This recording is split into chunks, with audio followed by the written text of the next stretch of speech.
Ladies, gentlemen, friends of the non-binary, welcome in to AJOmega. This is a first. This is also not quite a first, but welcome to the Go Fast Club. It's like a breakfast club, a film club, but for racing. So we're going to watch racing together today, and it's hopefully going to be a lot of fun. Hello, how are you all doing? Welcome in. Welcome in, people of the internet. 2Reaver7 is here. New username, who dis? I know, right? It's all a little bit new and shiny around here, but don't worry. I mean, I as a human have not changed. I've just rebranded, so I'm like, I look much cooler now. I'm still actually a dork, but hopefully this will cover that up. Say it like you mean it. So, welcome in. Say it Welcome in. How are we all doing? Jason's here as well. How are you doing? like you mean it. It's Kenneth Omega. Yeah, absolutely is. It's Kenny Omega's British cousin. Hello. Hello, I'm Kenneth. I'm Sir Kenneth of Omega. Yeah, I hope you're all doing well. We are out here. We're out here. Huh. Also, apparently, my mouse is on the browser screen while it's also on this screen. Okay, it's a little bit weird. Never mind. So, what have we got out here for you? Well, it's very simple. We are going to be... Okay, that's it's fixed now. It's fixed now. So, what have we got out here for you today? Well, it's very simple. We've got British touring cars. And we've got a little something called the Belgian Grand Prix. So, the way it's going to work today, because, you know, F1 and BTCC are on the same day, the British touring cars, if you don't know, has a 3 sprint race format. So they'll run 3 sprint races throughout the day. The first of which is due to get underway. Well, it was supposed to start 2 minutes ago. But they're like me. They don't start on time ever. So, hello, Professor Hitch. Where cars going to go fast? Wow, driving fast. Wow, and driving slow. Wow. George fucking Russell. Yeah, we'll get to him in a bit. I may have screamed and repainted my room an interesting shade of white yesterday. Oh my goodness me. So, in fucking Williams, I know, right? I don't want to point this out, but Valtteri Bottas in a Mercedes was P8.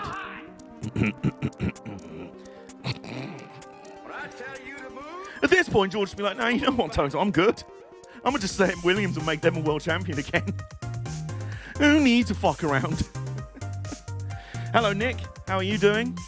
I was just going to say, yeah, the schedule for today is very simple. We've got 3 British touring car races, the first of which is starting any minute now. They're at commercial right now on ITV4.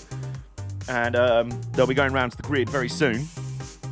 They were supposed to start at 11:40, but given that I was a few minutes behind schedule, I'm quite glad that they are as well. So their first race will be, well, soon. Probably about 11:50, so, you know, in the next 5 minutes or so, that'll green flag.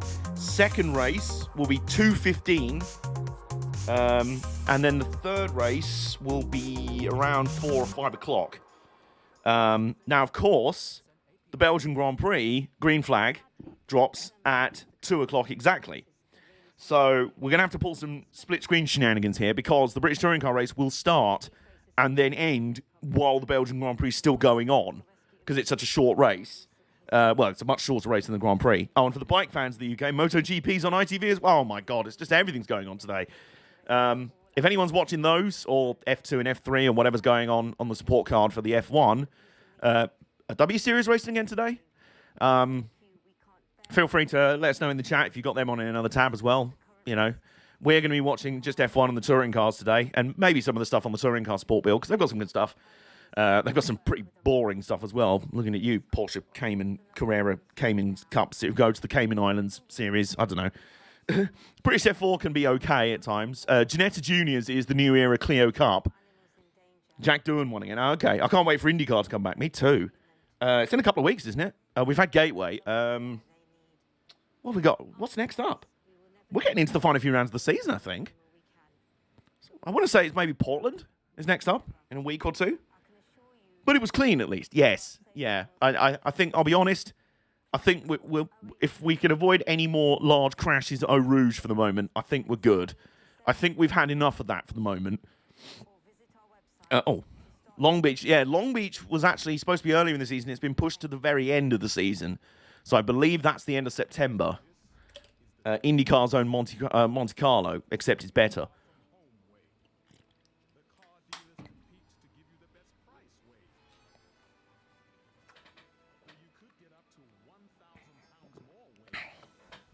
There we go. Just make sure I take my meds. Take your medication if you have to, folks. Oh, gentle reminder. I've also got Bepis, which is very good. I'm also a bit miffed. I thought I wouldn't have time to make a cup of tea before the start of the race. And they still haven't started. I'll scare you guys. But I'll make myself a brew after the first touring car race.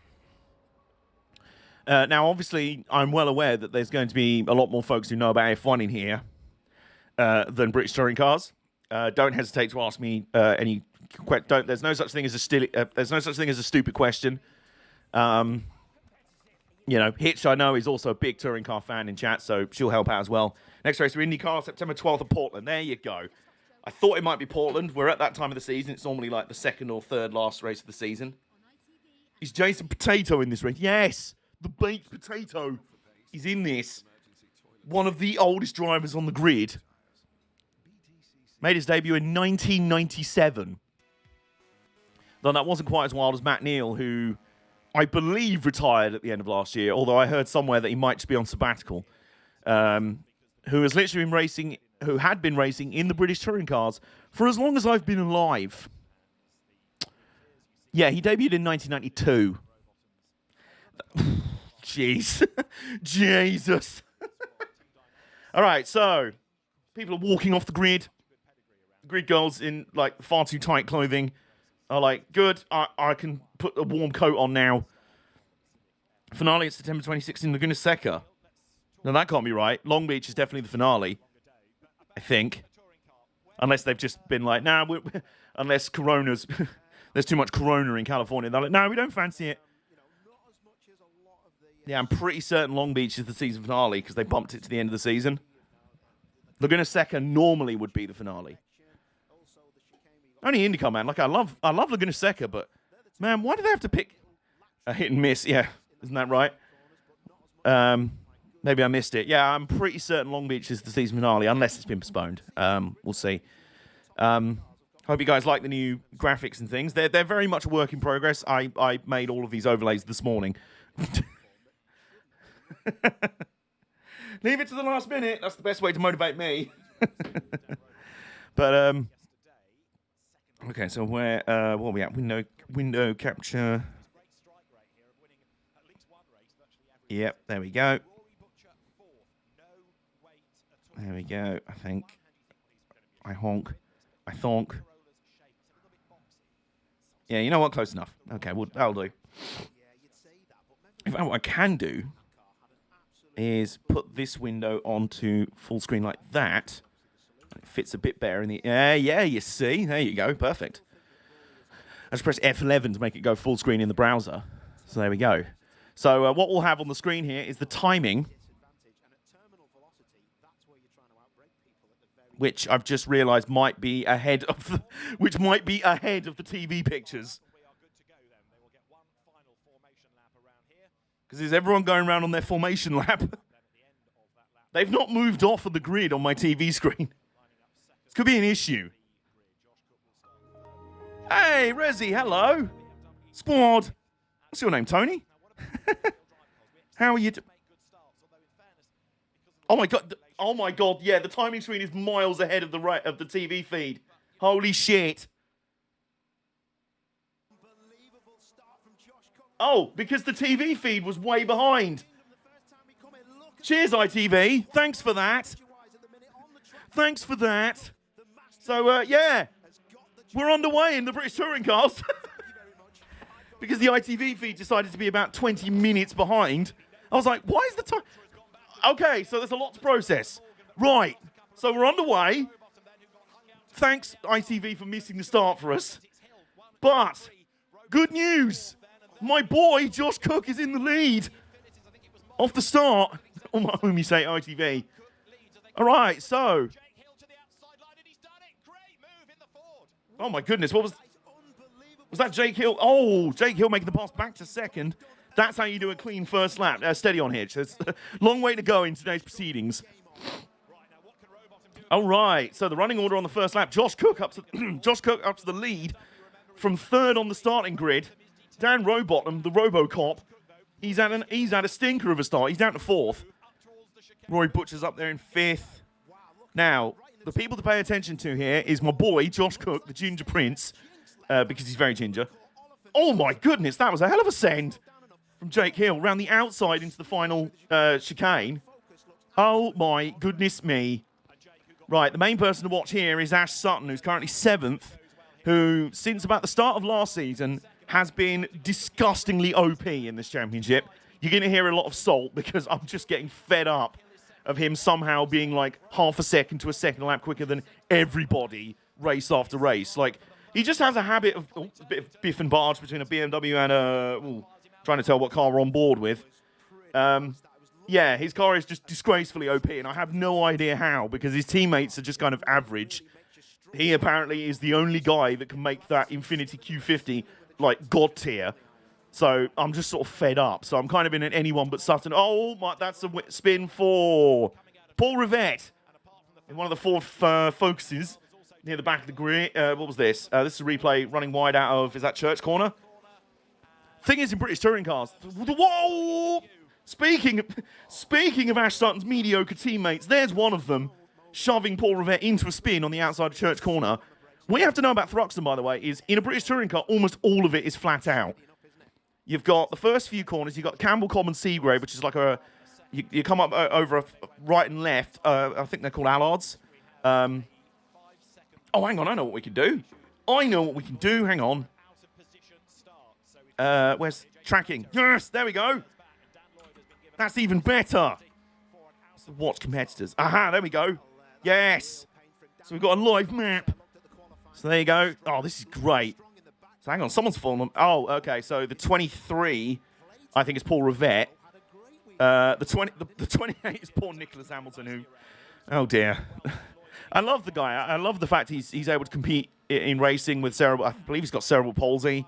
He seems like a lovely dude as well. Like, he's the brother of Lewis Hamilton, like, but he doesn't make a deal out of it. He's like, yeah, my brother's really cool. I support him. I vibe. And Lewis is really supportive to him. It's really wholesome. I don't know. It's just one of those. It's Monaco without the walls. Well, it's oh, we got a 5-second penalty for Dan Lloyd. I would assume that's a jump start.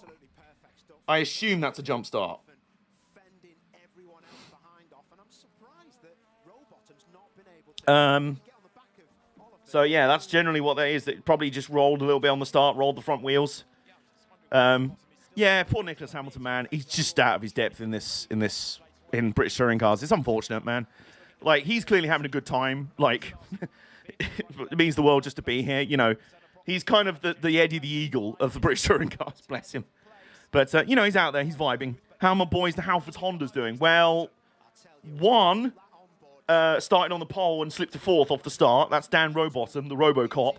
And the other one, Gordon Shedden, who had a rubbish qualifying. He started 14th. He's up 1 in the early going, so he's 13th. Just behind Colin Turkington, who is... Oh, my goodness, Colin Turkington. So, for context, my best friend, who I'm sure you'll meet, if we're doing a British Touring Car watch-along in the future, he's off on a road trip at the moment, I'm sure you'll meet him for at least a British Touring Car watch-along, because, you know, we're both touring car diehards. This is a guy who's been following the series since he was in nappies, you know? Like, his crash was going to Brands Hatch on a Sunday. He'd be like, you just leave me here all day, Dad, but you're 3 years old. I don't care. I'm watching touring cars.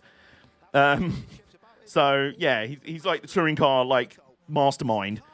And his boy, for the longest... Oh, hello, speaking of the Hondas, that was Dan Rowbottom fending off an attempt from Roy Butcher to make a pass in the first few corners. That's Adam Morgan right in behind them as well. Doing okay in the privateer BMW. Oh, my goodness. We were just seeing a replay of what happened there. And Rory Butcher sent it up the inside at the first right-hander. And then as they came, they ran wide off the corner. And then as they came back across, Dan Robot was like, oi! Shoved him back across the road. Just like, go away. That's not how you do that. Meantime, I see you there, Ash Sutton. You're just lurking. You're just waiting.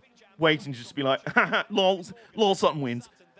He's the John Cena of touring cars these days. Like, especially because so often he has such an OP car. He's so fast. Did Adam Morgan used to drive an A-Class? Yes, he did. He drove the Sicily Motorsport 8. Well, they're still Sicily Motorsport, but yeah. Well, now they're car gods with Sicily Motorsport. Because you thought NASCAR and like V8 supercars were bad for like sponsors on the teams and everything. Why does this track look like Silverstone at home?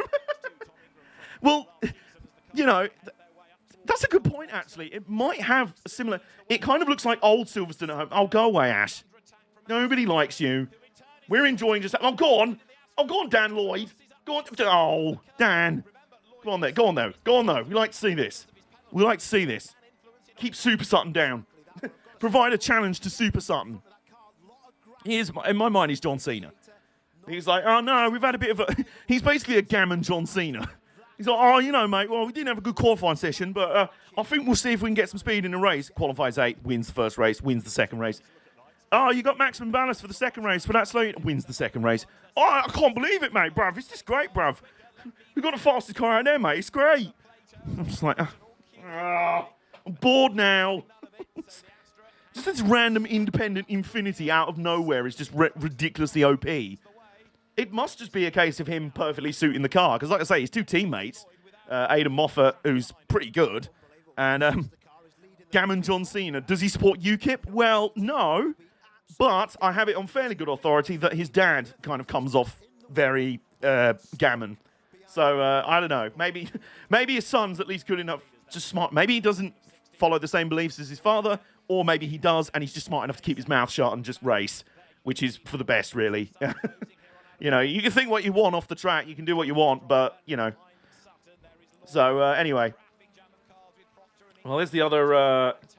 It's weird this year, you know, man. Like, all the independent versions of the factory team cars are pretty much doing better than the factory versions. I mean, I say that.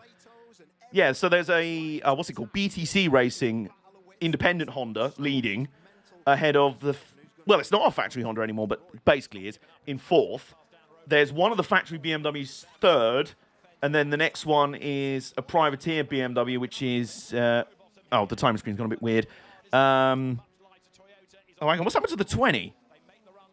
Which car's the number 20? Oh, no, that's Paul Rivett. So where's the 23? Oh, the 23 Sam Smelt. What happened to him? Something went badly wrong. They must have had a puncture or something. Must have had to pit. Because that can pretty much lose you a lap at most races in the British touring cars because they're just not set up to pit. There's no mandatory pit stops or need to pit in a certain race. So you'll see them sometime. Like, if they have to pit for a puncture, it's race over. It's like a minute and a half for them to change tyres, you know? Like, they're just not set up for it at all. I wish one team did have, like, the resources to secretly have, like, a pro pit crew ready. Like, if there's a wet, dry race, like, they start on, like, wets and they're like, wait a minute, everyone else is going to think it's too long to change tyres. We will, though. Just get your lad from, what's he called? The little Fiat 500 lad from Cars. Oh, no, here we go. Oh, here we go. We're exactly halfway in the race, and it's beginning. It's starting. And, yeah, there we go. He's just cruised past Adam Morgan like he stood still. That's great. Yep. Here we go. Super Sutton is... Lol Sutton wins. Guido, yes, there you go. I mean, I say Lol Sutton wins. I mean, he's like 6th, and we're about halfway through.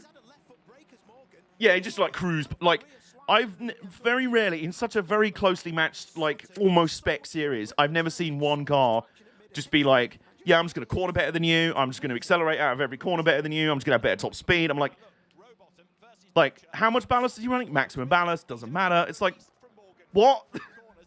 You know, like, it's just bizarre, man. Like, I don't know. Like, it's one of those deals. Like, you can't say that it's definitely. Oh, hello.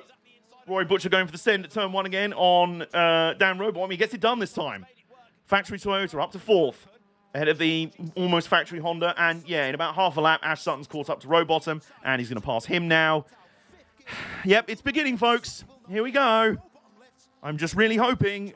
Well, it looks like the front three have got far enough away. Jesus Christ, it's happening. Oh, my God. Yeah, it's happening, guys. Like, Ash Sutton has been 7th the entire race, and now in about half a lap, he's just cruised past Adam Morgan, cruised past Dan Robottom, immediately caught up to the back bumper of Rory Butcher. Like, That's the thing as well. It's like, oh, well, he's got 3 seconds to catch up. He's already there and past him. And you're like, how the fuck? It's been half a lap. It's like my G's actually running a V8 supercar out here. And yes, I'm very salty, but I don't care. You're just going to have to deal with it round here. We're not talking Glickenhaus levels of salt because, you know, you can only be salty about a driver being really good for so much, you know, for so long.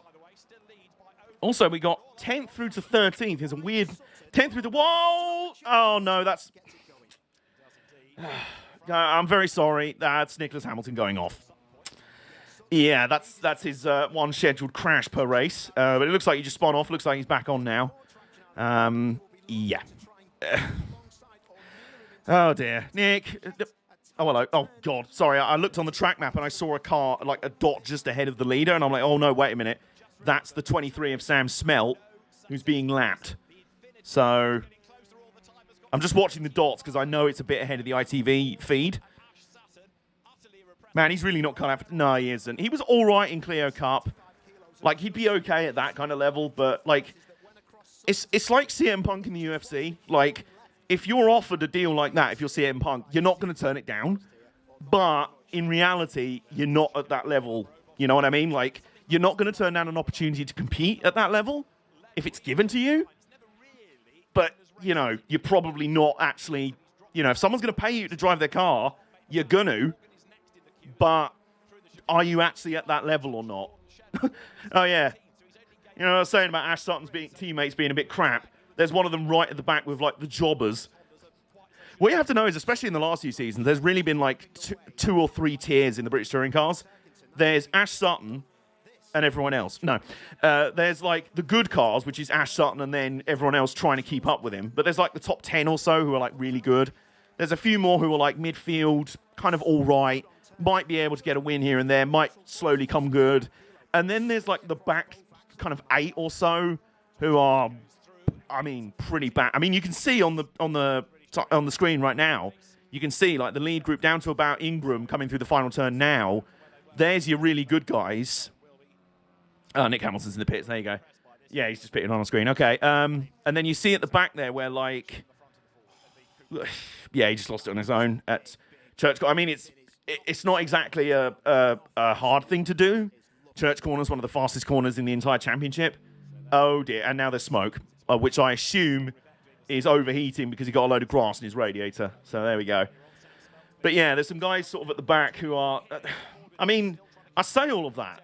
One guy who's been the object of my derision for the past year or so is a guy... He's running 20th right now called Jack Butel. I have no idea where this guy came from last year, but he was rubbish. Like, I have no idea where he came from. I have no idea. IndyCar at Thruxton. You know what? I'd be down for it. It'd be a lot of fun. And I've got to say, whisper it quietly, I think Rory Butcher may have stymied the advance of Super Sutton. He may have stymied the advance of Super Sutton, which is good because my boy's still out in front. And I'm like, please, hold him behind you as long as you can, which I think is exactly what he's doing. Yeah, you can see them coming through the final corner now. He's still behind him right there. So I wonder what the different colours mean on the dots, because you've got a lot of pink dots, a lot of blue dots. Is the pink dots factory? No, it can't be. But the 66 is the gold dot. I assume maybe that means the leader. Oh, it might be, hang on. It might be a classism thing. Classes. Aha! Oh, right. It is manufacturers and independents. Okay. That's wild. I did not know Jake Hill was technically in a factory Ford. Okay. Uluan, Smelt, who's a lap down. Sutton, who's so close to Butcher, we can't actually see his dot. Wait, what's the... Oh, yeah. Okay, yeah. So, yeah, there you go. Gordon Shedden's one of the Hondas. They're not factory anymore, which is weird. Oh, speaking of the crap guys, they're sort of in here. Butel's doing all right. Jane Edwards is doing something. Ollie Jackson's sort of there. Aaron Taylor Smith's a former race winner in this series. Man, what happened? Oh, yeah, you drive for Team Hard. That's why. Rick Parfitt Jr., what are you doing out here, man? Your results across the season are just going down, deeper and down. And whatever you want, whatever you like, whatever you say, you pay your money, you take your car, you take your choice of car, etc. And Well, if he's named his car, it's definitely not going to be called Sweet Caroline because... oh, God, I've just realised that's not that Sweet Caroline song, the Status Quo song Caroline, which, you know, whatever. So, anyway. You shall not part... He really is. Respect. Respect. He's doing well. Go on, Rory. Coming into the final chicanes now. Well, on my screen, anyway. He's doing a really good job. We're going to come across the line here. 3 laps to go. He has successfully stymied, so far, the advance of Super Sutton, who right on half distance did the classic John Cena thing of, oh, I've just been beat down so far. I'm not doing very well. Oh, no, Super Cena. Oh, no, F5. Not F5. FU. Lol Cena wins. My parents are back so I can go home now. Way! And watch the rest of the race. Yeah, it looks like the Butcher-Sutton battle is the main one on the track right now. The front 3 are... Hello! Thank you for the sub, Mark Larensteiner. Second month in a row. How's it going? We're doing all right. We're up to 3 laps to go in the first touring car race of the day. First of 3 today. And it's been pretty good. It's been pretty good. We've had some decent scraps here and there. Not too much carnage. We're kind of warming up to that. You know, it comes up to a boil, especially in the third race where there's reverse grid and shit. You know. But, yeah, Rory, man, doing bits in the factory Toyota. Doing all right out here. It's been a pretty good week, all in all, for Toyotas in racing. Is it WRC? Well, they have Seb Ogier, so yes, they will have won. Right, 2 laps to go. Josh Cook still out in front. I apologise for my tardiness. A 7-year-old niece requires a lot of it. Don't worry about it, man. Do not worry. And clean, which it's been pretty smooth. You have just been a bit average, mate. We really do have to have words, Colin Turkmenistan.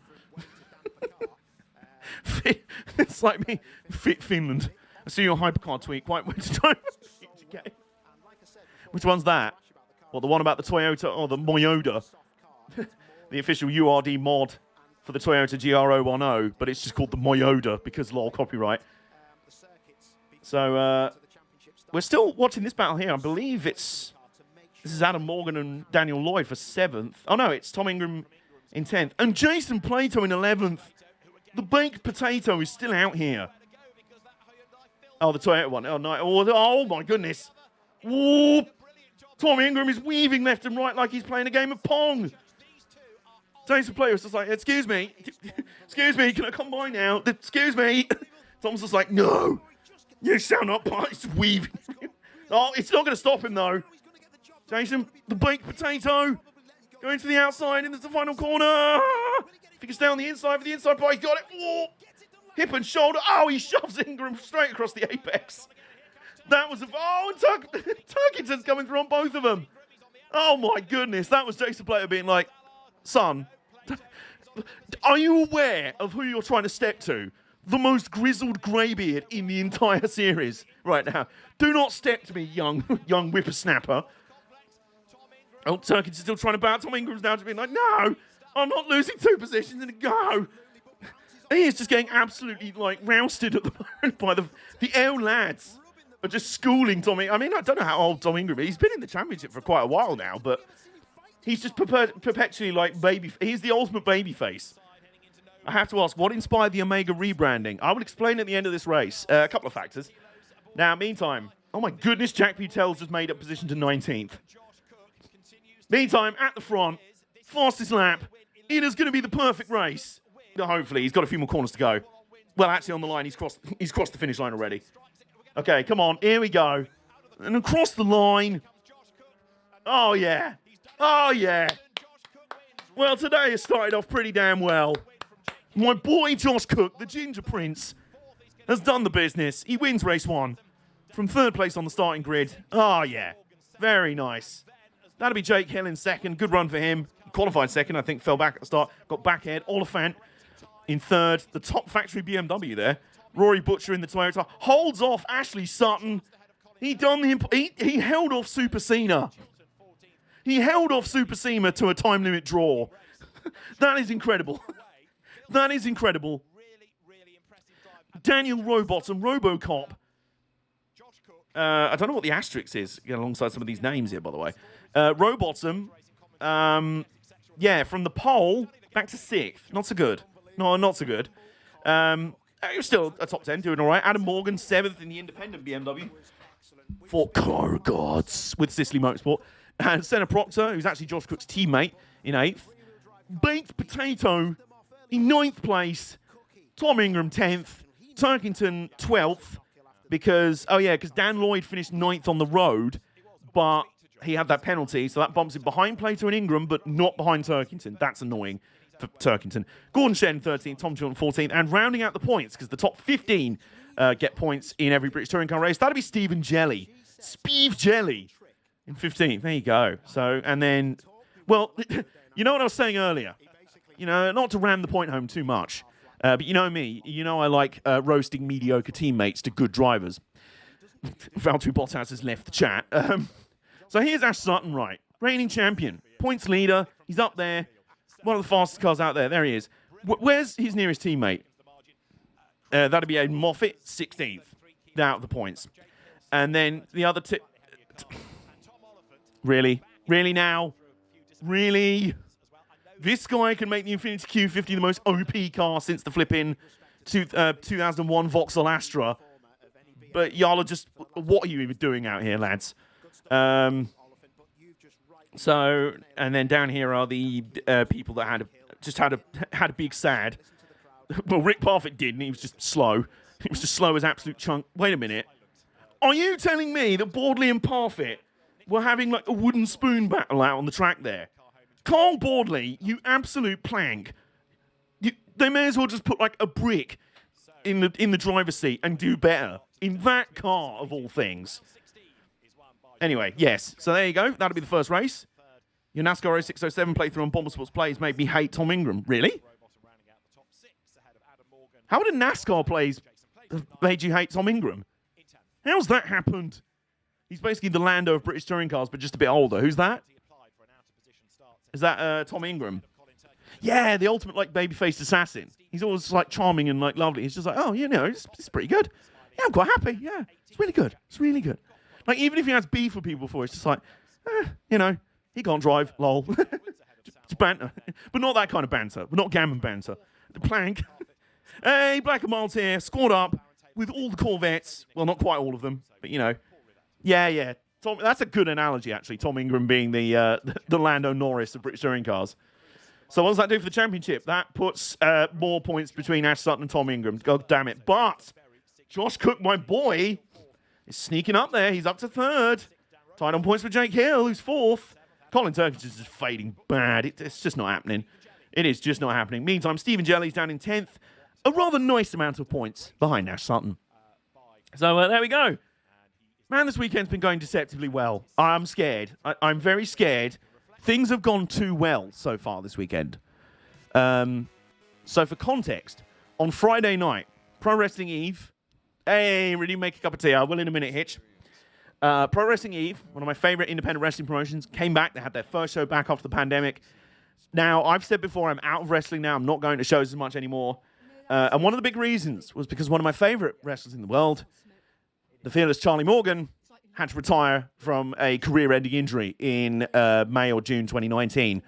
There's few times I've cried harder over somebody retiring or, you know, a person, like a driver I've loved, oh my God, I was a wreck. And that kind of was the straw that broke the camel's back. I had a lot of other stuff going on with the wrestling scene. I was like, is it really worth it to keep going through all this every time we're going to a show? I just want to go and watch people, you know, beat the shit out of each other. And especially people like Charlie Morgan do really cool shit by like yeeting themselves off balconies and things like that. It's just insane. But yeah, that was kind of where my love of wrestling really started to drift. I was like, once Charlie had to retire, I was like, for fuck's sake, you know? So I was kind of out of it by the start of 2020. Except on Pro Wrestling Eve's first show back after the pandemic on Friday night, guess who came back? I think I might be going to wrestling shows again. Well, very specifically, at least ones that Charlie Morgan's on. So that was fucking amazing. Yesterday, well, shit. My boy George Russell. Fucking P2. Oh my goodness! I screamed. I actually screamed. I let out an orgasm scream that could be heard several neighborhoods away. I may have also punched my desk in a brief moment of frustration when Max Verstappen just pipped into the pole, as if that's something I can really be disappointed about. I was like, oh, for fuck's sake, it was that close. It was just a brilliant moment, like listening to, and you get it on both the BBC, because I was listening to the Radio 5 live commentary, which is Jack Nicholls from Formula E, and Jolyon Palmer, Grace Wilkinson's man crush. They did the same thing as what it turned out, because I watched the highlights of David Croft and Martin Brundle. They both did the same. You live up in Sheffield at the other end of the country, and you heard it. So there you go. Yeah, so like it was funny how both commentators ended up reacting the same way. It was like coming towards the end of the session. It was like, oh, everyone's going to have to get a couple of laps in here. You know, Lewis Hamilton's moving towards the front. Bottas is nowhere near, because of course he is. Max Verstappen's coming around. Hang on a minute. George Russell's just gone half a second quicker in the first sector. Okay, let's just keep an eye on that. Let's just keep an eye on that. Holy shit, he's a second and a half quicker in the second. What is going on here? Is he about to go on the pole? He's on the fucking pole. What? What? Oh, Max Verstappen just pipped him. But Jesus Christ, what happened? What?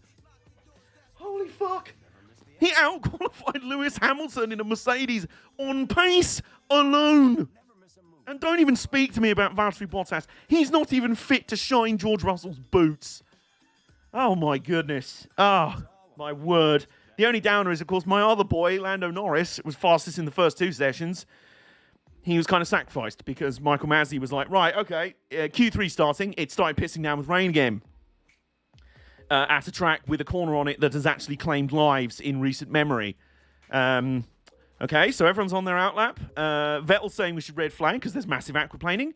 Half the grid's saying it's really sketchy and very aquaplaning and quite dangerous. Even Lando Norris, who's about to go across the line. No, I think we're good to go. I think we'll let him go. Lando Norris has had a massive crash at that really dangerous corner, and that's a red flag. Right, okay. Well done. Well done, you clot. And I do appreciate, like, it's a difficult decision, because, of course, you don't want to be the killjoy who's like, no, we must red flag, it's a little bit of rain, and everyone's like, but it's just some drops of moisture on the floor. Like, somebody spilling their drink on the floor would have created more water on the track surface, you know? But at the same time, if people, especially people like Sebastian Vettel, are just like, we should not be doing this. We should not be doing this. My Max supporting friend was pissed at Max for taking. Even the Verstappen fans were like, oh, Max, why did you have to get the pole? And he's like, did you not want me to get it? No, but did you see who was nearly on the pole? And he went, what the fuck are you doing? It was that brilliant moment where they got out of their cars in like Parc Ferme and there was like the 1, 2, 3 banners. Max gets out his car, he's like, yeah, we got the pole. Hang on, what are you doing here? George Russell's like, you all right, mate? Yeah, I've got P2, innit? And you're like, right, so you've not got lost and just parked your car in the wrong bay. That actually happened. Yes. Lewis Hamilton's the other side of him in third. Like, bro, what the fuck? You can have pole any other day. This is Georgie Boy's first.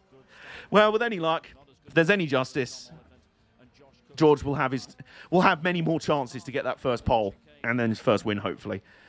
So yeah, this weekend's been going deceptively well for me, sporting-wise. He's popping his cherry and he messed up.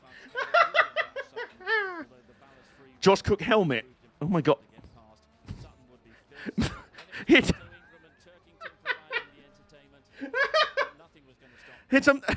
I mean, slightly out of context. I mean, what leaked photos have you seen on Twitter, or do I want to know? Oh, you meant that? Right. Okay. Yep. All right. Anyway, there he is on the TV. My ginger prince. Oh, look at him there. He's so happy. He's so happy. He's like, yeah, we did the fucking win, lads. I can barely hear him because I'm basically having to mute that stream and mute the TV. But, he's so happy. He's good. Like, last year was just, like, the last few years, he's really started to come on good. He's like a low-key, like a championship threat. I mean, he's fourth in the championship right now in independent Honda. He's doing bits. But last year was an absolute, like, it's like he walked under all the ladders on the way to the circuit for the first race. And then a black cat crossed his path and he tripped over the black cat. Oh my god. Like, I'll never be more pissed than when he got like a gentle nudge Like, there was a little bit of contact at the start of, I think it was race 1 at Alton Park last year. He got into the lead, won the race, but then failed the ride height check at the end of the race because his splitter at the front was kind of bent from that little bit of contact on the first lap. Like, it wasn't to gain an advantage. It was just some crash damage. It was just minor damage, but it meant he failed the ride height, which was an instant DQ. So, yeah, that sucked. But, yeah, near the end of the season, he started to come good again, and he's doing well this year. Look at him. I can't tell what he's saying. It's just like, yeah, man. Yeah, bro, we're doing bits. We're out here. Yes, you are. He's the Jensen Button of F1. I'd say the Jensen Button of F1's more... You know, that's a good question. Max Chilton? Right? No, not Max. Tom Chilton, maybe. I mean, Tom Chilton was never... Was he a champion? I think if James Thompson was still on the scene, he'd be... By the way, they've just... Now, either Josh Cook's quite tall, or Jake Hill's really small. Because they just cut... It was just like, right, thanks for that, Josh Cook, walks off. And now Jake Hill, camera down. It's like when they would show that they panned across the faces of all the England rugby team back in the day when they were singing the national anthem. And you'd be going along all these like tall, like massive dench motherfuckers, and then the camera would be like, wait a minute, and just dip down for like Jason Robinson. Because then it's like, I'm at least 2 foot shorter than everyone, but I will score all the fucking tries. Because you try and stop me, motherfuckers. He didn't talk like that. But yeah, it was the same thing with Jake Hill. It was like, and now for our second place finisher, who's down there, Jake Hill. Can someone get this guy like a book, a Yellow Pages book? Just to stand on and look like step. But he's quietly been really good. The Jensen Button of it. Oh, you know what? Yeah, okay, no, I get it. And now the camera's gone back up again for Tom Oliphant, who finished third. Oh, man. Follows their rules to a T. They really do. Unfortunately, annoyingly. But, I mean, you'd ultimately prefer that. You'd prefer consistent. Well, I would. Over NASCAR, who are just like, wait, do we have a rule book? Someone would be like, God damn it, he should be penalised for that. There must be a law for that. NASCAR are like, is there? I think there is now. 6 months later, the same thing happens. Do the opposite thing. But we literally went through this 6 months ago. Did we? Yes, where the fuck's the rule from last time? Really funny story. I think I played tic-tac-toe on it and then like scrumpled it up and threw it in the bin. He stole the 2009 World Championship from his long-lost brother, Benson. Benson Jotton. Hello, Izzy. How you doing? Do you see Kurt Busch's new wheels? Yes. I want to like them, but it was also the confirmation that NASCAR are doing something else really stupid. So, we could fix all these things that we have fucked up completely in the past decade. Or we could fuck something else up that nobody was asking to be changed. Let's just stick the numbers up there. I don't know. Didn't Ryan D win again last night? Whomst? Ryan Dooman. I don't know. Huh? His brother was too busy sponsoring Jordan F1 to do proper work. Oh, his brother Benson A. Hedges. Okay, so on the broadcast right now, we've got Ginetta GT4 Super Cup, which is... It's all right. It can be hit and miss. It can be pretty boring. It has one of those things that really annoys me, where it has like multiple different like categories. It's a spec series, but it has multiple different categories and classifications of drivers, including one that I really don't understand. So you've got pro drivers and you've got amateurs. Izzy, unfortunately, you have just missed the first race, but we can give you a recap if you want. You didn't miss too much, fortunately. Most importantly, the advance of Super Sutton was stymied this time by Rory Butcher. He held him to a time limit draw for... kept him in 5th place, which is good. You're going to have some intrigue before Lowell Sutton wins. So yeah, what was I saying? Yeah. So, riddle me this. See if this makes sense to you. So, obviously in endurance racing, you can have Pro-Am driver lineups because there's 2 or 3, 4 drivers in there. And you have a couple that are pro, or 1 or 2 that are pro, and 1 or 2 that are air lads who just fancy having fun on a Sunday afternoon. What sense does it make to have Pro-Am driver classifications in a 1-driver spec car series? So you have pro drivers and you have air lads. So what's a pro-am? Is he like half a pro driver, but he's just getting on a bit? Like, well, what's the deal? I don't understand. Let's see here, classes. Okay, there you go. Yeah, there's pro-am. Oh, someone's not gone anywhere. Who are you? 58 doors. Well, it's... Oh, dear. Well, something's happened behind closed doors there for him, but, you know.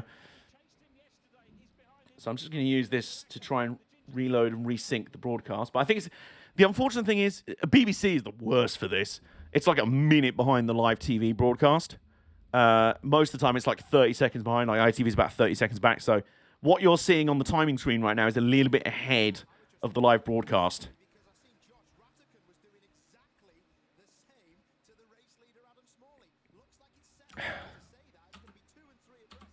There we go.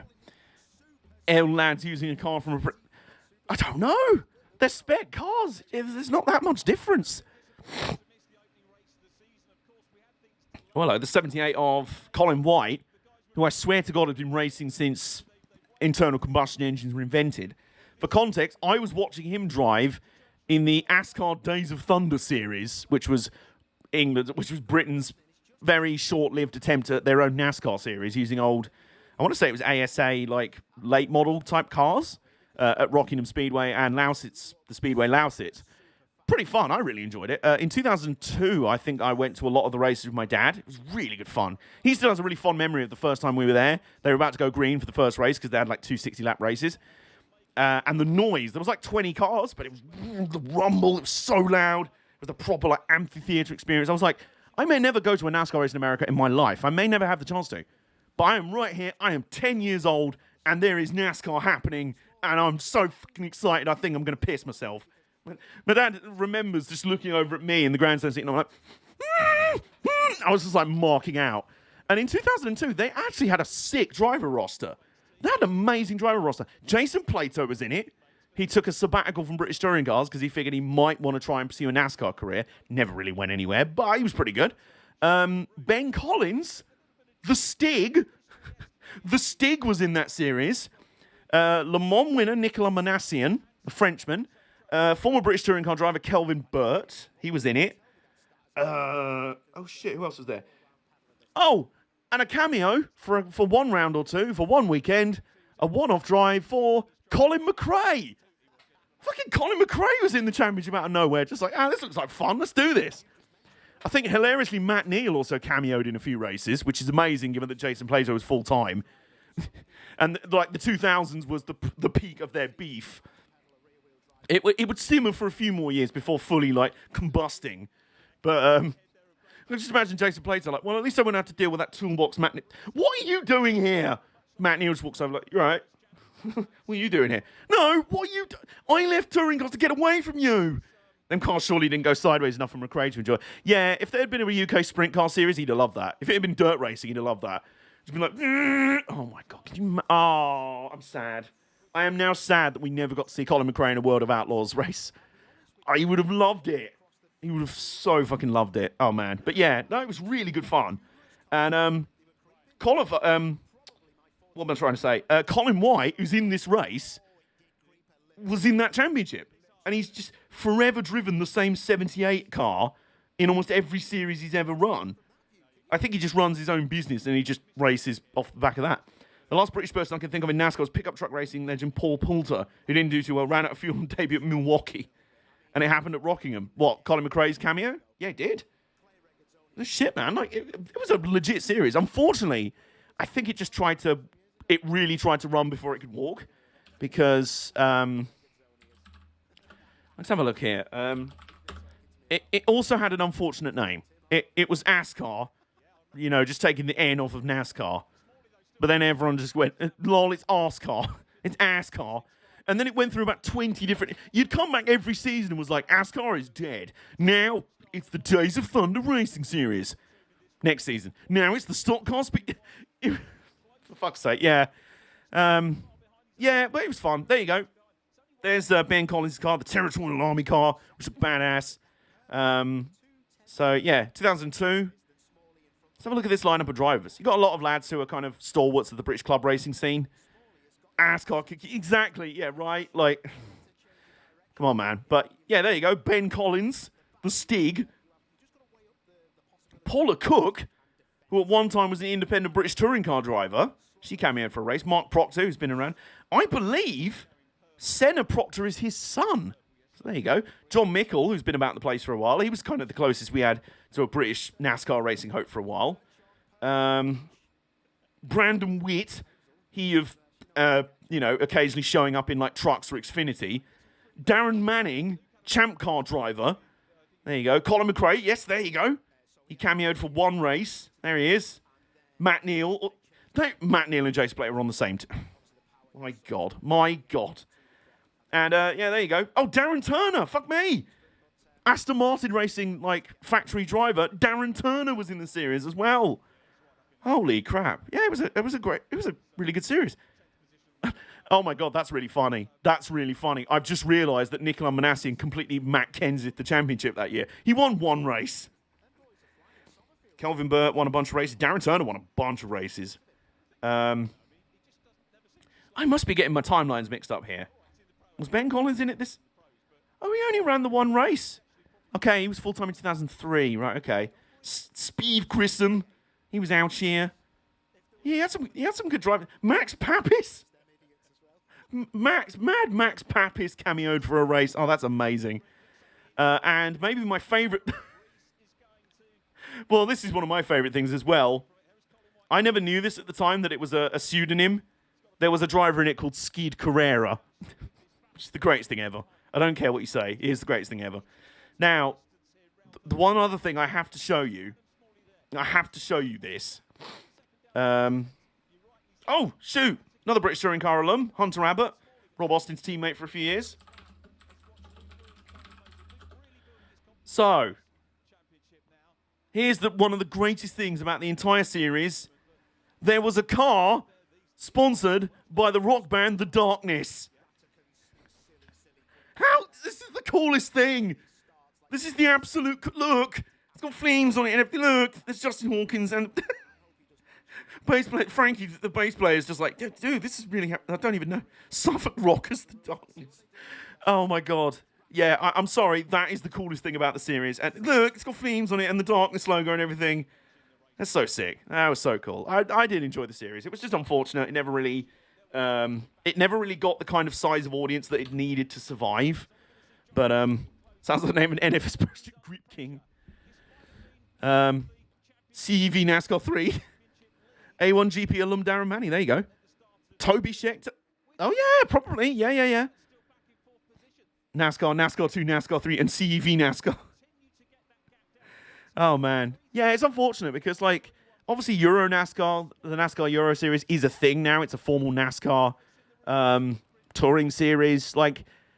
Had that been a thing with ASCAR, it would have been... But then you have problems with that because it's like the NASCAR Euro Series showed up. It was like Rockingham ended up being the wrong track in the wrong place. It was really cool having a full NASCAR speedway in Britain. Really cool. And it was an amazing facility. But it was almost too big for its own good. It was a big 1.5 mile fast track. It couldn't host a lot of regional club series.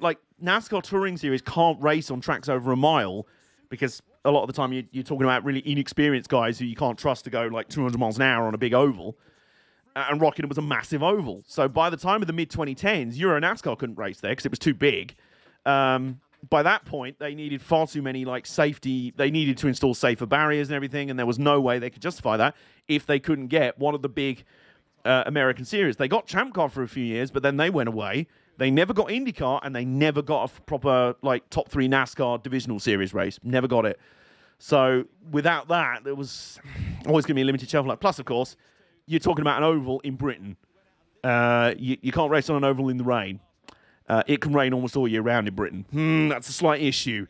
I honestly believe, had they been a little bit, scaled back just a little bit, and they made it I don't know, like a Richmond, or even a New Hampshire or something, a 1 mile or a quarter, a half mile short track. A short track would have been amazing.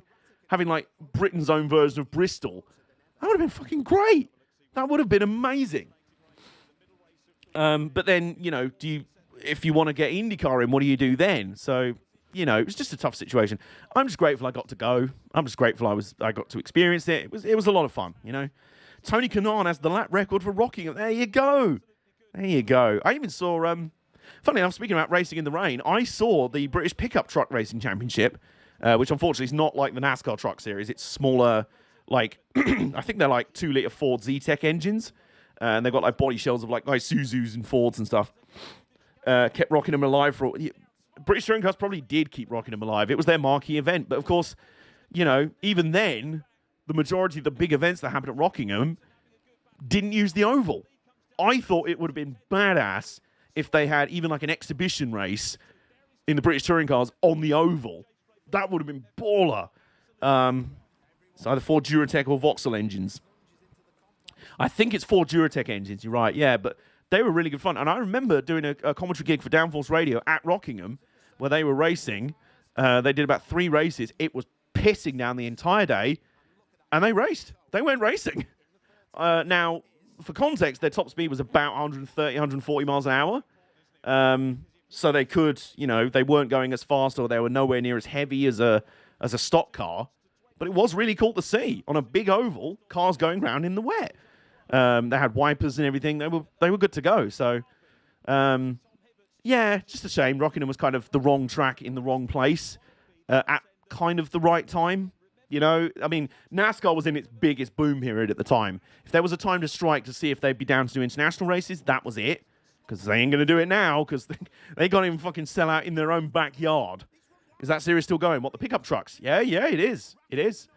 Really fun little series. I was like, they like running those and the UK Legends Championship on a lot of the support bills for races at club events at Brands Hatch, especially the Truck Racing Championship, which by trucks, I mean like HGV truck, like the sort of truck that if it outbrakes itself and misses a corner, it like smashes through everything on a half-mile journey. I just can't take modern NASCAR seriously. No, because it's an absolute fucking meme. It gives me no pleasure shitposting about NASCAR. It was genuinely my favorite series for 15 years. For 15 years. I love that series. I love NASCAR. And I would defend it to the hill. I'd be the one that's like, this just rednecks turning left. It's good shit, mate. I'm like, no, I love it. There's this reason my knowledge of NASCAR is stuck in the mid-2000s. What? The greatest year in NASCAR history? There's a reason for that, Resi. Because they ain't getting back to those times anytime soon. I'd be forgiven for thinking Jimmy Johnson's still in the series. Well, didn't he only retire last year? He literally only retired at the end of last year, I think. So you're not far off. You'd be forgiven for Now, Jeff Gordon, on the other hand, he has been retired for a little while now. Is Dale Earnhardt still around? Resi, there was this thing 20 years ago that happened. What, 9/11? No, it was something more tragic to Americans. 2001.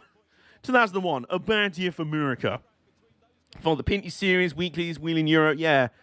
Euro Series is pretty good. It's good fun. Brands Hatch Indy is a nice circuit for them. Like I say, I just wish there was a way that we could get enough series together and enough justification to run a proper oval, like a half-mile oval or a three-quarter-mile oval in this country. There are, like, stock car racing oval, like short ovals, but they're like greyhound racing tracks. Like, they're tiny little things for, like, banger racing and tiny stock cars. Is Raceway Venray in the Netherlands still going? I think it is. Bizarrely, Euro NASCAR went there for, like, a season or two and then didn't again. I'm like, lads, it's one of, like, 2 actual proper ovals you can use in all of Europe, and you're not going there. You know what's kind of funny, I guess? When was the last Wet British Grand Prix race? I want to say it was... Was it 2015 or 16? Herne Hill Velodrome is the NASCAR track. You know what? NASCAR and Euro Speedway Lausitz. Well, again, Resi, that's the problem. I believe Euro Speedway Lausitz is even longer than Rockingham. No. I want to say it's like a 2-mile oval, or at least 1.5 miles. But NASCAR Touring Series won't run on anything longer than a mile. For, because it's normally younger drivers, less experienced drivers. And a lot of club series don't fancy going that fast either. And if they want to attract the big American series or whatever, they'd need safer barriers and things like that. It's like a kind of white elephant You know what I mean? And it's just unfortunate. It kind of fell betwixt and between. Hello, Rune the Andrian. How you doing? Nice graphics, by the way. Kind of reminds me of Racing Manager Day. Well, you mean these? These aren't my graphics. This is just the official timing for British Touring Cars today. So there we go. There's the leaderboard. And then the tracking and weather. It's going to be a bit crap. It's going to be grey, as it's been for ages. I swear to God, Britain went, you know what? All right. Oh, you want to reopen now after the pandemic, do you? You want to reopen? Everyone wants to go outside in the sunshine again. All right, then. Flash flooding, non-stop rain, constant cloudy, shitty weather, still humid every day, so you don't know what the fuck to wear. Just the crappiest weather. For about 6 weeks. I swear to God. Maybe it's just where I am. I don't know. But 58 stopped. I don't know. It's either a transponder issue or, yeah, it's in the pits. Because it's the Colin White car. Classification. Oh, it's the 58. The 58 car of doors. No, it's apparently still running. It's appeared again. Where is it? There it is. There it is. I think some of the cars in this race don't have very good GPS transponders in their cars. Look at them as they come across the timing lines. How many of them, like, stop? There we go. It's picked us up. 58. Stopped. Still. Yeah, I think you might need to, like, smack your transponder on the dashboard. Work. Stupid thing. Just hit it with a spanner. Mid-race for the true skills. This is my fave kind of weather. I'm glad you can enjoy it. I am not a fan. Like I say, it's just a bad combination. Where it's cloudy, it's still kind of muggy in that, but it's just like, can't decide if it's warm and muggy or cold, and it's just grey and miserable every day. Like, I'm never one of these people. People are like, I can't wait for the sun to go away and it be raining every day so I can sit inside and listen to the rain. And I'm like, I'm just going to sit inside being depressed now, and I can't go outside because people are like, go for a walk. That cures depression. Well, I can't because it's pissing down with rain. Genius. I love grey overcast weather when it's cold. Yes. I think in the summer it just bugs. I'm like, no, we have many months of this in the autumn and winter. You know? Tagliani wins some Belfie. Same Tagliani who did Champ Car. Yep. Same guy. Is he still going in the Canadian series? Very nice. LP Dumoulin and DJ Kennington. I remember those names as well. Pretty cool. We have got, by the way, 12:42, an hour and 20 minutes until green flag in the Belgian Grand Prix. I have live teaming for that as well. Right. We go here. There it is. Let's just observe right now because it's still as it was at the end of qualifying. Yep. Yeah, that did actually happen. That did actually...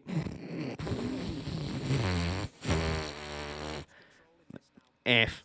Look at how they massacred my boy. But my other boy... Like my king, not king boy, that's Takusato. Takumasato is just in the boy stable, in that boy stable clubhouse right now. Like, George is not going to be a boy for very long if he keeps going like this. Well, when he starts winning world championships, you mean? Yeah, well, you know. Are you really saying it's off the table? Yeah. But, yeah. Jorginho Russilino. Manifesting Russell podium. Oh, you know... I've been a George Russell fan long enough. I know how it's going to end. It's going to end with someone wiping him out of turn one in the shittiest way possible. It'll probably be Bottas. It will probably be Bottas because he'll be like, I know, I've got to prove, you know, new me, new year, new me. Fuck Russell, I'm going to send it. Oh no, what? How do you brake? Smash. Fuck. All my homies hate Bottas. It's just wild to me, man. Like if Lewis Hamilton is that desperate to still have a bitch for a teammate, that'd be a lunge for the ages. Well, it wouldn't be. He wouldn't be meaning to do it. He'd be like, no, I've got to make it up from 13th on the grid because I'm a grid penalty. I'm going to send it. And he'll probably just missile and just hit Russell, not even take anyone else out. It would just be Russell. And George just hop out of the car and walk over and start slapping him on the helmet again, like a Himmler. Like, the fuck are you doing? The fuck are you doing? I should have your car. Give me the pink slip to your car right now. Oh my God. The way it's going, he may well just end up... Toto might end up stalling for so long that George Russell ends up making Williams a contender again anyway. He'd really have to stall for a while. I've returned with food. Oh, yes, it's lunchtime. It is lunchtime. Russell and Verstappen. I will accept that. Is he? I'll be honest, I'm not paying attention to any rumours. We've been talking about whether it's a done... It's been reported as a done deal for about the past 18 months. We were talking about maybe the decision's already been made, maybe he'll do it next year, like this time last year, and still nothing's happened. I am not trusting I'm not paying any heed to any rumours. The only time I'll believe it's happened is when I see the announcement with George in like a Mercedes shirt and like there's a contract on the table and Toto's like, finally we signed him, are you fucking happy now? You know, that kind of thing. Otherwise, no, I'm not listening to any rumours. I don't care. You know, like not to discredit, you know, if you want to pay heed to them, I'm just not. We need Adrian Woj. We need a Woj bomb on this. The Woj bomb. We need a Woj bomb, yes. Or the flipping, what's that guy Fabrizio Romano who's basically trying to do a Woj but for football. With his, here we go. It's going, here we go. Someone's signing for £5 billion pounds to Man City. That's not a shock. That's not a surprise. Whereas Woj is just like, well, you know, I'm just going to be casually over here just doing a good job. Oh, by the way, LeBron James has just gone to the Knicks. What? He hasn't, by the way. Don't worry. He's not that stupid. LeBron James might just manifest himself next to me and be like, motherfucker, what are you... What? What the fuck? I'm going to slap you silly, man. I'm going to slap your head off right now for talking such shit. But, yes, I will go and get some lunch because I've got a nice pasta salad in the fridge. Pasta salad? Pasta Mo Salah? Got a pasta salad in the fridge. So, BRB.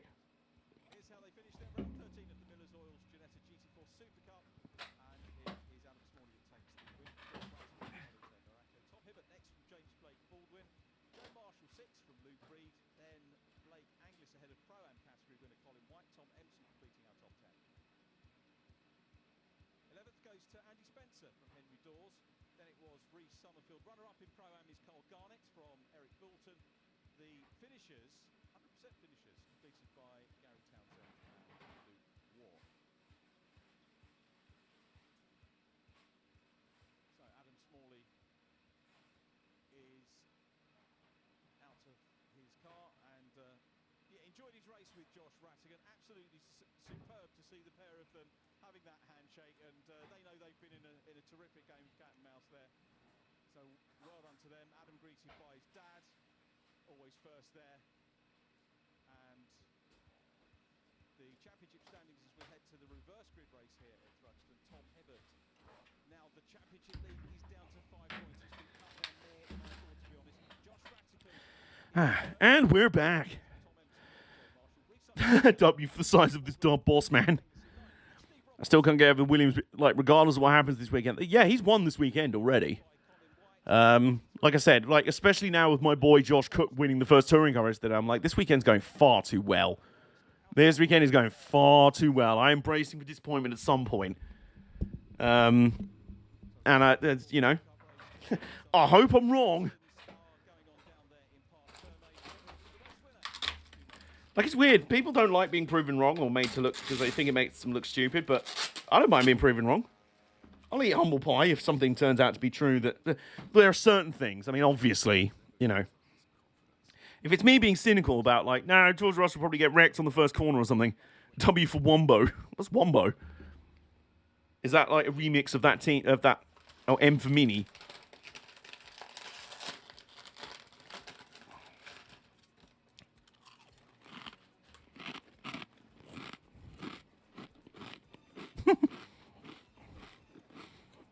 Oh, right. Unfortunately, Rune the Andrew, you're talking to one of the few people on the planet that doesn't watch SpongeBob. Oh! Next race up on the British Touring Car Sport, Bill. Mini trophy. Definitely out here for this. The various mini series that support British touring cars these days are kind of the new Clio Cup. I will let you know in a minute. We're in a commercial break at the moment, which involves a tortoise rolling along on some roller skates, advertising Avanti West Coast. I don't know what they're trying to say there. Are their trains like tortoises on roller skates? It will not win the MotoGP race. What? The one this afternoon? Where are they at today? What Brits are in the championship? Because was Cal Crutchlow subbing in for someone? By the way, yeah, pasta salad. Very nice. Chicken and honey mustard. Yeah. Chicken, honey mustard. It's really nice. I could have rode a Class 390 between Birmingham and Wolverhampton yesterday, and I didn't. What did you ride instead? Something better, I'm hoping. Mini is timeless. Oh, yeah. Absolutely. Do.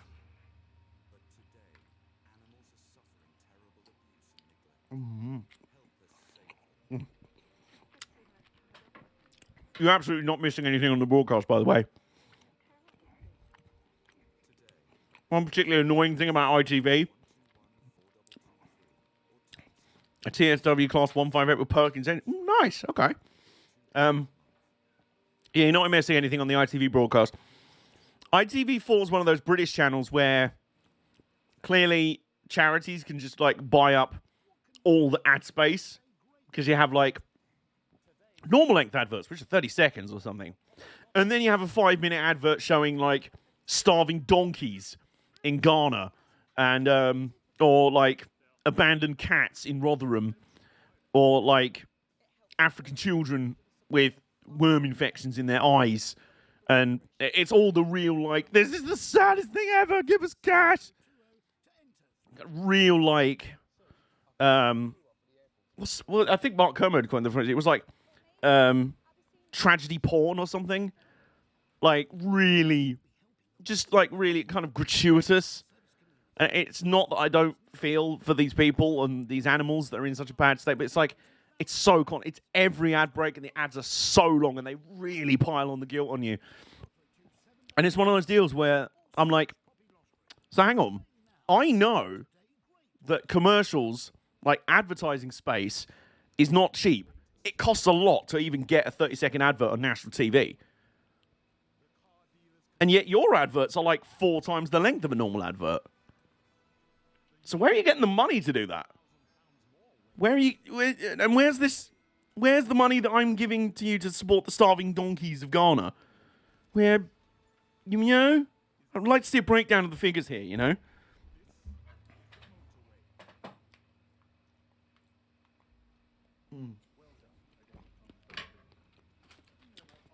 Oh, MotoGP at Silverstone. Oh, okay.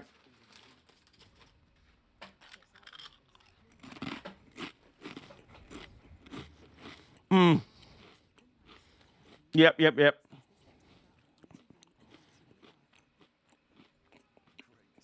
I want to say, it just gets gratuitous. I'm like, come on, man. We're all just trying to eat out here as well. We're all trying to survive, you know? Like, at what point do you go, why the fuck aren't their governments trying to fix this? I'm one man on a sofa in a living room just trying to get by, you know? There's only, you know, I'm trying my best here to be a good person and help people, you know?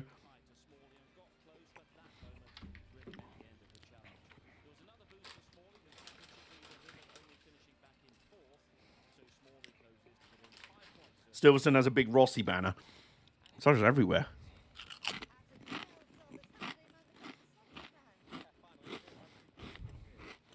The cult of Valentino is not going away anytime soon. And no, that's not CM Punk's theme song if you ordered it on Wish.com. The cult of Valentino Rossi. If it's ordered on Wish.com, you're like,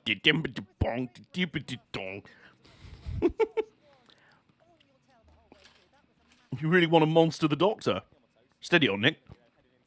I'll get you arrested. Oh, a monster, the doctor. Right. Okay. Yeah, I'm with you now.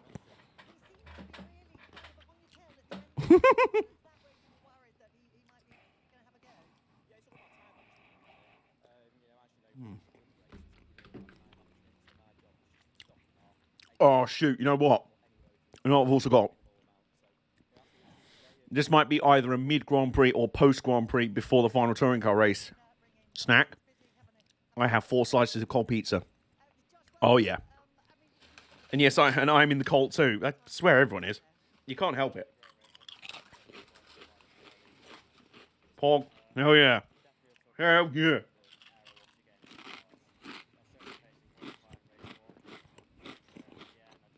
Happened for nearly 20 years. Well, respect. You stuck on it. You've been there since 1. I'll tell my 50 a delivery credit I'm very tempted to spend. What are your choices to spend it on? Might order a Domino's later. Go for it, man. That's what I have in the fridge. 4 slices of alarm. Got my second COVID vaccine tomorrow. Hey! You'll be able to join the double autism club, like me.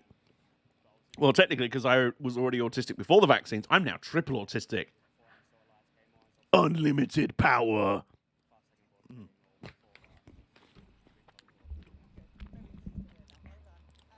Unlimited power of nerdy knowledge about special interest. Oh, that's cool, Hitch. That's very cool.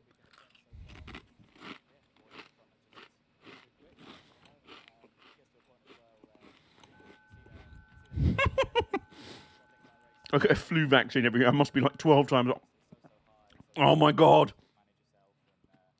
If unlimited power is he? Is he the unlimited power penguin?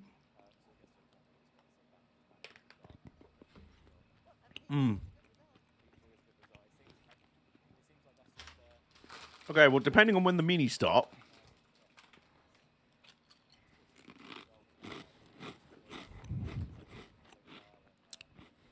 No, I've got better at programming, don't they?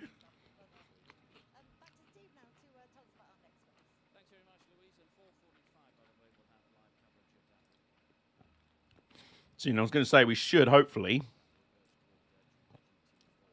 be able to watch the. We'll have the mini, the Quaif mini, not Queef. Don't call it Queef. Don't call it Queef. Quaif mini challenge trophy. We should have time for that. Ooh, interesting commentary combo here. Well, there's a woman. Yeah, very good. There's a woman in the commentary box. Quite stunning. Just mind-blowing. Oh, it's Lillian Walmsley. I've heard of her. She's like a club racer. I think she probably races in this championship. That's very cool. Good on you, ITV4, though. Very cool. There we go. Holy shit, Steve Ryder's looking old. But he's been around forever. He's literally been around forever. First NASCAR race I watched was the 2010 Autism Speaks 400. Well, aside from the very shit title sponsor, it's a race at Dover. It's a pretty good first one. I grew up with him on the telly box. He's one of these... Right, okay. So here's our answer. This particular mini challenge is modern minis. But they can be a lot of fun. The classic minis can be even more fun, but these are still really good fun. Like I say, these are like carrying the baton for the Clio Cup, which no longer supports British touring cars, which is kind of sacrilege to me. And Carbush 1, which may be a fact. Well, you know, there you go.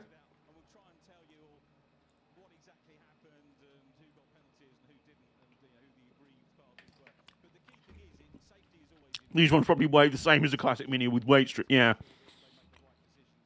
They're like MMA fighters. They have to weight cut. Well, you know, cars have weigh-ins. Make sure they're above the minimum weight.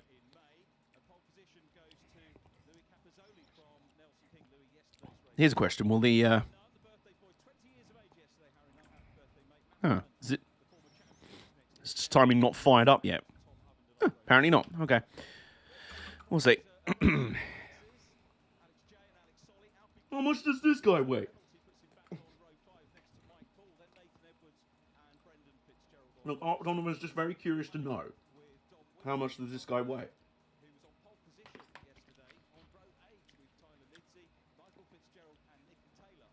This grid display on the... Mate, put the better row at the top. Oh, that threw me off earlier.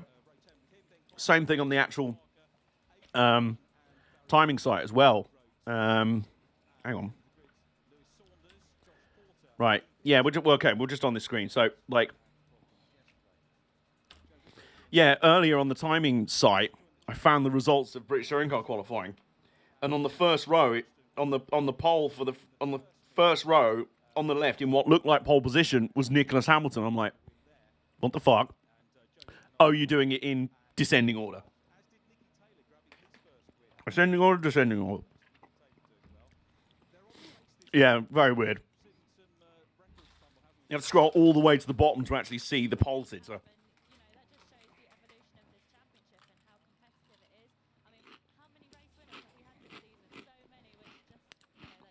Here we go. Right. Well, apparently they're already halfway around the first lap. I'm starting to think this timing thing, I think the broadcast is just a bit behind. Do I give delivery the chance to fuck up a KFC order? Well, Sean Goliath would say yes, but I'm not Sean Goliath.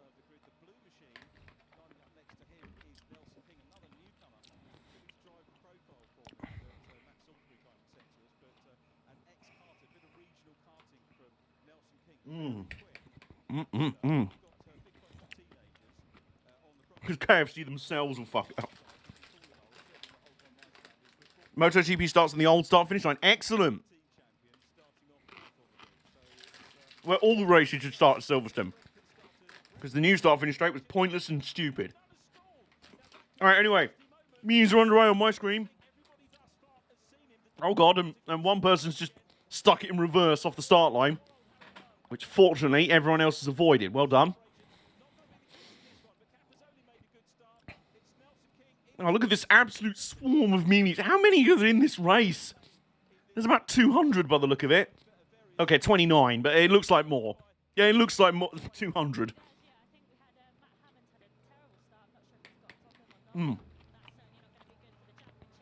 What?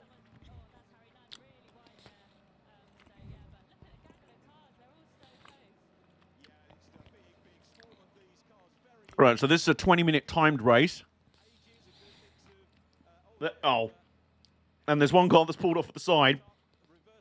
Oh, it's Matthew Hammond. I only saw the surname on the windshield. I was like, Hammond! Hammond! There's a GIF I saw that was tagged, this is a poorly attended series. There were bloody hundreds.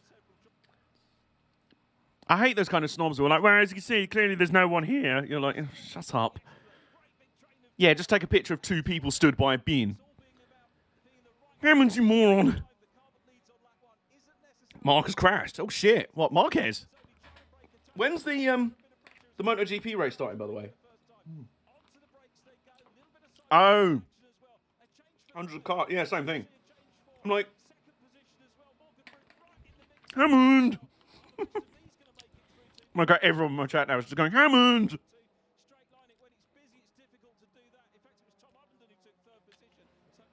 You could just tell if Richard Hammond actually wanted to go racing, this would be the kind of championship he'd do.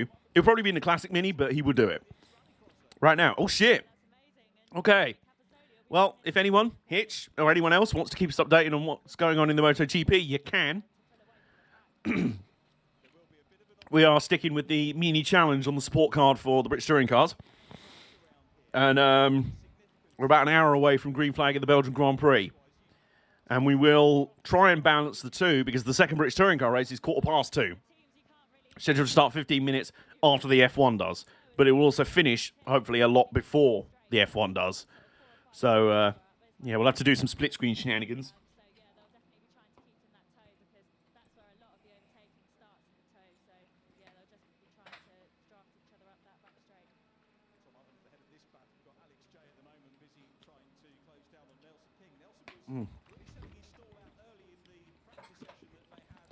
Espargaro Brothers won too. Nice. Okay. I put the playoff grid for NASCAR in the Discord. Yay. The Let's Play RNG to decide who's going to be a champion. And what's the lineup then? Guy who's had the best ever redemption for being a racist twat. My boy, if I still followed the series. Truex Jr., you're pretty cool. Kyle Busch, you're pretty cool. Yeah. Chase Elliott, Bowman, yep. Hamlin, yep. Byron, yep. Logano, yep. Kyle Busch. Chris Bell, Almirola. McDowell, Reddick, and Harvick. Okay, fairly standard. Just pick any 4 of those and they could be out by 3 races in. Because it's almost like the series is an absolute fucking crapshoot. What a joke of a series, honestly. Like I said, it actually angers me how bad how much of a joke NASCAR is now. Because I grew up genuinely, like, it's genuinely like, I'm not angry, I'm just disappointed. No, actually, I am really angry as well. It's not just a case of like, lol, NASCAR, it was always banter. I'm like, no, I genuinely loved it for 15 years, and it just went to complete bollocks. And it's still going down the toilet. Imagine if Kurt Busch wins the championship. You know what? That should be it. He will have won the first ever chase. He will win the last ever playoff championship. He'll just get to the end and be like, right, as champion, I am declaring the playoffs done. We ain't doing this anymore. They've come full circle, gone straight up a Brian Francis arsehole, and we're done with it. We're done with it. We're out. And everyone will be like, yeah! Be like the biggest babyface pop in motorsport history.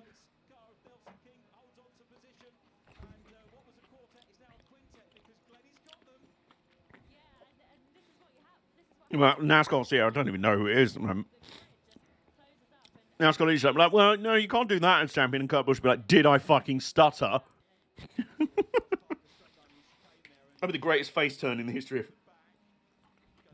of all motorsport. All about 5 minutes into the mini race, and the battle for the lead is 1, 2, 3, 4, 5 cars, all just scrumming together.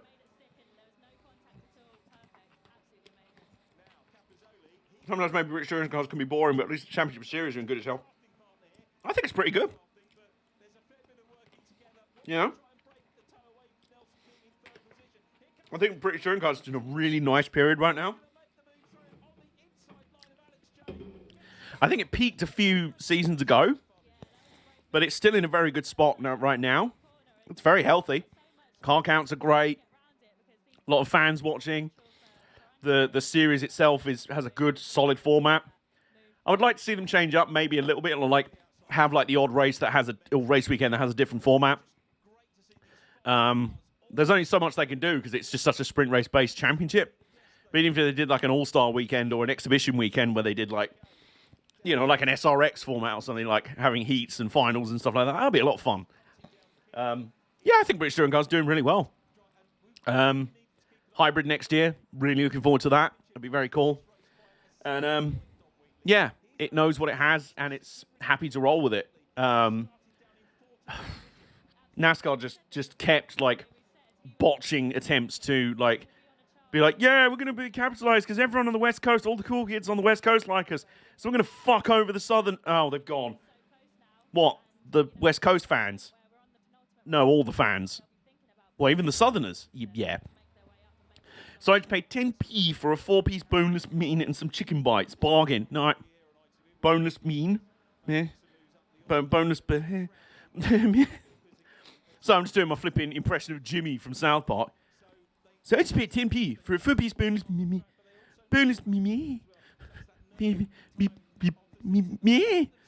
It's like if it's not broke, don't fix it. Exactly. And sometimes that's no bad thing, you know?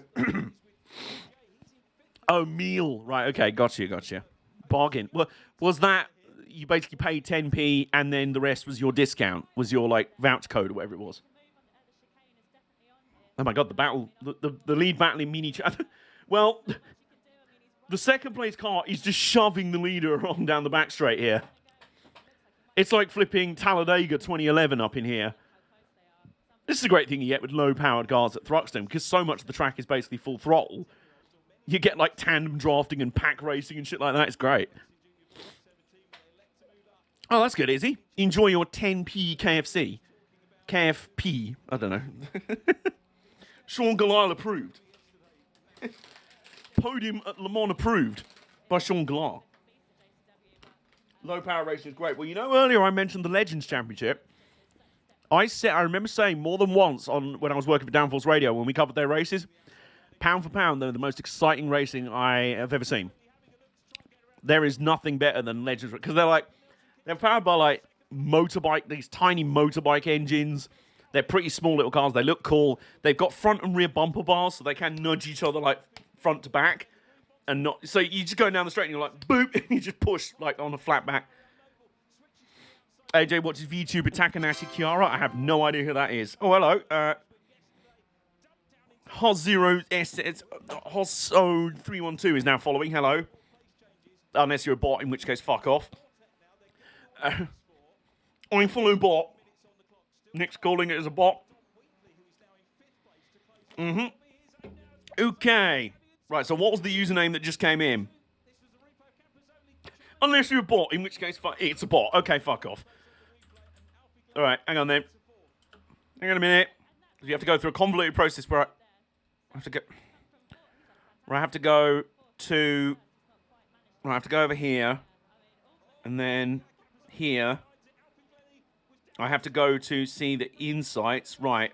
Because I can't just report it from here, because it's like, what has it done? What is the exact thing it said? Oh, God, and now it's doing a billion different things there. So, right.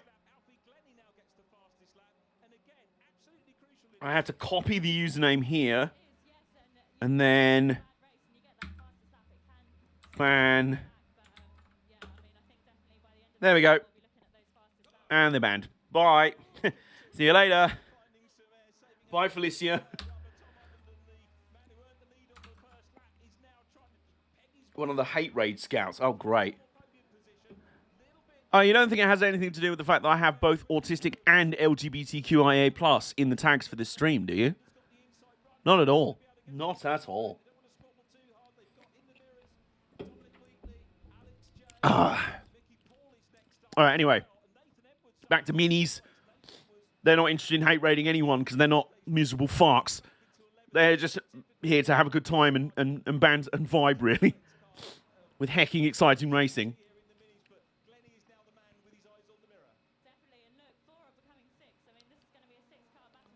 I didn't ride any hybrid electric buses in Birmingham. Oh, do they have them then? Fabio is up to P1. Who is this? Quattararo. Nice, very good. Oh my goodness. Shit's getting real in the minis. That lead battle that was 4 cars deep a few laps ago, it's now 6. And the person that was second a few laps ago is now 4th. And the leader, I can't remember who was the leader. I think they're 3rd now. And someone else is trying to run away. And, oh, this is brilliant. This is great. Like I said, this is like legend, just slightly bigger legends. And they're great fun. Like I say, they have no power. They slipstream everywhere. They were bump drafting each other down the front straight at Brands Hatch. And that's not even a straight. That was great. And Glennie out in front now has a 5 to 6 car length lead.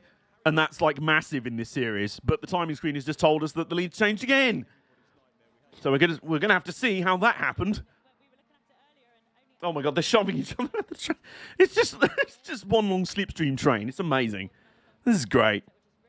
Like Izzy said, sometimes the best racing is just low-powered racing. It's fantastic.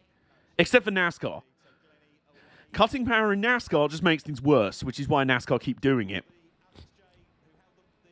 You know the really common sense good idea we should do? That everyone tells us we should do? Yes. I've had a great idea. Let's do the opposite of that. Or why? You could just do the good idea that everyone says, no, that's too mainstream. We're radical. We're reinventing the wheel. When people say it's to turn left, they go, well, oh my goodness, what's going on here? Jesus. Oh my God. Oh my fucking God. We just had 3 wide for the lead across the final corner. One car having gone through the middle part of the chicane, and another car cutting the corner on the right side. Oh, this race is the best. This is the best thing ever. Oh, this is brilliant. Get these on the F1 support bill. Imagine the drafting down the Kemmel Straight in these. Oh, my God. This is brilliant. Oh, I'm out here for this. Mini challenge. The minis are trying to get... They really are. Like, I looked up and all of a sudden the leader, who was out to a 6-car length lead, suddenly was third. And I'm like, how the fuck did that happen? They're going 3 wide through a chicane. That made it work. Okay. Right. Okay. Oh, my God. You absolute mad lads. I love it. I love it, Maggle. This is great. Minis to spot. I'm here for it. Oh, my goodness. Oh, this is side by side. Is this a battle for the lead? I don't think so. I don't recognise the 2 cars. No, it's not. It's a battle just like back in the field somewhere. Between the 46 of Wish.com Valentino Rossi, Valentino Blossi. Oh, my God. Meantime, battle for the lead. 4 cars nose to tail coming up to the final chicane. Flying into it now. Someone's trying to go on the outside. Is it the right turn? They'll step up to the inside. No, they're still nose to tail. And there's 2 more behind trying to tandem draft. One's gone wide out of the corner and crashed. I think he's had a time to go down. Oh, that sucks. Alfie Glennie, who was leading a little while ago. Well, the time screen's showing a safety car, so I'm not seeing that yet on the telly, so I assume that's what's going to happen. Oh, no, he just came out of the final corner and then just didn't turn right. So it was like right, left, right for the final chicane. It was like he went right, left, why am I not turning? I think they must have had a puncture. That absolutely reeks of a puncture because the car just didn't turn. Or a broken steering column or something like that. Well, he's out of the car, he's all right. He's having a bit of a breather there. He's a bit, blimey. It was fairly low speed, but it was just a big sort of like straight on, just like into a big old tyre barrier, so. Huh. Apparently on the TV, it's still not showing as a safety car. But, I mean, it is on the timing screens, and rightfully so. Just refreshing the feed every so often, just trying to make sure we're still... 452, safety car, okay. So, wow, yeah, this feed is nearly a minute behind the live scenes. So, well, we wonder now... I'm wondering now whether this will end under safety car. Thruxton doing Thruxton things. Okay.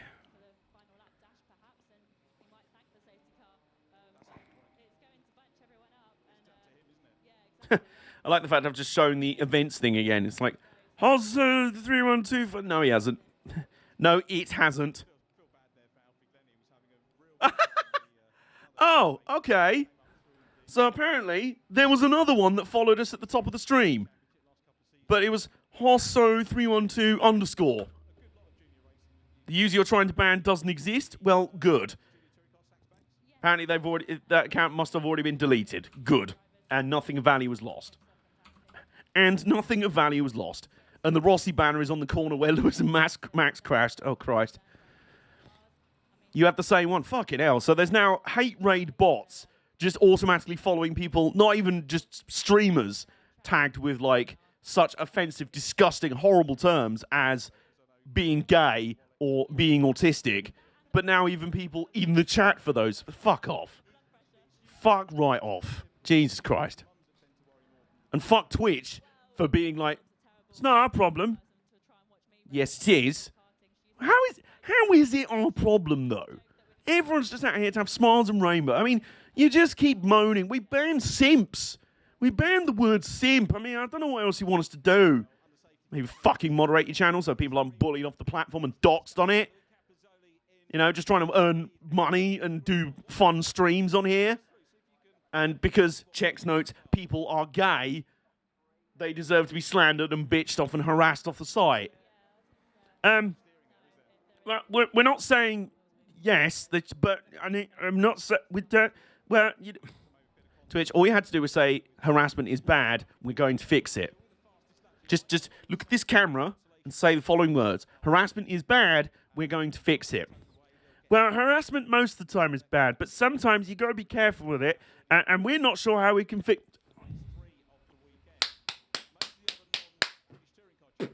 Just Twitch just on the floor, like, unconscious. Because I'd fucking beat the shit out of it. Yeah, I just beat the shit out of Twitch while streaming on Twitch. It's gone meta out here. Anyway. I don't think it's any coincidence that Twitch started really nosediving and getting more and more shite when Mixer went down, when Mixer went away. It's almost like YouTube for the longest time, like, oh, we don't have any competition. Does that mean we can just do whatever the fuck we want and no one can say anything? Yes, it does. Everyone's heading to the grid. Looks like they're on the full wets. Oh, boy. Oh, Roy. That's why I'm considering going to YouTube Gaming. I mean, YouTube as a platform is, like, as someone who's been on YouTube in some capacity for a long time, it's like, it really is a case, if you choose between YouTube and Twitch, it really is a case of pick your poison. So, you know, overall, I just prefer the interface of Twitch and, you know, as just the practical thing of streaming on it. There was a voice actor doing a signing yesterday on Twitch, and even he got a hate raid. Oh, fuck off. Fuck him. Right, here's a replay of the mini crash. Yeah, it looks like on the timing screen they're going to finish under safety car. That is a shame. That's a shame. That was a really good race brewing up. That was really good stuff.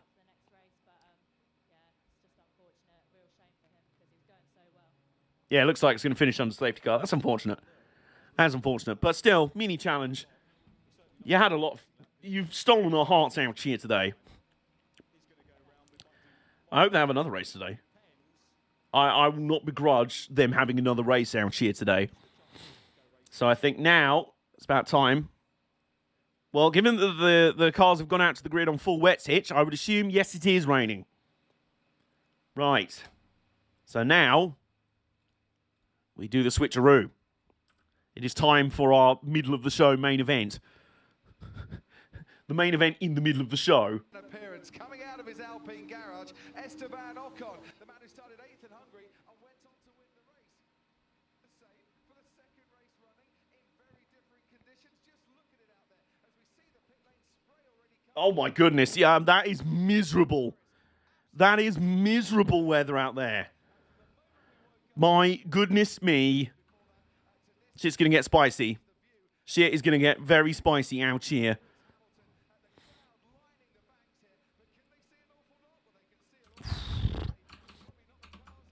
I mean, I'm calling right now, we're going to get a safety car start. Because that's just, there's a lot of spray coming up on the Kemmel Straight, yeah. Oh, look who it is. Waiting to come out of the garage.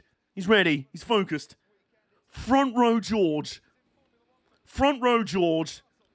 Even he's on the full wets.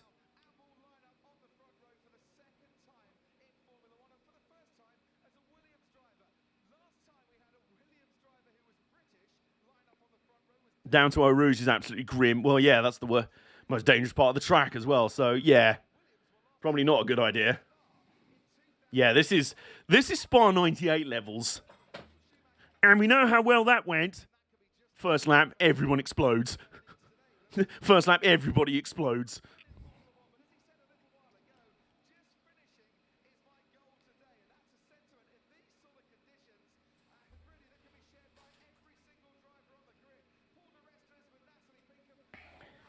A Brit in an uncompetitive car won that. Izzy, don't get my hopes up here.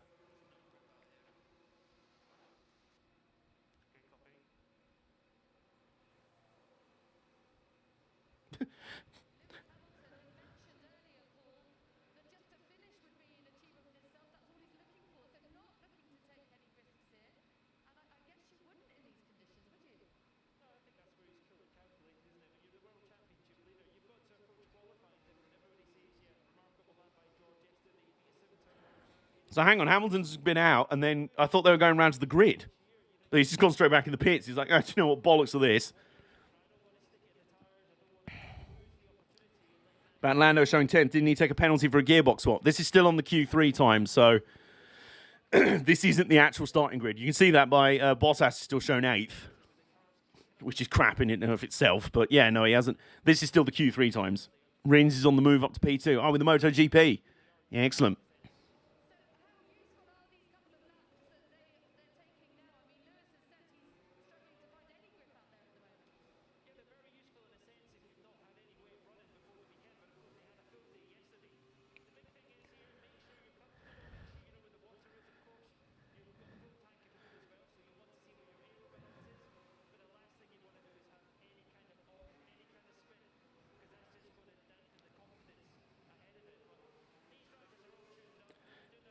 The thing is, they're going around at slow pace at the moment, but there's certain parts of the track where they don't seem to be kicking up too much spray. Not more so than other places where we, other wet races that we've actually run. I assume it'd be a safety car start because that's just the default now. It's just like, we don't trust you to do a standing start in the wet. And then we look at Le Mans and everyone's like, why don't we let them just have a rolling start at the start? Why do we have to start in a safety car? They're the best drivers in the world. Let them go. Green flag after 2 laps. Everyone explodes. Well, you see, maybe that's why we didn't trust them to go green right from the start.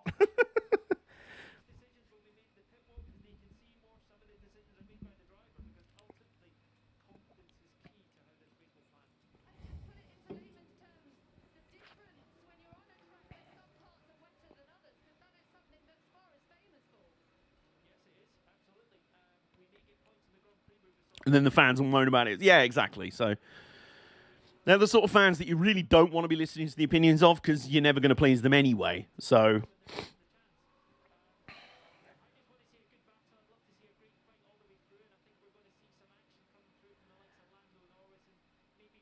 it's hard to tell. It doesn't seem to be raining right now that heavily. I think it's just like drizzling. But obviously the track's still pretty wet anyway. I think it's close to raceable. It doesn't look like there's at certain parts of the track. Well, I keep seeing sector 2. That doesn't look too awful. That doesn't look like it doesn't look like a completely like. Hello, MJ Master, sexy lad. Well, thank you. Yeah. So yeah, it doesn't look like it doesn't look like there's massive like puddles or too many like aquaplaney sections. Aquaplaney, you know what I mean. Oh, well, as I say that, there's a Red Bull in the tyres. There's a Red Bull in the tyre barrier. I can't tell which one it is. Oh, it's out of Les Combes. Oh, it's Checo, and he's gone straight in out there.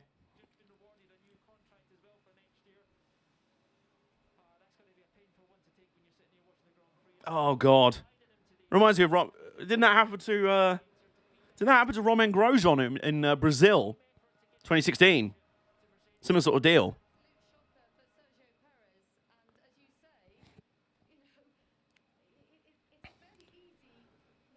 Must not laugh. That's a bit mean. Red Bull engineer's going to hate it. Well, why? Because, oh my God. Whoa. He's trying to go. Oh, it goes on the rumble strips. Oh no, there's just nothing. Just aquaplane, just straight lined off. Nothing.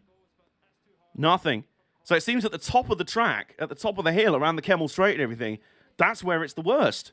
There was just nothing. He was going through the corner at like half speed and then just skidded off.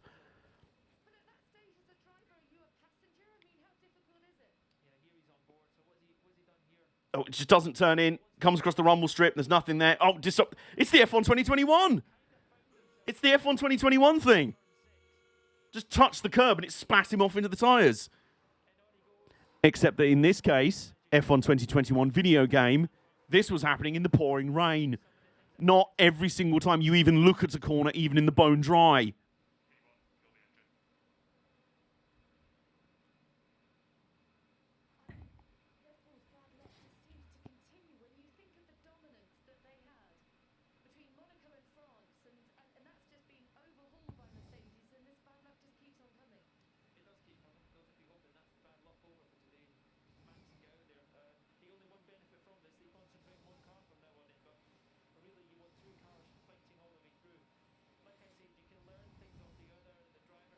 There was a moment where I saw a Red Bull in the tyres and I was like, oh no. Is George Russell actually about to start on pole? Effectively on pole? 99% that would not happen on a No, absolutely not. F1 2021, the game, disagrees. But no, it wouldn't happen at all. Man, that sucks, man. Because people are going to meme the shit out of it because it's like, he crashed on the warm-up lap. What a pillock. Like, motherfucker, that's filthy. Like, that's just like... I can't hear the radio, but I think I'll be having a yell at Massey. What, basically saying that we shouldn't be out here? Oh, here we go, yeah.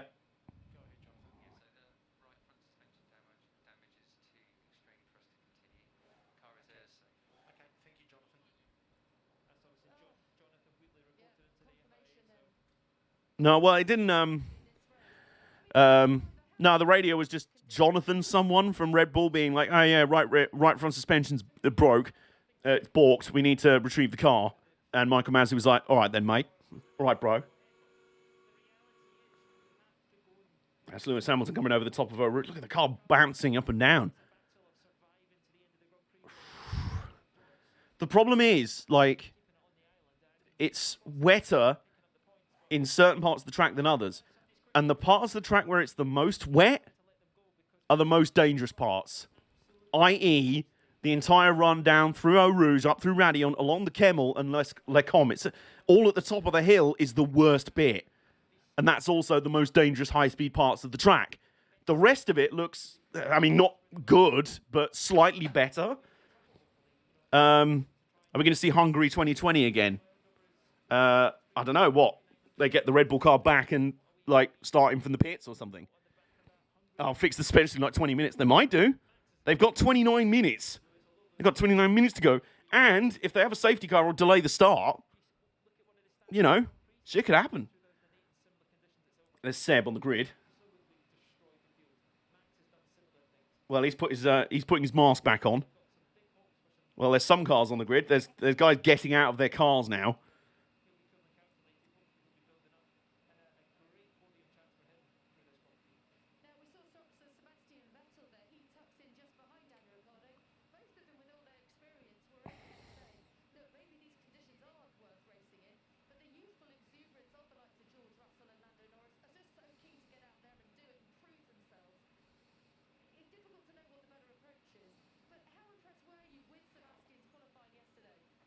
A lot of brawlies up in the merch area. Oh.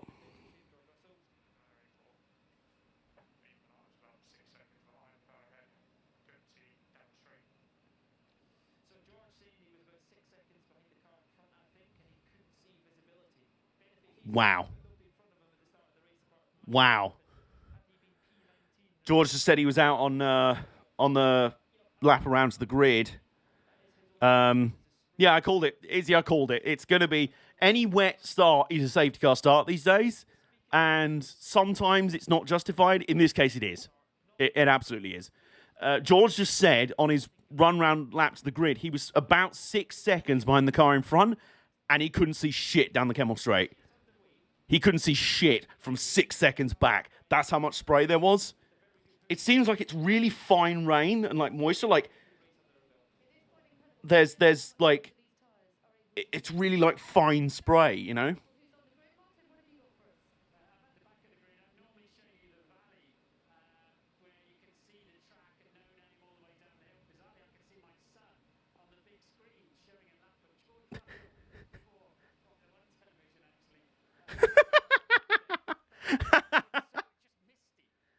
A wild moment for Martin Brundle. He's like, I'm at the back of the grid. I want to show you the valley, and you can see all the rest of the track. Weirdly enough, I can see my own son on the TV screens. Alex is there on the TV, just like, oh, hi, Dad. Dad, how you doing? Mine's like, hello, son. Anyway, I'm out of here. Oh, is that Roman Grosjean? Oh, hello, mate. Oh, that's a dapper jacket. Love that. Yeah, Grosjean's out here. Guest of honor for the weekend. Very cool to see you back in an F1 paddock, man. Very cool. It's just been cool seeing him racing this year and having so much fun in IndyCar, getting to do everything. After that crash is like a bonus and amazing to see. You love to see it. Yeah, he was apparently speaking with Gunther yesterday too. I'm like, yo, so how's those two young guys that you fired me and Kevin for? How are they doing? They're fucking shit. Well, I mean, we told you, fam. Wholesome father-son moment.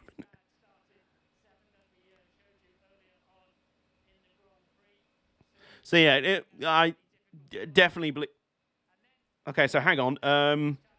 Yeah, okay. So the grid now is reflecting the actual starting order, and right now, Lando Norris is shown as starting 15th.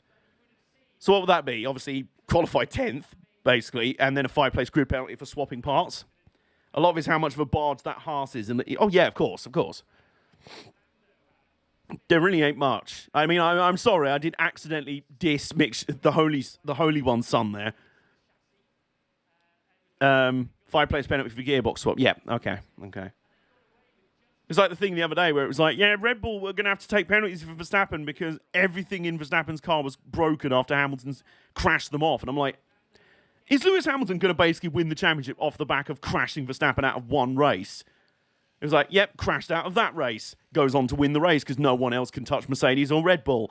Hungary gets yeeted off by his teammate. Still comes back to nearly to finish second because fucking no one else is anywhere near. And now it's like, oh yeah, and now Max Verstappen needs to claw those points back, but he might take grid penalties because his parts are all damaged from that crash that Lewis Hamilton caused. Oh, okay. So all you need to do is crash one car, one race, and you've basically fucked them over for about the next 5 races. Oh, hello, we're talking to Jost Capito, Williams CEO and team principal all at once. In an ideal world, you wouldn't punish part swaps in case of accidents that aren't the driver's fault, but newer parts perform better, so you kind of have to. Well, I mean, that's kind of... it's a hard one to say, because it's like, well, do you punish someone for changing a tyre that's going flat? You know what I mean? But I do not think Mick is that good. Whoa! Hitch, here's the floor. The floor's yours. I'm running away. Good luck.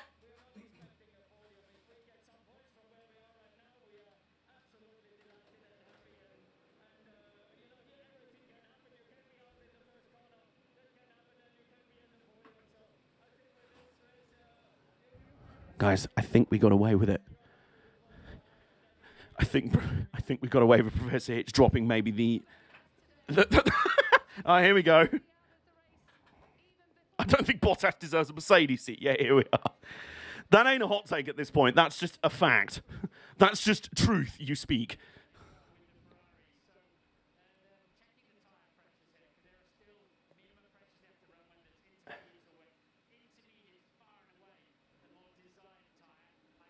It really doesn't look like it's raining at the moment. Just of course, the way it's just so grim out there, the track is not drying in any way. Would Bottas deserve a Toyota hypercar seat? Yeah, of course. Like, Bottas probably would actually be pretty good in endurance racing because he's steady, he's consistent, he can handle the job. He's just not Bottas touring cars. No. Nobody wants this. Bottas in a click and... oh! The ultimate punishment. Oh, God. Just James Glickenspanner just on telly in his stupid cowboy hat. It's like, well, I've announced a new signing for our star driver, our star car. We're going to win the World Endurance Championship next year, despite the FIA's best attempts to screw us over because they hate plucky privateer underdogs and they want to favor the big, nasty factory teams that totally outsource and cheat all on designing their cars, which we totally don't do. I don't know what you're talking about. Shut up. We're announcing a new star signing. It's Valtteri Bottas. And Valtteri's there just like, hello, I'm depressed. Hello, I'm depressed. I know I wasn't very good for Mercedes, but I really don't deserve this. I'm sorry, I don't deserve this. And we're all just sat there like, oh, Valtteri, mate. This is not fair. No one deserves... Mazepin deserves a Glickenhaus. Otherwise, that's about it. Glickenhaus is the embodiment of thinking that Big Pharma and vaccines and masks are bad. So what are you saying? He's a Tea Party member? Mick's helmet, what is it? We're talking about people's helmets again. I feel like we need to establish context that these are car drivers' helmets. Bottas the World Rally. What, following Kimi Raikkonen's footsteps? World Rally Championship point scoring, Kimi Raikkonen. Or maybe that was only in Rhino GT4's WRC 2010 career mode. No, I think that was all. There was just one rally. I remember watching the stream and he was like, yeah, Rhino won, just ahead of Sebastian Loeb. Out of nowhere, split. It was like second Kimi Raikkonen. Bottas to NASCAR. He'll probably shit house the championship over there. Bit of hindsight, but watching the replay, Checo would have been better letting the car go round. Might have damaged it less. Well, what was he? Well, he wasn't. Oh, I see. Oh, I see. Well, honestly, I don't know, man. Like, first fin in NASCAR since Raikkonen. I don't know. That's the definite hindsight. It's 2020. Like, I don't know. The way he was going, he probably would have spun and just backed in and busted a load of the rear suspension instead, or the rear wing and everything. So, we don't know. He's just going to be feeling shit about it, and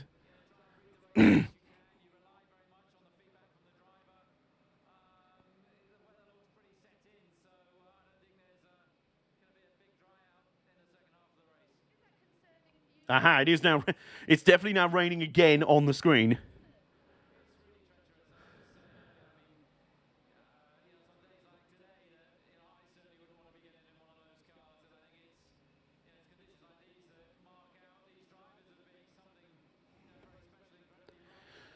Selfishly, it's one of those deals where I'm like, I know it may also delay the race, or it might be like too much rain, but at the same time, I know that the more it rains, the more competitive George Russell will be in the race. I didn't want to wake up this morning. Secretly, I was like, I kind of don't want to wake up this morning and it's sunny. I'm assuming everyone knows Perez is not starting after his accident. Well, now we do, Jason. Quartararo wins the British MotoGP. Nice. Cool. Oh, yeah, it is chucking down again on the grid now. Thing is, they did go racing last year in pretty miserable conditions in Turkey. But then again, that is a track with fairly big runoffs and everything, so...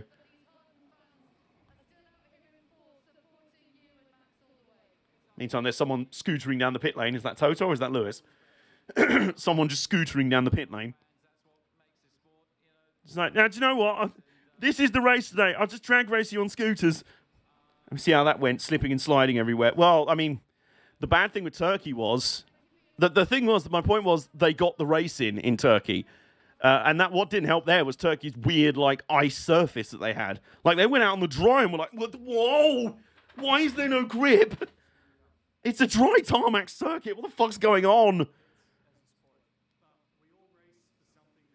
This is the get everyone to read out a script saying how progressive F1 is. Just ignore the large pile of money behind us that just got mailed in by Kingdom of Saudi Arabia Limited. Okay, yep. Just ignore that. Just going off the Camel Straight. Jason, we are watching. We know. We saw the crash. The track was newly it was newly resurfaced. It had no grip in it. There was no rubbering in at all.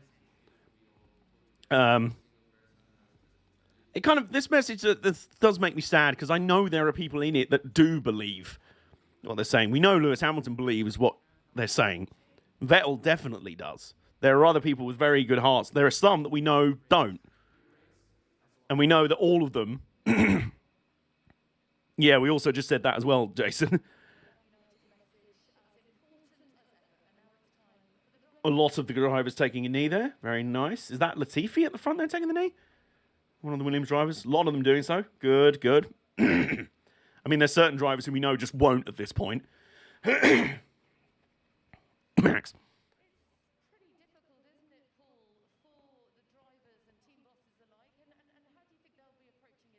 It's pretty difficult for the drivers. You really... I have a chess player's reflex.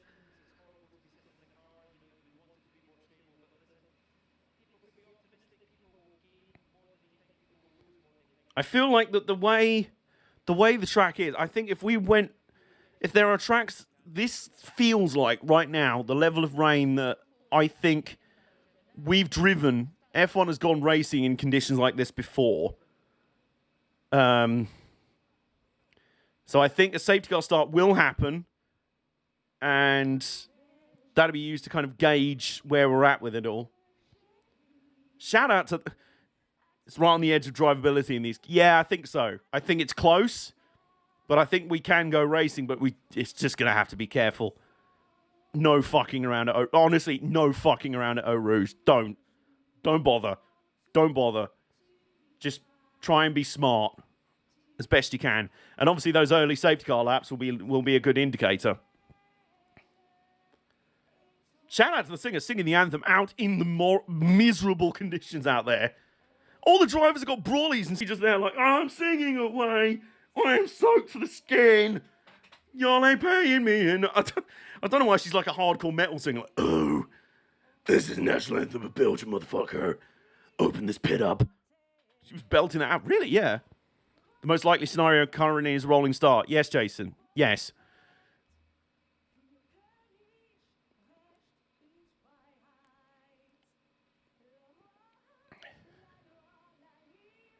Yeah, she's going for it. She's going for it like, yeah, get me off this fucking grid. Golf clap, golf clap. She's out there, it's like, you motherfuckers, y'all better appreciate what I'm doing out here. If you're in the building with your umbrella, make some noise. Oh, shit. We need the sound effects. Oh, it's George. It's George.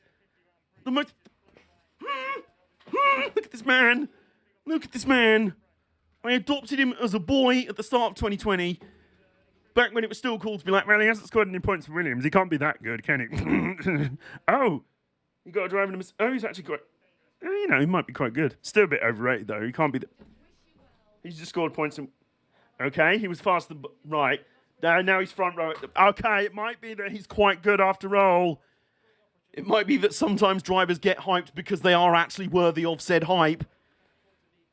Excuse me, I'm not salty. I'm not salty at all. Anyway. So, yeah, the national anthem thing is about this. If you're out here at Spa soaked to the skin with your umbrellas, make some noise. Or would those air horns just be full of water? So this F4 race is spicy. Oh, God, there's a big... Oh, no. Big F4 crash? Oh, jeez. Wholesome Stefano. Huh? What the... And now the live streaming's just crashed. So that's good.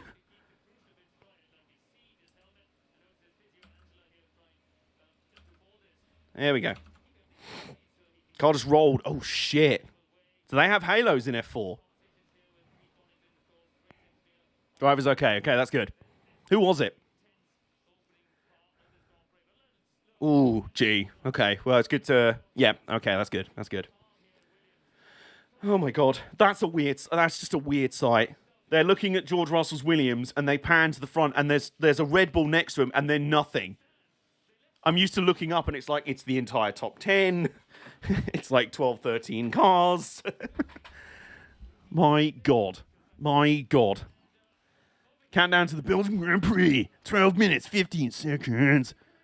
Yeah. Yeah. Zach Taylor. Well, I'd say good to hear. Good to hear that. All okay.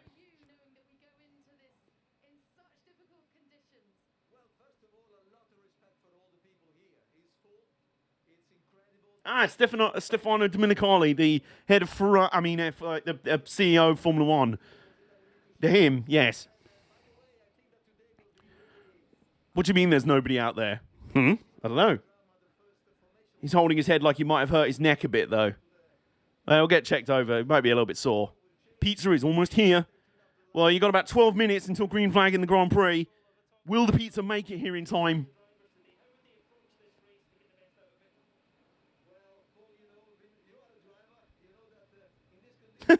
Well, you're a driver. Paul di Resta's like, yeah, I'm not...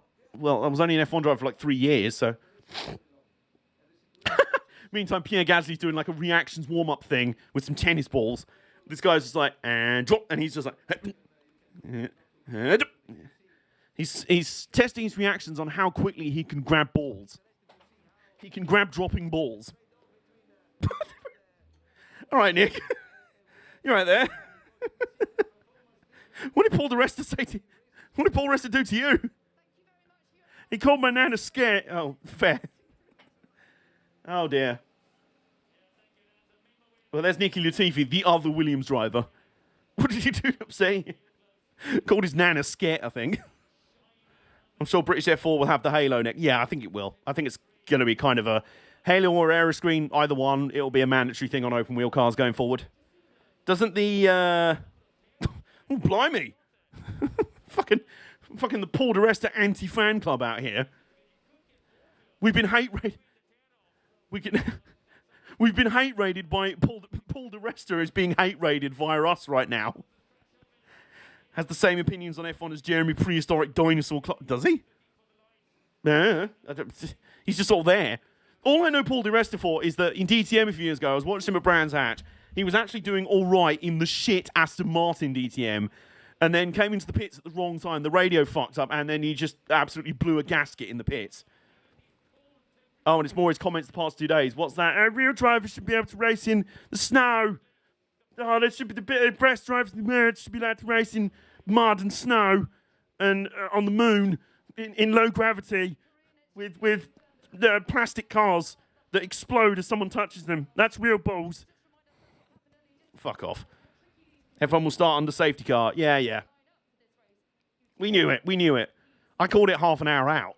So, that sucks for Perez. They can't get his car to the grid. That's... Man.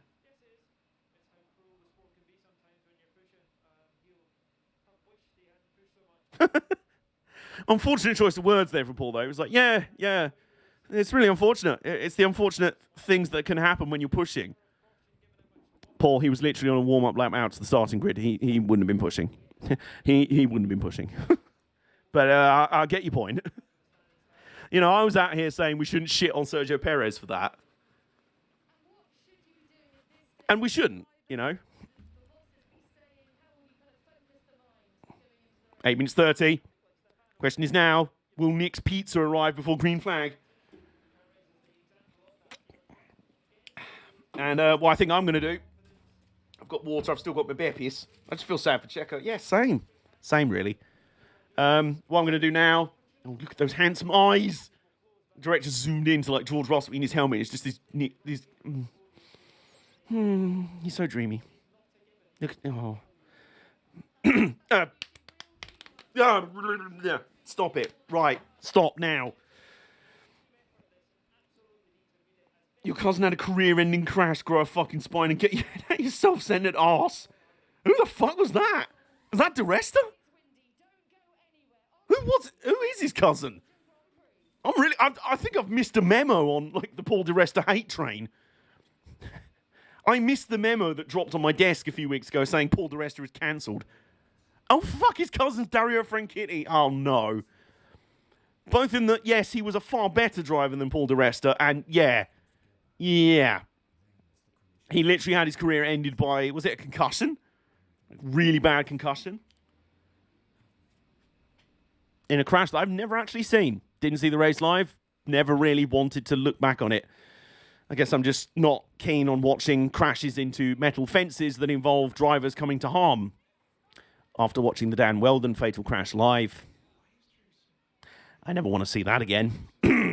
I don't think I want to. I don't think I need to, unfortunately. Right, so what we're going to do, we've got about 7 minutes to go until the start, and it will be under safety car, so we probably don't have to rush too much. I always miss the hate train. I have no interest in watching bad... No, me neither. I'm going to pop to the loo, and I'm going to make myself a cup of tea. Let's do it.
a weekend at Spa, and despite all the infrequent weather interruptions we've had at this glorious track over the years since we first raced here in the World Championship in 1950, this is nothing like a Spa weekend.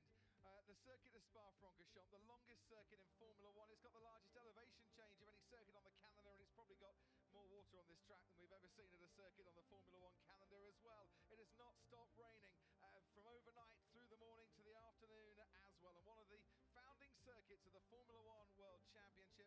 This is the 66th World Championship Belgian Grand Prix, the 54th to take place around this 4.3-mile circuit as it stands in 2021.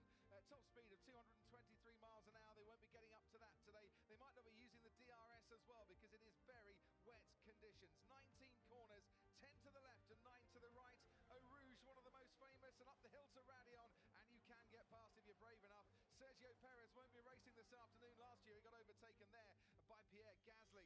Antonio Giovinazzi in the dry managed to crash at Le Fagna chicane. This one of two big shunts for the Italian here at Spa-Francorchamps. Took out George Russell on that particular afternoon. And in damp conditions in 2010, this is Sebastian Vettel trying to take second place from Jenson Button, crashing into him. Button out of the race, Vettel limping back to the pits. The tyres this afternoon, well, will we see slick tyres? Doubtful, really. C4, C3, C2, all drivers have got plenty of slick tyre compounds to use. Wet weathers and intermediates, they are going to be used, the wets, right from the start as we start the formation lap behind the safety car. So this is how the grid then looks for the Belgian Grand Prix. Max Verstappen with a 5th pole in his last 6 races. George Russell, 2nd ever appearance on the front row, is alongside him. Lewis Hamilton will start from 3rd today, looking for his 100th win. Daniel Ricciardo keeps him company in his 200th Grand Prix. Sebastian Vettel with his highest start since Hungary 2020 is 5th, alongside Pierre Gasly, 9th top 6 start in 12 races this season. Behind them, Sergio Perez crashed on his way to the grid. He doesn't race. Esteban Ocon won and raced from 8th in Hungary. Charles Leclerc starts 9th alongside Nicholas Latifi, a career higher start for the Williams driver, and ahead of Carlos Sainz in 11th and Fernando Alonso 12th, the two Spaniards both together on row 6. Valtteri Bottas with a 5-place grid penalty starts 13th alongside Antonio Giovinazzi, and behind them come Lando Norris with a 5-place penalty after his crash yesterday for replacing his gearbox, and Yuki Tsunoda. Mick Schumacher is 17th ahead of Nikita Mazepin, his Haas teammate, and behind these two, Lance Stroll gets promoted up to 19th. He took a 5-place grid penalty because Kimi Raikkonen has a pit lane start for changing his rear wing for one of a different specification. Well, fortune favours the brave, and it's the bravest of the brave that go into 44 laps this afternoon. And in the words of the McLaren team principal, Andreas, lots of opportunities today in both directions. That's a good way of putting it, Andreas, I think. Kimi starting from the pit lane, a swap of the rear wing. Okie doke. Oh, excuse me. Never seen the Jules one or the Spa 29. No, I don't want to either. I don't want to. I'm going to have to. Race control, delayed start. Okay. We're not even going safety car start.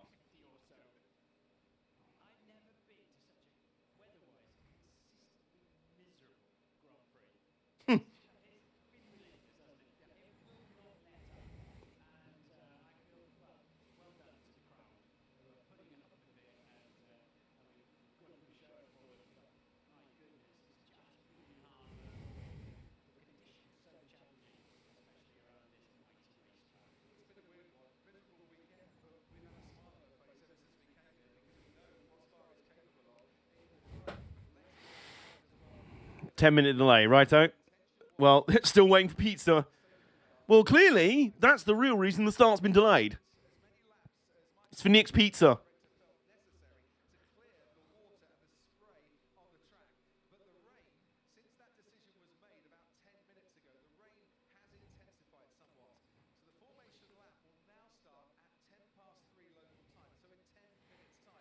It's going to end up starting almost on or around the same time as the second British touring car race.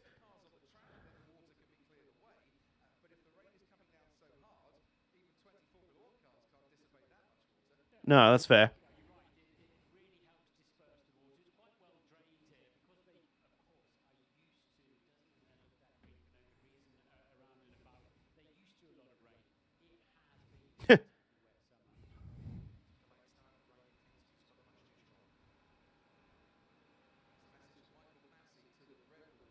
Okay. Okay.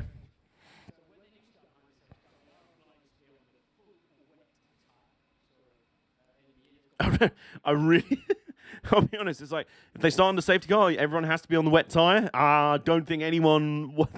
I don't think anyone really wants to be on anything else right now. Mazepin on the back. I'm gonna gamble on slicks, lads. Greatest strat ever. Oh no. Even George is like, look, I'm selling my fast laps on the Inters. Can I not? No, George. No, stop it. No, no, George. Please. We're not having this.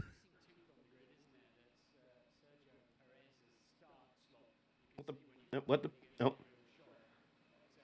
Oh, they're re-erecting the gazebos. They're re-erecting the gazebos over the cars. No, George, we want you to finish. Tonight, a British Touring Car Championship Race 2 is almost here. Spa is running late, and Fabio fans lol. Do they?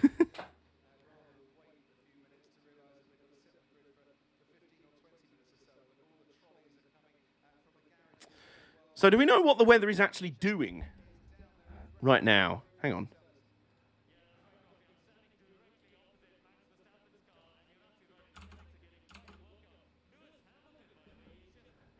Oh.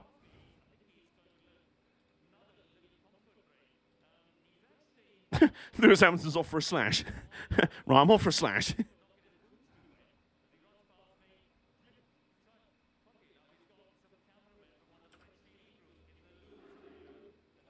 In the loo? What the fuck?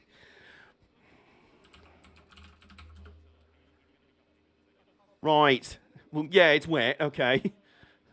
Well, yeah, we're aware of that. Can we get more of a detailed breakdown than that? we need a bit more of a breakdown than that, I'll be honest. So, where are we at now? So, 1 o'clock. It's just on to rain the entire day. And then tomorrow it's rain, fog, mist.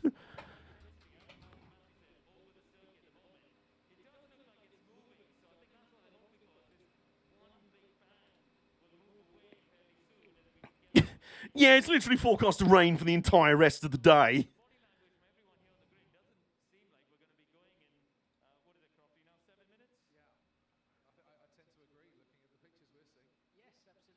Yeah, the forecast is literally rain for the entire rest of the day. Hello, Matty Baker. How you doing? Starting to brick having this race after all the crashes. Well, wouldn't you? Do you blame them? Look at Lando yesterday. That was one car at a time in qualifying.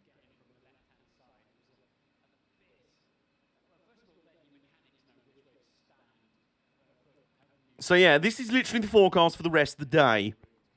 It doesn't look good. Are we going to run this race on Monday? Maybe. Visibility good. Okay, that's helpful. Moderate. What does it say the visibility is right now? Good, apparently. Moderate. That's when it's dark. Right.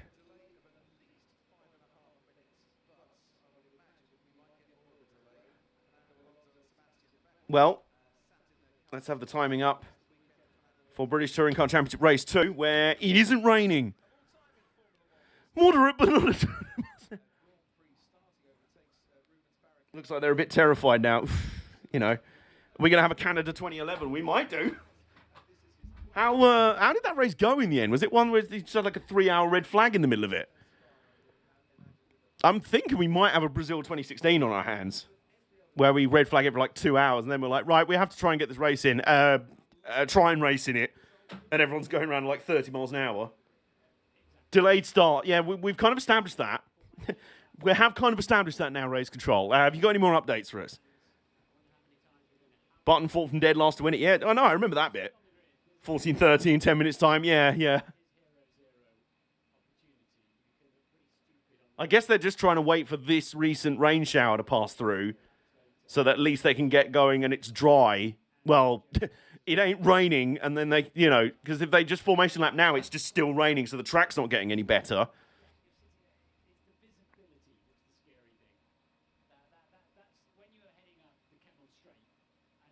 They're giving my KFC a fighting chance. Here's a question. Is Nick's Pizza here yet? It's definitely going to rain in the next 2 hours. Yeah, well, Matt, I just had the weather forecast up. It's raining for the rest of the day. What do they do? Still waiting for pizza. Well, here's the thing. You know, we're all assuming that they're just delaying the start because of the rain. Well, what you don't know is that 2 people in this chat here are waiting for takeout. That's what they're waiting for. Delivery is directly linked to the weather in Spa.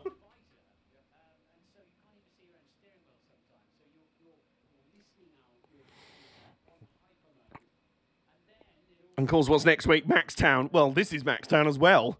Because he's like, I'm Belgian and Dutch. Two sets of rabid fans. The ponchos waiting for. Oh, they had to be. I love that everyone's in the brawlies and then there's some like lads up the top, like some bald geezer with no hat on or anything. It's like, my baldness will protect me. I'm a man. I will deflect water with my baldness. With my bald head. Yeah, it's almost like holding up a German flag thing. It's like, hey, hello. I spent 300 quid coming for the weekend and all I got was this lousy poncho.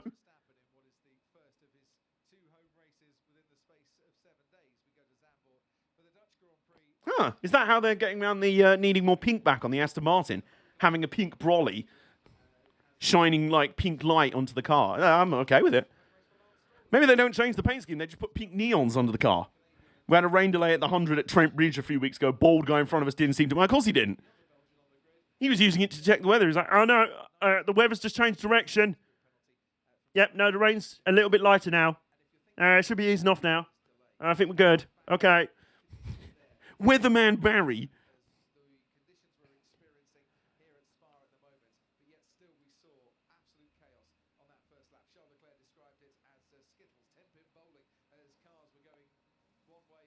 Which car?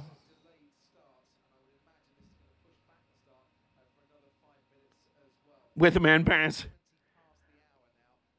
Yep, 20 past. We might end up getting the British Touring Car race in before the Grand Prix. And I'm okay with that. I am okay with that, honestly.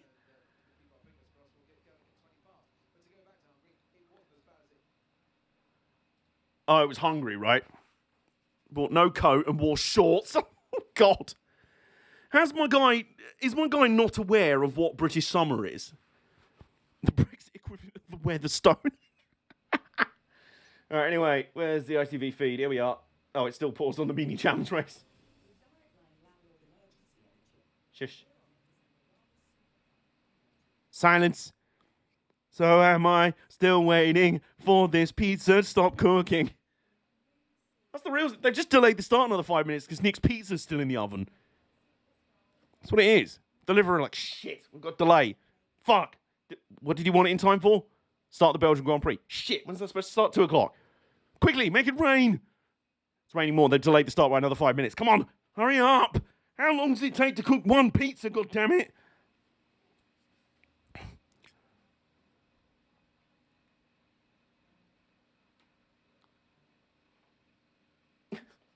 So I'm just watching a rather adorable advert about an old lad and his dog.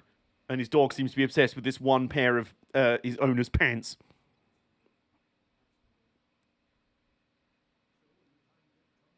It's a very cute doggo, though, so I'll allow it. Oh, there's even a cute picture of the two. Like, yay, it's a doggo. I'm doggo. We're doing quicker from Domino's Mortium. Ow. Good boy. Good boy. Ah, it's the dog's trust. Yes. Ow. Ah, it's about doggos that lose their owners to old age, but they rehome them. I have another forever home now. Does Mottingham actually have a Domino's, though? Well, you'd have to ask Nay.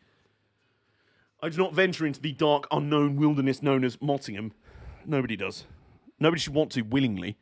Right, now that I'm back on the British Touring Car coverage, can people keep me posted on what's going on in the F1 and whether we're close to a start there? I mean, I don't think we are. But let me know. If there's an announcement saying, yeah, we're going to actually get the shit started, then let me know, all right? All right, geez. Yes, let's just show a replay of the start that we missed from the first touring car race. I've turned the F1 off out of fear that nothing happens. More because there was a coach depot outside the... Oh, there you go.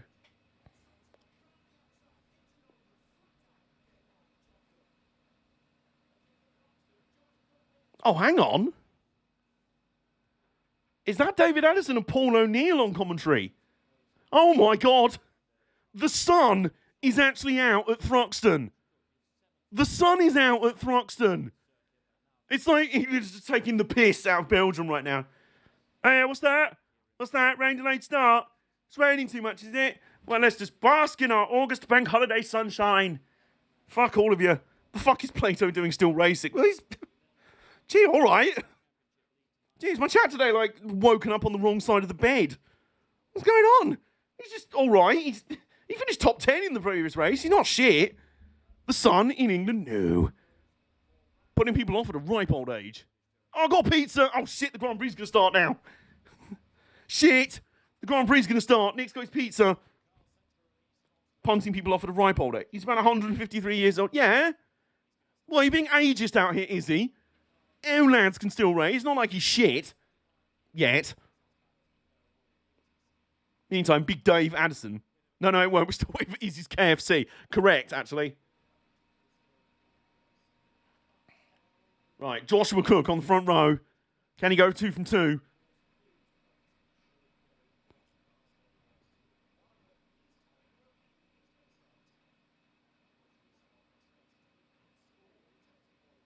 No sign of it even moving yet. Okay, good.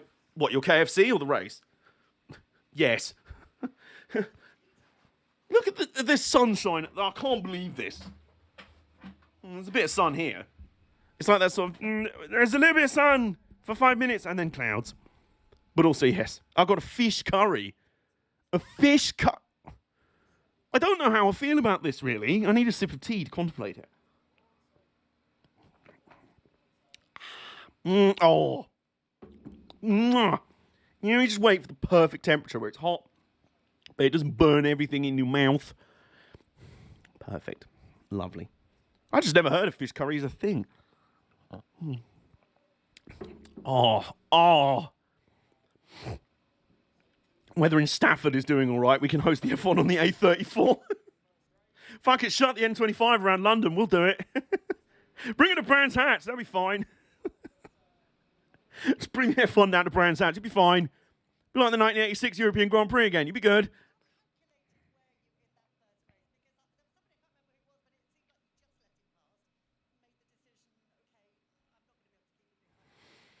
Brands might be the closest track to them. It might be. Well, if they come through the Channel Tunnel, then yes, it will be. Or Lydden Hill. F1 Rallycross at Lydden Hill. Heat 1, Bottas, Leclerc. 5 cars start on the start line for the Rallycross. They're like looking at each other like, what's the Joker lap again? It's like a pit stop where you don't pit. Right, okay. Yeah, go on. They just go over the first jump. Oh, their wheels fly off. I didn't think this was a good idea. Michael Masi said it'd be okay. I got my second vaccine this afternoon, so I need to go do a lateral flow test just in case. Very smart. Good on you. What time's your actual vaccine? Funny enough, it was 2 weeks ago exactly around this time. I think it was 2:30. A couple of Sundays ago exactly, so 14 days ago exactly, that I got my second jab. Which is very cool. 15:45. Excellent.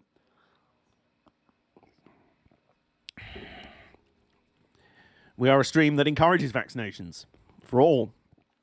Because we're not anti-vax fuck nuts. Mine's at 10:45. I don't want to tell you this, Nick. You've kind of missed it. Oh, you mean tomorrow, right? 2:25 our time for the formation. Right, okay, so give it another 5 minutes, that'll be 2:30. Give it another 5 minutes, that'll be 2:30. I had my first halfway through England v Croatia, and now my second is just before the F1. No way you had yours halfway through the England v Croatia game. I had mine halfway through the second half of that game.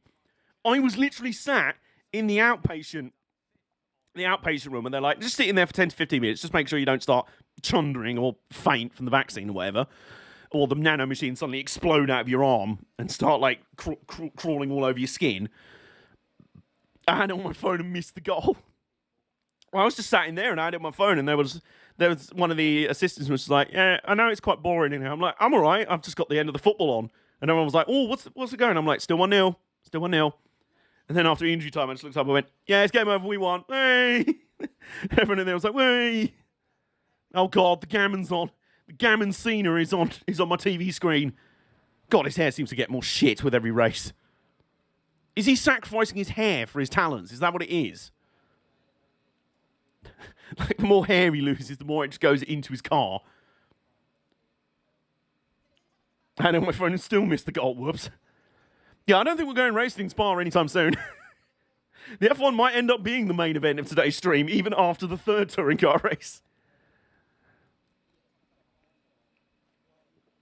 Oh, man.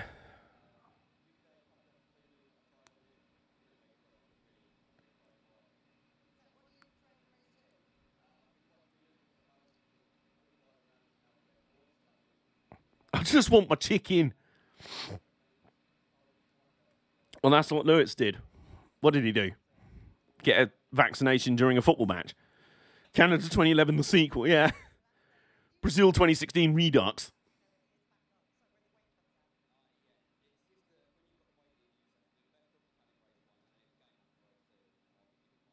Oh, I just had a cup of tea, so I need to wait half an hour.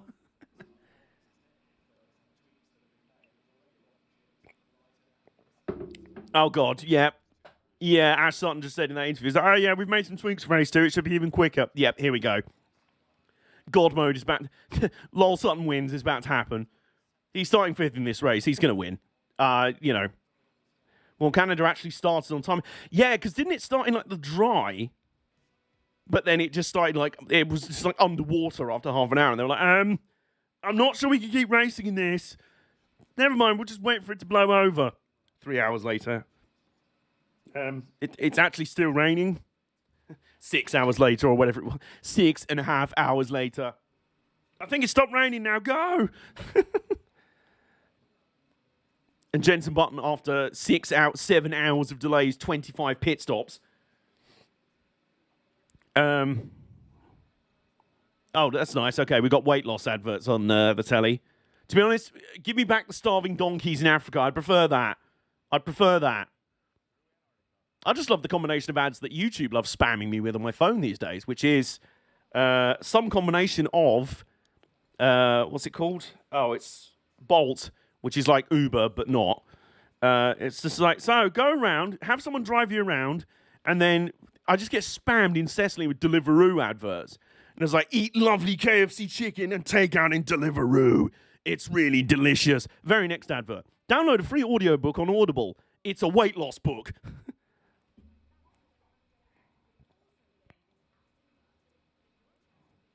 Oh no, I see the egghead. Who's that? I'm a YouTube premium member now. Oh, look at you, fancy smancy. Not getting spammed with adverts about eat all the massive takeout food, you massive fat pig. Also lose all that weight, you massive fat pig. Thanks, okay. Cheers. Oh, and here's some taxi services. Clearly you're so fucking fat you can't walk anywhere, you lazy cunt. And I was like, YouTube, I just want to watch OSW review. I don't appreciate if I wanted to be yelled at for being a fat failure, even my mum does that. My parents are quite nice. You know? My parents are very nice, actually. They don't give me shit. Fuck off, YouTube. You're not my parents. You can't tell me what to do. Because Discord had a special form back. Oh, shit, I missed that. Or I seem to get the French Apple ads. I'm getting a lot of targeted ads at the moment. Certain jewelry ads. You about to propose to your girlfriend or something? I don't know.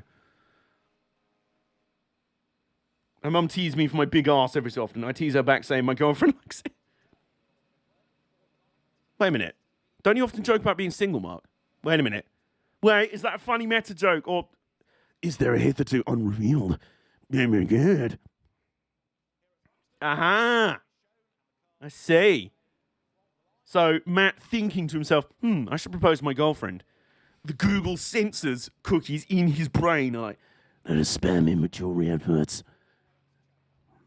What's in your head? We've already seen it. Ooh, there's a plane going over.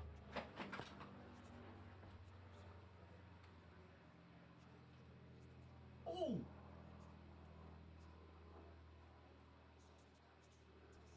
Very cool. Oh, it's a joke, okay. I'm pretty certain that was a Spitfire that just went over. Very nice. Battle of Britain theme song intensifies. Very cool. We often get buzzed by Spitfire here because we're not far away from Biggin Hill, and we suspect that the motorway, the junction for the M25 near where we live, is like a what would you call it? Like a site or like a spot, something that the pilots can see to like navigate by. And they do a lot of like the two-seater flight experiences from Biggin Hill and that. So quite often you'll see the Spitfire going over and everything. Every ad is for rings at the moment. Can't wait until I get targeted ads for counselling because she said, "No, oh God, oh, oh God, that'll be quite the L to hold." I hope that isn't the case. To quote Matt, planes. Right. Anyway, we're out here. We're on the rolling. Cars are out on the grid in the British touring cars. Not in the F1. That's going to be another few hours yet, I think. Pretty certain of that. Right, so we're ready. Let's get this up on the script. Okay, so there we go. Right, tracking. Toggle. What's toggle watch? Toggle whether you wear a watch or not. Just a watch just appears and disappears on your wrist. Scheduled start 14:15, and somehow it's still ahead of the F1. Because it won't stop raining ever. It won't stop raining. Why does it always rain on F1? Is this literally because I tweeted yesterday about F1 rain that's that very specific kind of rain that only appears 5 minutes after an F1 race is finished? Who am I meant to support in the British touring cars? Because at the moment, I'm waiting for our new Toyota Corolla to be built. So you'd presumably want to know the Toyota drivers. They're saying 14:25 in the F1. Oh shit, so it might actually be happening? It's showing 14:23 here. I'm a Shedden fan. Good choice. Very good. Mid-2010s was his era. He was the king. Imagine. So, yeah, Matt, if you're asking about Toyotas to follow, well, there's a two-car Toyota factory team. One of the drivers is Sam Schmelt. He's rubbish. He's bollocks. The other one is Rory Butcher. He's very good. He's pretty damn good. So, he's your man. He was actually briefly part of my boys' stable last year. At the moment, my main boy in the touring cars is Josh Cook. Tom Ingram's sort of there or thereabouts. He's allowed to pop in the clubhouse every so often.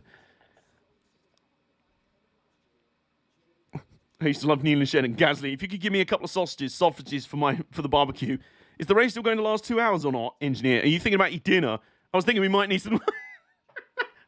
All right, here we go. We're out here. So bearing in mind, the timing is going to be a little bit further ahead than my TV feed. So I'm going to watch the TV and sort of look at the chat here for the moment. They're still forming up on the grid on my screen. And the rain's going down in Spa. Yes, it's been going down for about the past hour.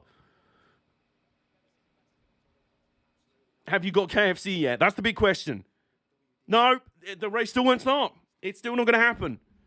So hang on, someone just said 14:25. It is now 14:25. What's the deal? Is it like Sage? Right then. I wish there was a way to like pause the live timing so you could sync it up with. Yeah, there's no way to like sync it up with disable real time.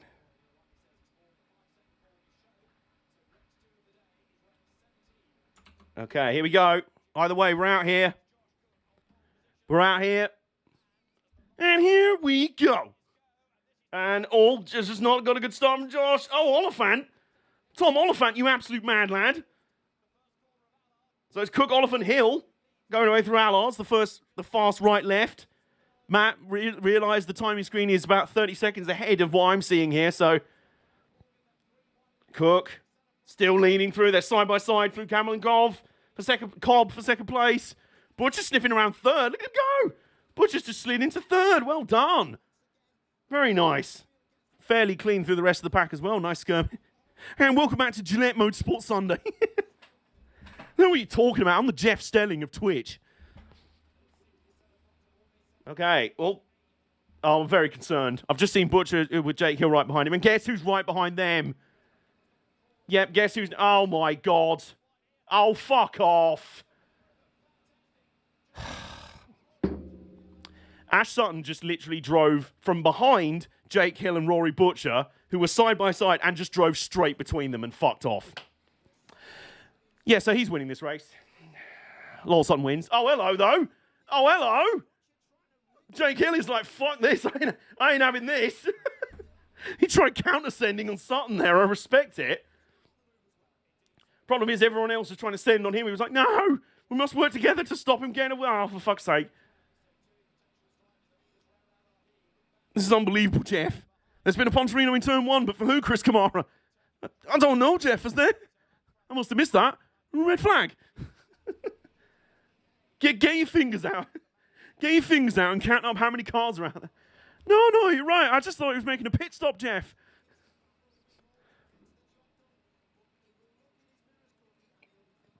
Yeah, Ash Sutton's already third after the first lap. We're done here.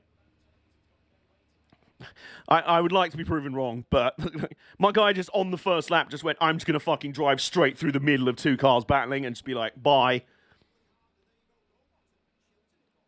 Paul O'Neill is horny on me. Isn't he always? I love the fact he's got the co-commentary slot for today. It's great. I have been fed up for years of El Duffer Tim Harvey. Don't worry, he's not quite as bad as John Laurinaitis' cousin from the Le Mans broadcast.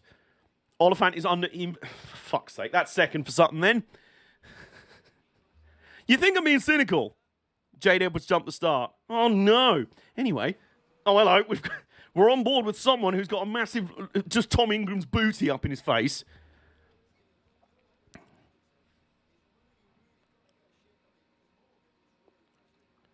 So what's going on with the F1? I assume no news is good news. I figure that's the case. I have a good idea for a Domino's menu item. What's that? The Camara. It's a pizza with one thing missing, and the driver doesn't realise until it's delivered to you. Just the pizza crust. You know, I'd buy that. Just the stuffed crust. Right. Oliphant, you have to save us. You're not going to enjoy, but Matt, what have I told you? I know the timing is ahead. I'm trying to... Oh, God. Oh, no. Oh, Jade, what have you done? Oh, is this a slow Gordon Shedden? That's a slow trundling Gordon Shedden. God damn, he deserves better. Those Halfords have been the Halfords racing team have been a bit crap this year. And Sutton's immediately up behind Oliphant. And because Matt's a spoiling prat, yep, that'll be him just drag racing past him down the front straight. We're done here. When does the F1 start, by the way? Oh, God. Oh, God. Right. Okay, so we're just starting lap 4. Sutton's just taking second. There's 2.2 seconds between him and the leader, Josh Cook. How long do you think that gap's going to last for? I'm going to say a lap and a half. I don't know whether to warn you of... Shut up! Matt, I will time you out. I'm not looking at the timing screen on the screen. It's just something to have up there. I just happen to be... I can't help it. This ITV feed, because online feed's good. Okay. Well, Max nearly ran into the back of the safety car right there. Oh, they're actually on their warm-up laps. Is anyone going to tell me what's going on in Spa or what?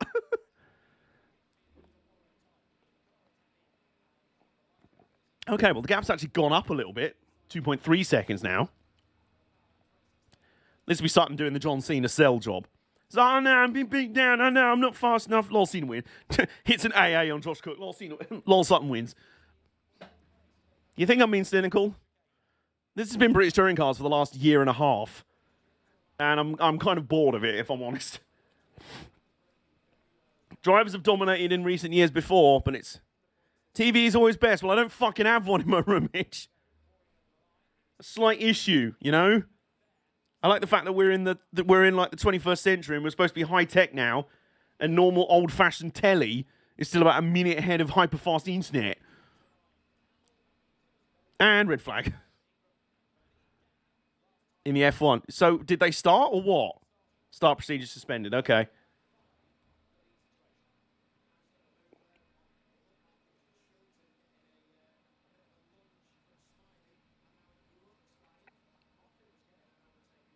Oh, I tell you what, though, Tom Ingram's on the chart. I love those I-30N fastbacks, but the hatch is so much nicer in non-race. They did a formation lap and noped out. So nobody crashed or anything. They were just like, yeah, no, we ain't doing this.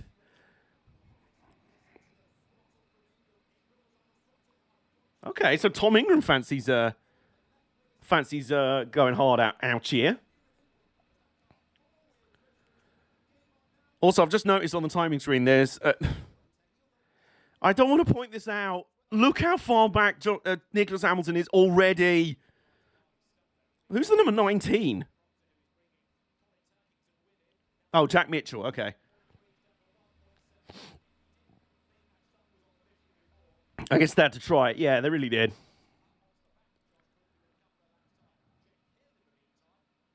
Did David Addison just say he's going to be on the back of Cook in a lap? And yeah. Mm-hmm. Yep. Helmet wipers.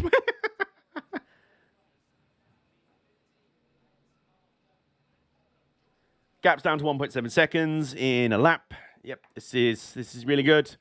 Really enjoy this. Really enjoy a spec series where someone is this ridiculously OP. It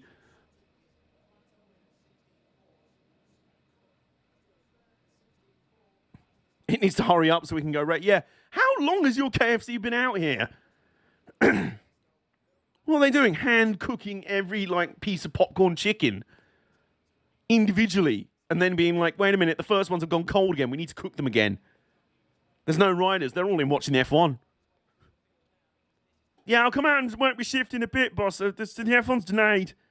Isn't IndyCar essentially a spec series? Yes, pretty much. Except for the engines. You have different engine suppliers. But it's a universal aero kit, I believe. Spec-ish. Yeah, there you go.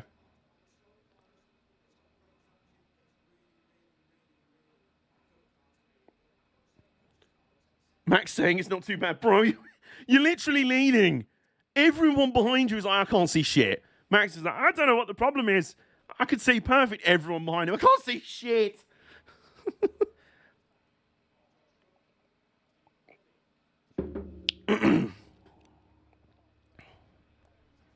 Max, shut the fuck up.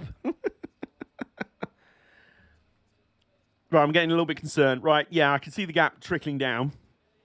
I like you, but please know your player. Well, I don't even like him, so he can fuck off. Bairn's car doesn't kick up anywhere near the amount of spray the wet F1 tyres do. No.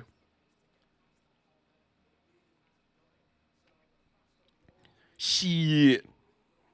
I think. It's kind of spec-ish. Yeah, it is. It is, for the most part. There's a lot of control parts in that.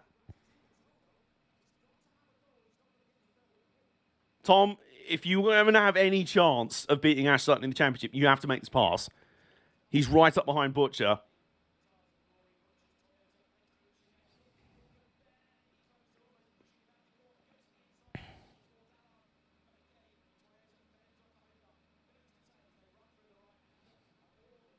Yep, that's another 3/10 that lap. I'm just watching the gap inexorably coming down.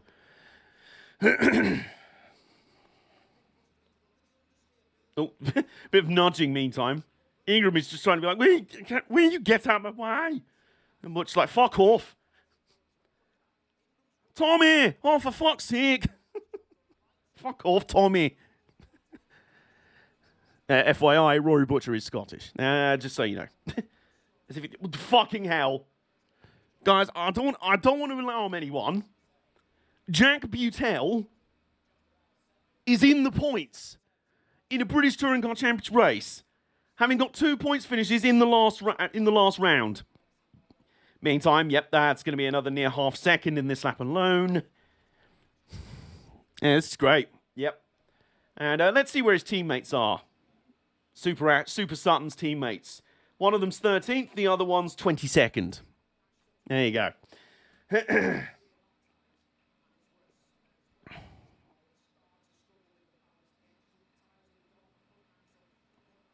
Yeah, Josh Cook will be starting to struggle with the ballast. You know who fucking won't be?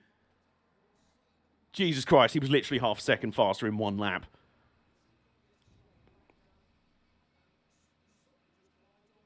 Oh my God. Meanwhile, Tom Ingram now is just straight up nudging Butcher, like, please, can I get through now? Excuse me. Excuse me, I'd like to come by now. And Butcher's like, fuck off. You're not going anywhere. You're wee jobby. Oh, God. Okay, right, here we go. Let's take bets on how long the defense of the realm will last. I like you, Josh. You're going to have to try this, but I fear it's going to be like defending using a... it's going to be like defending against a tank with a plastic cooking knife with plastic cutlery. He's going to have to work harder than a fat lad's art. Jesus Christ. Addison has no chill. Blimey.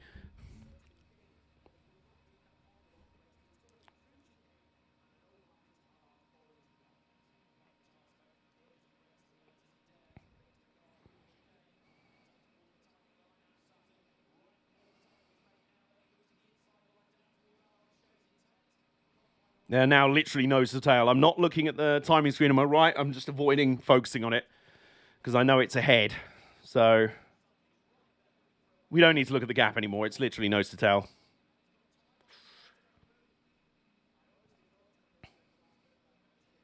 Jeez, there's still 7 laps to go.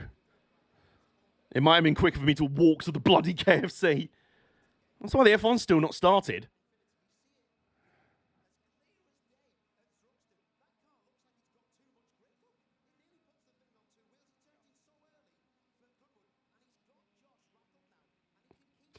Paul O'Neill on the broadcast is literally saying it almost looks like Sutton's car has too much grip.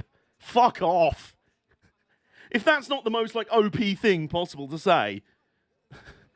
It looks like his car has too much grip. It's just too good. Wow. Stunning. Joshua, if you manage to even hold this guy off for about 2 laps, you're a legend.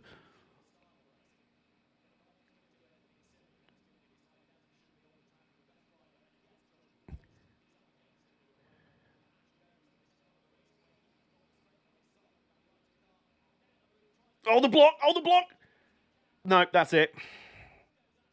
Wow. Yep, okay. I'm turning off the British Touring Cars now. Lol, Sutton wins, lol. Fuck off. This is so... Oh, go on! Josh desperately trying to countersend. This has been British Touring Cars for the past year and a half. Yeah, literally, they just came out the final corner and Sutton just went, I'm just going to accelerate past you now, bye. Like, what the fuck are you supposed to do?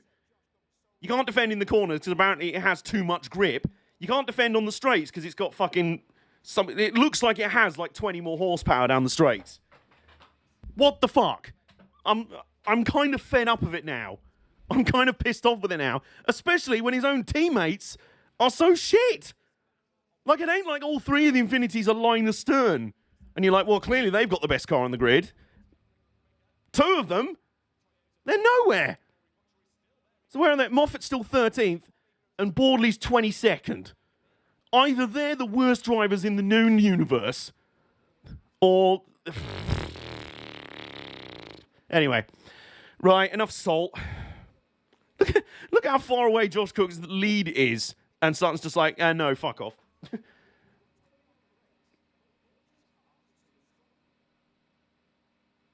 Meantime, Butcher and Ingram still having a battle.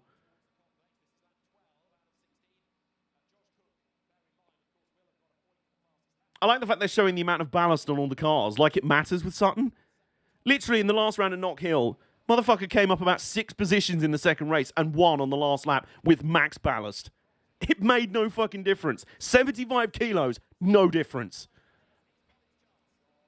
Meantime, though, Colin Turkington, but they're still better than... Well, yeah. Obviously. Slams knife and fork on the table. Get that chimkin, Izzy. This is the real strat now, the tension. Remember when they kept nerfing Honda's boost? Yeah. That's really funny. Yeah. What, does the Infinity team just keep giving Carl Boardley's engine to the guys? Be like, nah, test that one. Which engine's that? It's Carl Boardley's engine. Yeah, it's got no power. Okay, we don't need to nerf this. Do we, shall we check the engine in Ash Sutton's... No, they're all the same. Of course. This is Thruxton, yeah. It looks like an actual chicken nugget. I'd be a little concerned if that was the look of nuggets that you'd have eaten before. They'd be kind of mashed. What's the update for the F1, by the way?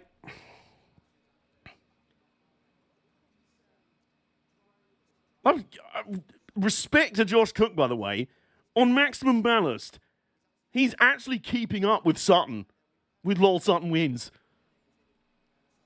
He's actually hanging with him. My God. Or maybe just Ash Sutton's like, shit, I can't make this look too OP.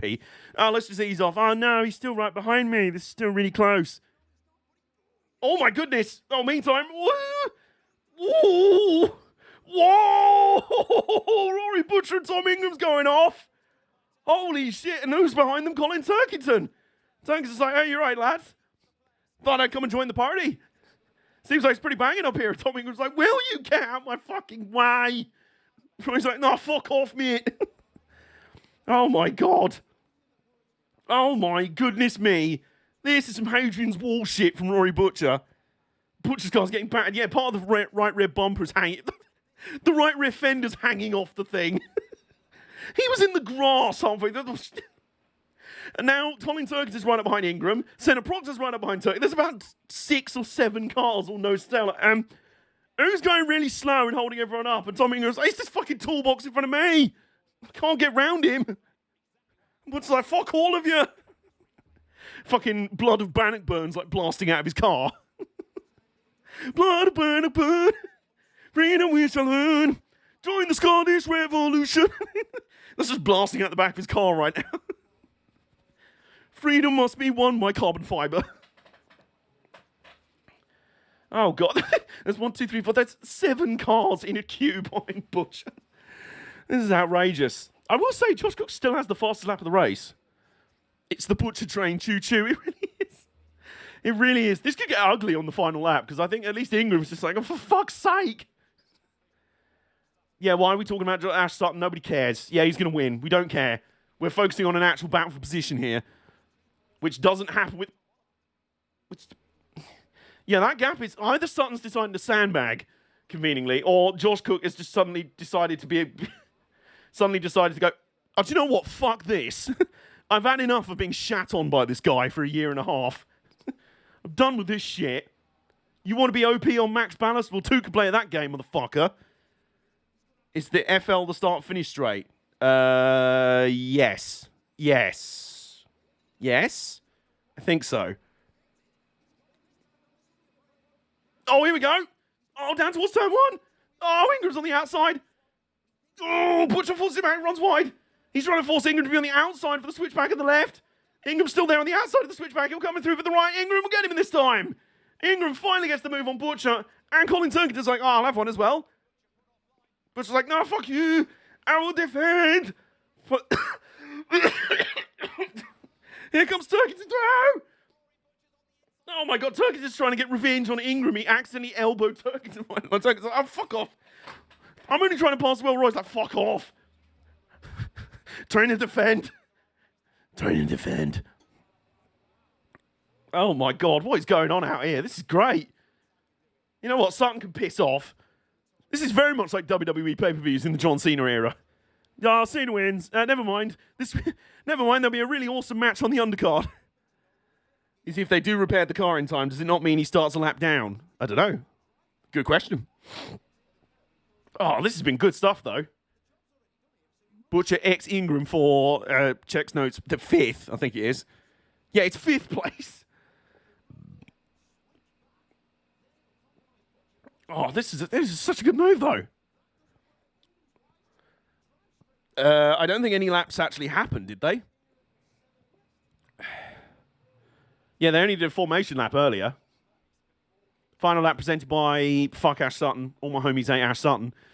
Yeah, Josh Cook's given up now. He was trying. Bless you, my ginger prince. He was doing his best.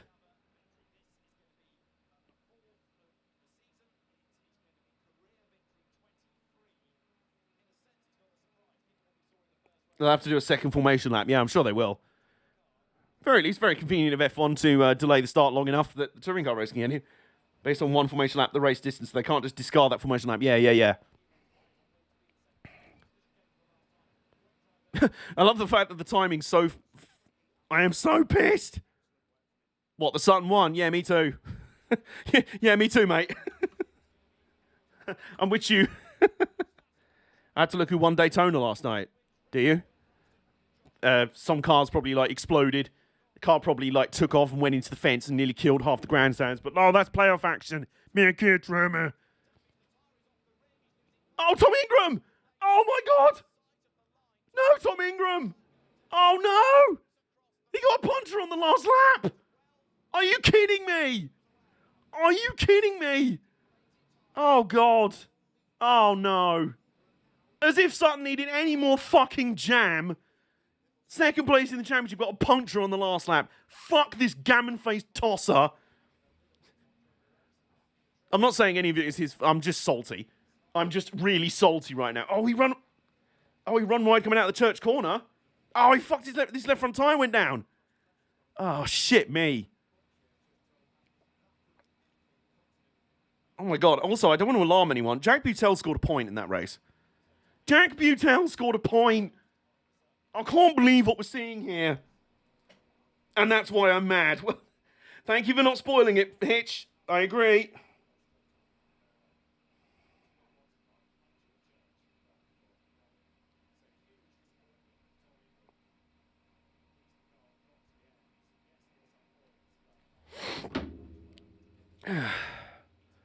Gee, I miss the days when it's like actual intrigue as to who might win the championship.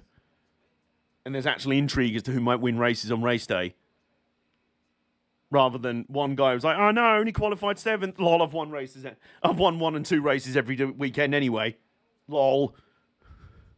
Then again, could be worse. Could be fucking World Touring Cars 2014. Are you in a Citroen? No. Well, thanks for coming. Well, thanks for coming. You're finishing 3 laps down in a 14-lap race.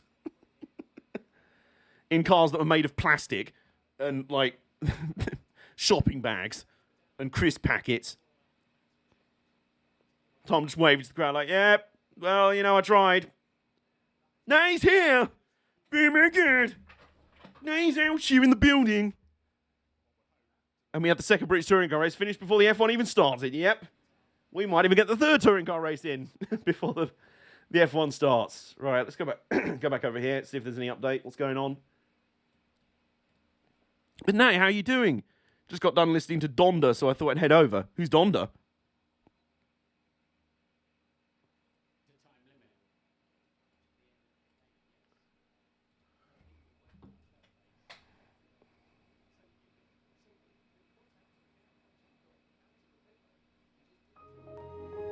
Oh! Super Mike with the sub. He's been sub for 17 months. Oh, Kanye's 10th studio album. It's alright. It's alright.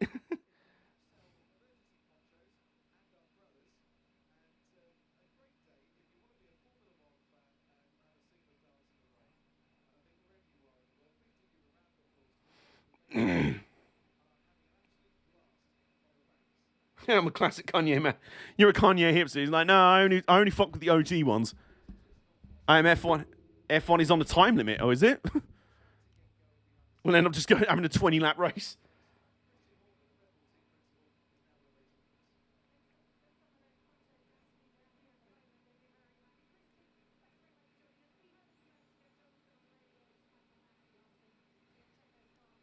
Four hours after the scheduled start.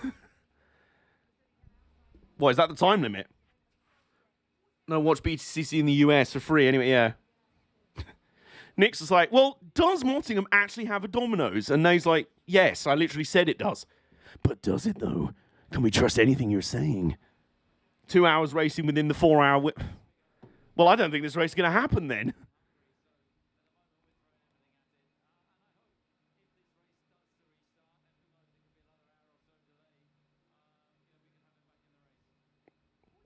I'm pretty sure he does. I get emails from them. Okay, but does it? Is it just a conspiracy? Nick, the Domino's truther out here. Wow. Nick, the Domino's truther. This is Nick's Pizzagate.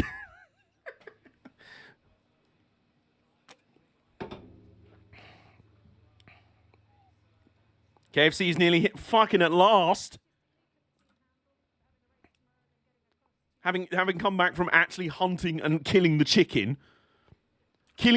plucking the feathers, trimming it down into small popcorn chicken-sized nuggets or whatever.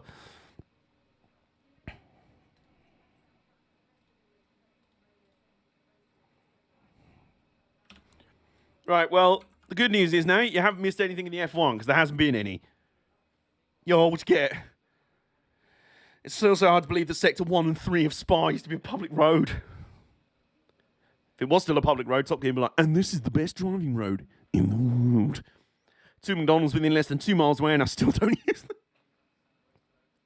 But they're closer to you, Hit. No. Don't fuck with McDonald's. You don't do those things.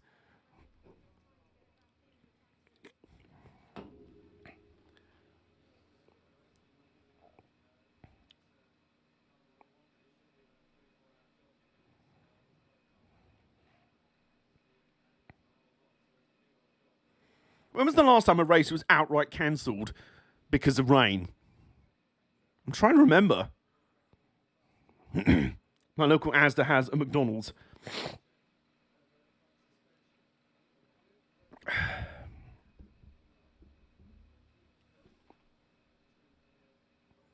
Wait, hold up. Hold up.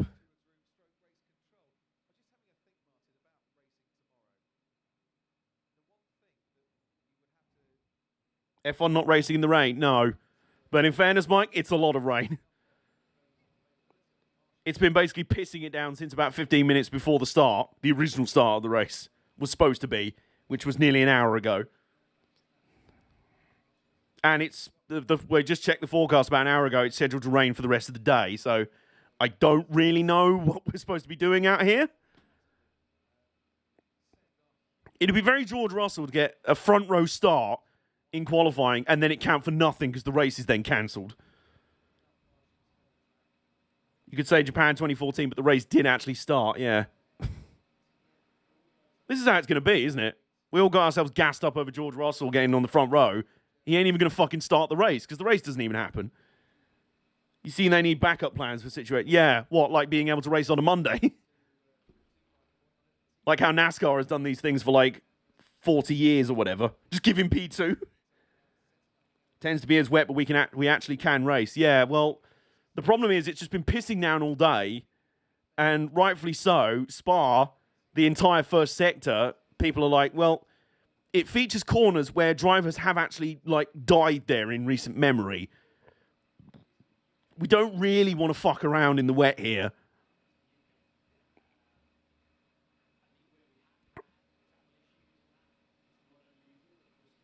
This is some Williams mechanics under like the umbrellas with some coffee.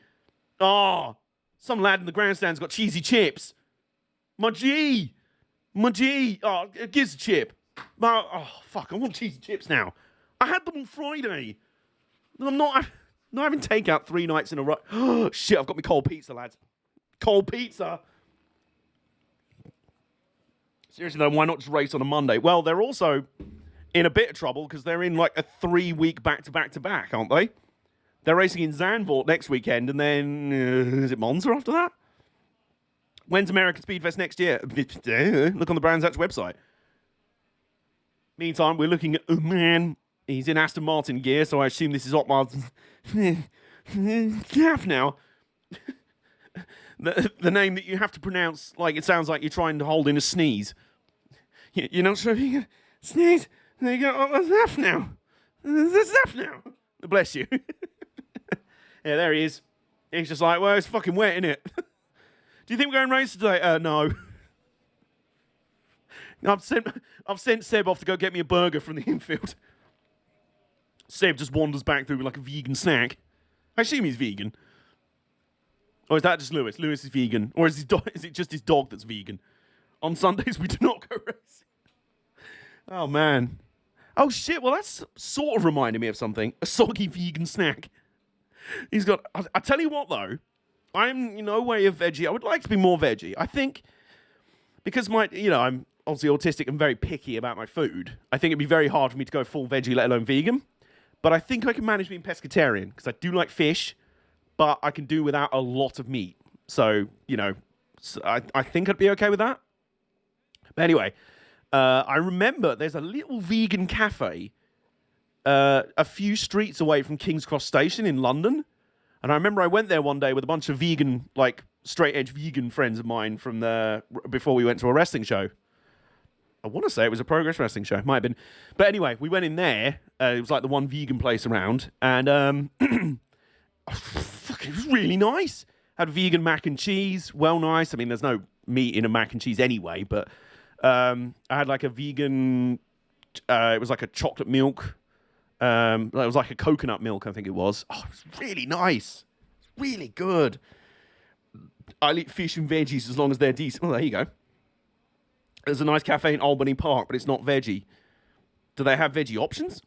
Going vegetarian was legit easier than I thought. I eat vegan if I can, but that's a lot harder. Yeah. Wagamama's and Zzz's vegan options are insanely good. My partner is vegan as well. Most of the time I'm veggie, but sometimes I do still eat meat. The thing is, I'm pretty certain I would miss fish too much. I wouldn't miss regular meat enough, I don't think. Except chicken's really the only one. Ham, maybe, but I can find something else to fill my sandwiches with.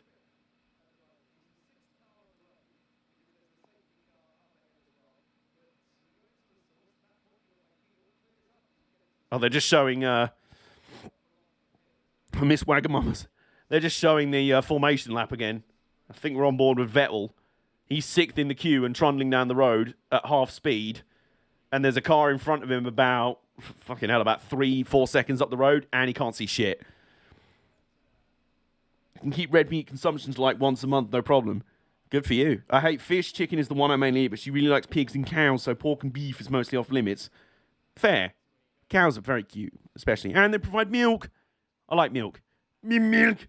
I've always preferred the trimmings and side dishes to meat in meals anyway. Yeah, I think I'm the same. Like, I can do without sausages, so that's pork. Really. I used to dislike fish, but once it's filleted and deboned, I'm happy. I hate the taste of beef. You know what? I don't really have roast dinners anymore because of that. I was never really... You know, even turkey at Christmas, not as interested in it. And, like, it's always seemed to be quite rubbery, especially if you don't cook it the right way. Anything other than beef, I just don't like it, let alone the idea of it too. And I have to say beef like that as well.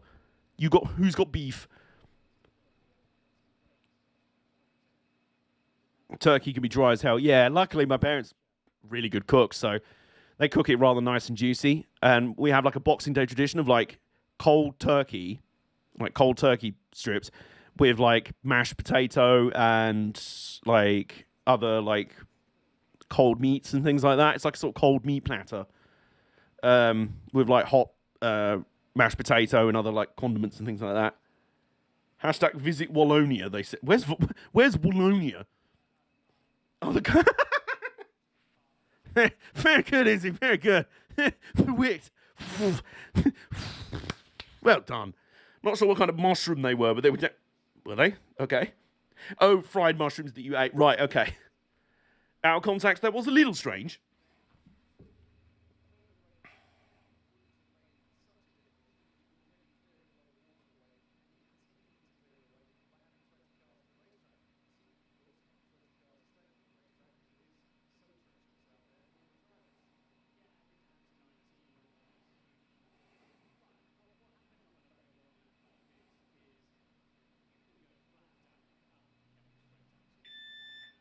Oh, hello, that's the buzzer.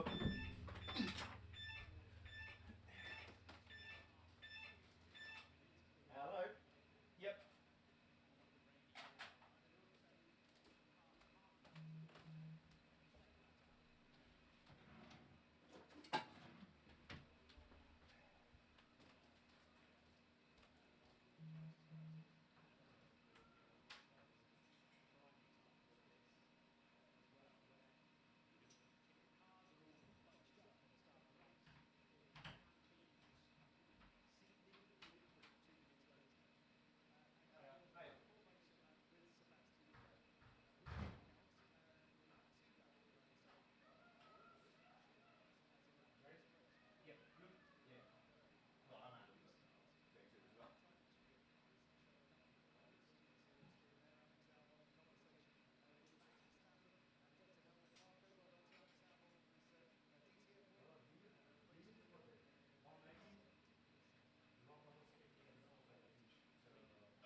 Had a moment of panic there trying to answer AJOmega.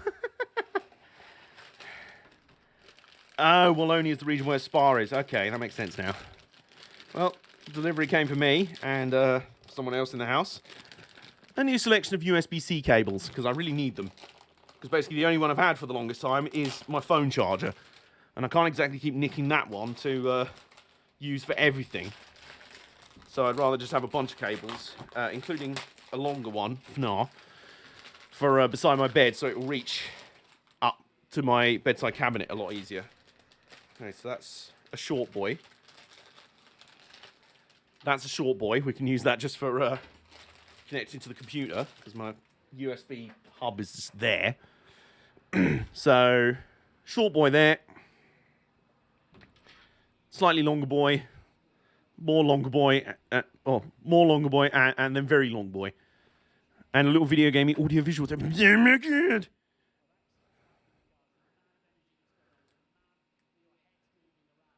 I was going to say, Alonso helmet cam. Oh, that just looks pretty dry. Why are they stalling on from Friday? Right, okay. Right, okay.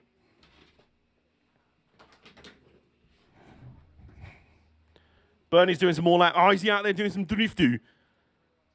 Is it time to intensify the Eurobeat again? That was one of the best parts of Turkey last year when he was just like, yeah!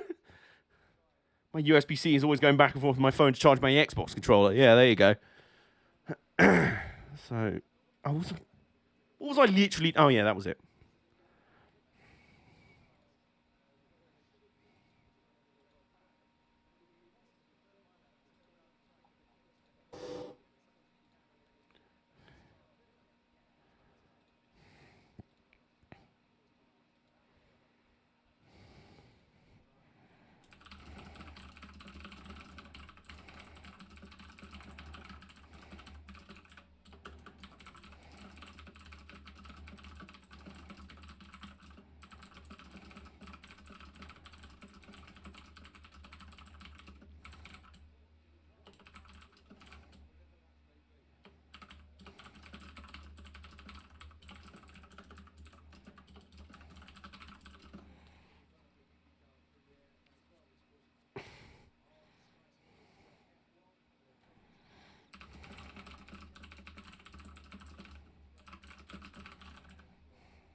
Sorry, I just had to tweet my depressing realization that the most George Russell thing possible might be about to happen.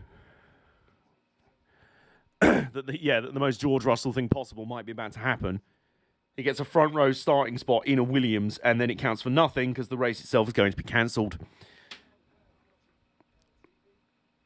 Oh, Oriel's here. Hello. Everyone's showing out here. More durable. The old mini USB would be wrecked by now, yeah. Excuse me. Nice medical car GP we're having, yeah. Coincidentally, George also tweeted, the same thing? For fuck's sake. I swear to God, if I go out there and stick a Williams on the front row, only for the race to be cancelled, I am so done. I am so done with this shit. Get a result today. Yeah, he's been a good guy. Good guy, George. He is the ultimate babyface. He was a little bit tweener in that clash with Bottas at Imola, but I think that was just more being frustrated that Bottas is a complete untalented toolbox. Does anyone else agree that Valtteri Bottas is a fucking toolbox? Oh, there he is. Look at him there with his coat.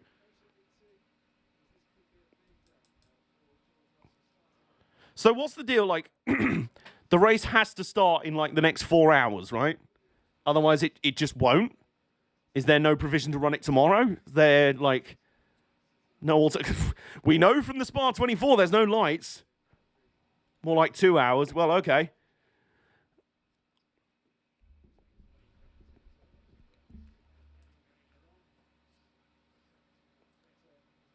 Yeah, it's still raining. So, I don't think we're racing today. It's fucking great. Fuck Spa, we should just bomb it flat. It's a stupid racetrack with a stupid corner that kills people. Stupid weather. That has a... Why is it an empty tool? Just something you occasionally stub your toe on in the garage. Like, ow, what the fuck is that? It's just a tool. It's just an empty toolbox shoved in the corner of the garage. Well, it's 4:05 local there. This is gonna fuck up the Channel 4 highlight. It would just be them like playing ping pong in the commentary booth. I see what you were getting at there, Hitch. I saw the banner on the Armco where it was like, visit Wallonia.day. No, don't. F1 fans, please, weather, just rain. Rains. Oh, shit, not like that. No, that's not what we meant. No, this is too much rain.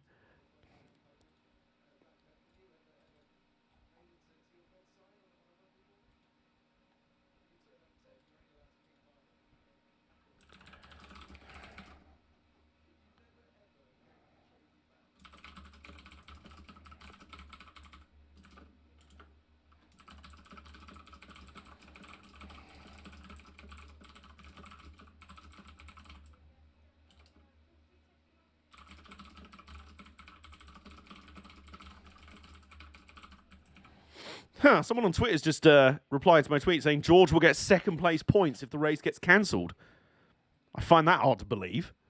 I want to believe it, but I find it very hard to, given there's been races in the past where they've been cancelled before half distance, like they've been red, like, was it 2011 Malaysia? No, not 2011 Malaysia. 2009 Malaysia? It was red flagged before half distance and never got going again, so they gave out half points. Surely if the race hasn't even started... I don't think that's the... No, I really don't either. My idea was to just give him P2. I thought I was just kidding, yeah. 2009 Malaysia. Yeah, that's it. That's it.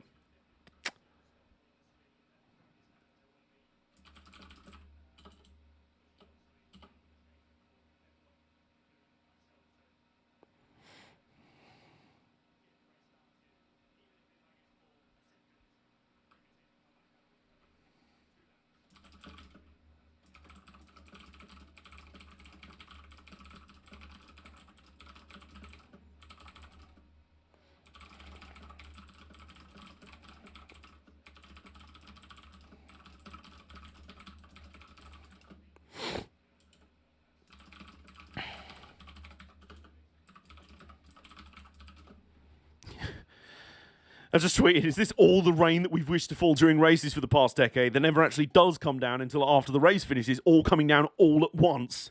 Is this our penance? Is this our punishment?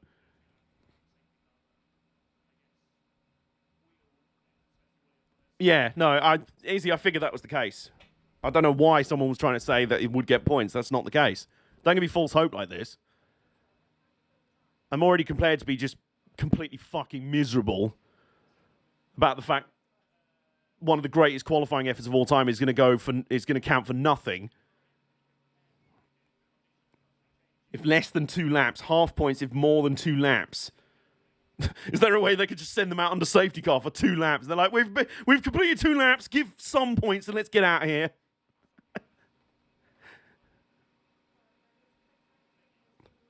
Why can't they just delay till tomorrow? Because, I don't know. TV is far too rigid, something like that. Well, 3 laps then, Izzy. Whatever. Just get them to run 3 laps under safety car. We'll give you half points. There you go. You're good. Let's have a boat race down the Kemmel Straight. I can't remember the last time an F1 race didn't start. Me neither. You also have the Masters. Well, yeah, obviously.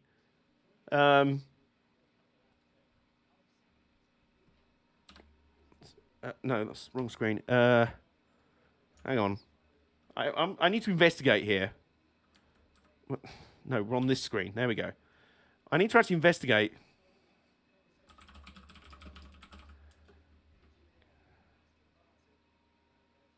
No. Yeah, everyone on Twitter. Ha, ha, ha. You're really funny.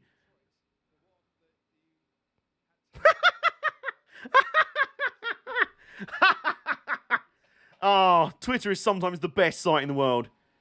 Why are F1 fans angry about a race being cancelled? Can't they just stand by their window and watch the traffic outside the house for entertainment? Lol, I'm so really funny. I'm a Man City fan. I'm a fucking twat.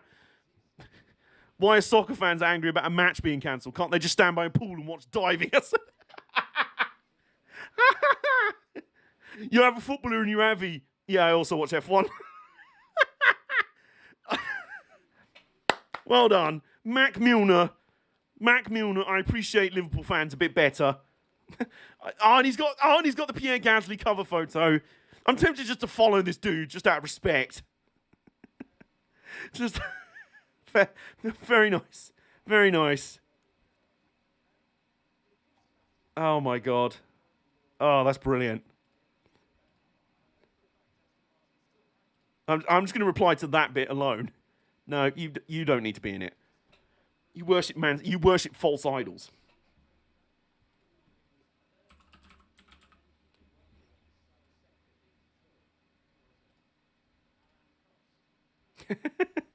Just round of applause. Yeah, I think he deserves that. I think he deserves. Just block the gun. Football Twitter is so shit. Really is. Really is. Okay, right. What was I Googling for originally? Right. Okay, so it's all just reporting all the races that were cancelled because of COVID. No. But we didn't actually. I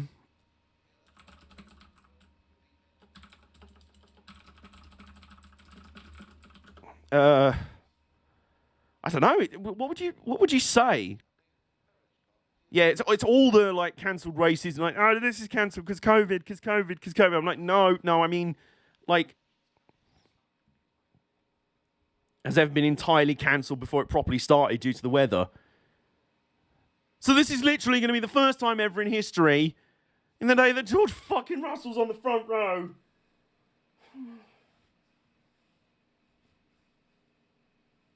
I'm just really sad. I'm just really sad.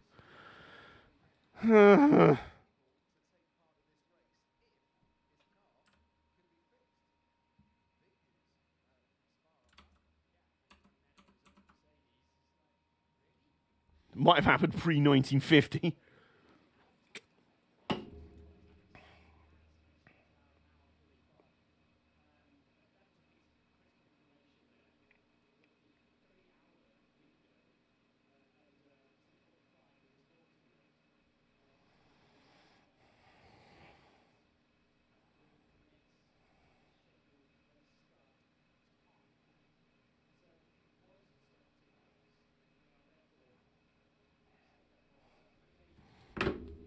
I'm texting my friend angrily. Like, everything is shit. What about the British Touring Cars? I hate Ash Sutton. Valid. What about the F1? They're going to cancel the race. Open top engine literally couldn't try. Yeah. Maybe that was the safety feature. Maybe that was the genius safety feature. Well, if it's raining and it's unsafe to run, then the water will get in the engine and stop the engine anyway. Hey. Trundling along that. Oh, shit. Trundles over a hill in flames. Oh, well, maybe that safety solution didn't work quite as well as we thought. Never mind, let's put up massive fishing nets in the runoff areas to catch the cars. When that also behead the drivers. No one cares, as long as the cars don't hit the fans. What? Even if severed heads hit the fans? Yeah, that's fine. Whatever. We can't do everything. Oh, man.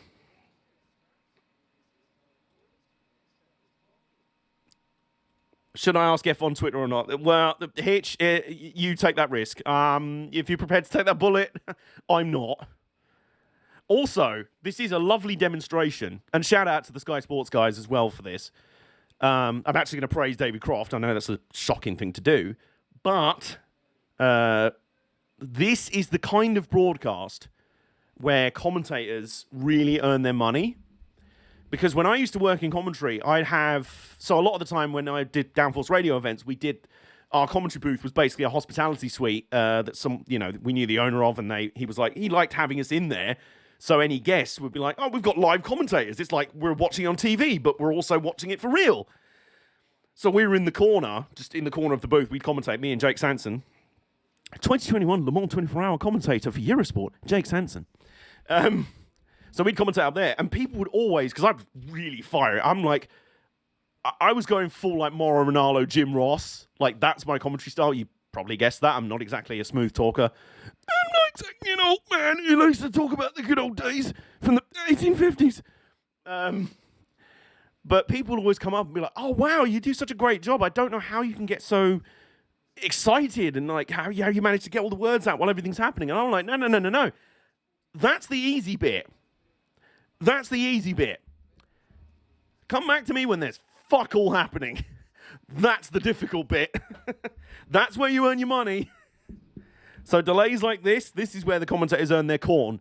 They've got to keep things interesting. We're not going to get a full rate. Well, no.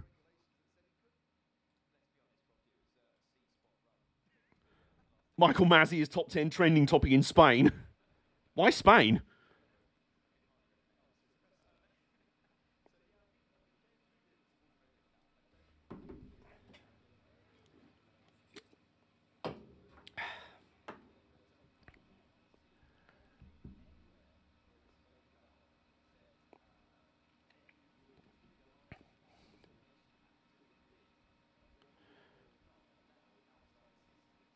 Oh, no. Oh, no, Oriol, I wasn't having to pop at you. Because I'm from there and that's the local... No, I meant as in, like... why is Masi trending in Spain? Like... As opposed to... I don't know, he might be trending in other countries too. They also have to keep their composure if anything untoward happens. Heard it with the late Murray Walker during the 94 Yeah, of course. Yeah. The one time I'll give Marty Reid enormous credit... is, I believe it was him that called the race where we lost Dan Weldon. And he did an exceptionally good job handling everything. They won't do that. He said doing about 2 laps under safety car. They wouldn't do that because Hamilton is... Oh, the conspiracy theories from Mike there.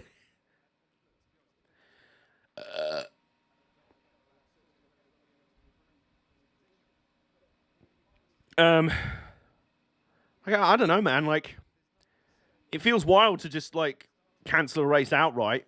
Like, even if they just, you know, even if they do just run 5 laps under safety car and they're like, well, you know, if we get a race, Checo has been... I don't think we will. I'm really starting to believe we won't. And I can't tell you how fucking much that pisses me off. Right. Okay. So I'm just going to have another quick look.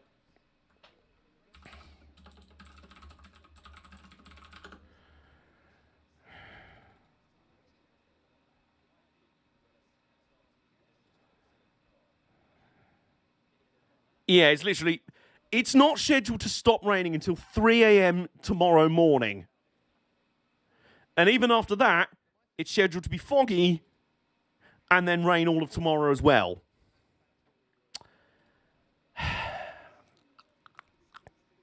Favorite driver gets greatest ever qualifying result in years. And then the race is the first one in decades to be cancelled.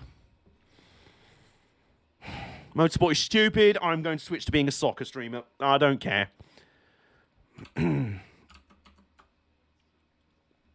can wait. Camps out at Spa.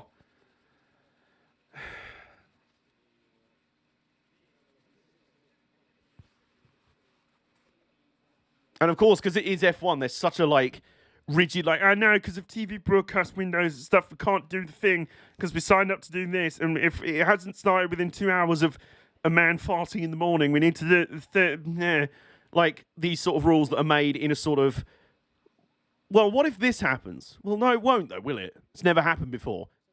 It happens for the first time. Oh, for fuck's sake. I mean, I'll wait. The fans are dancing with their brollies.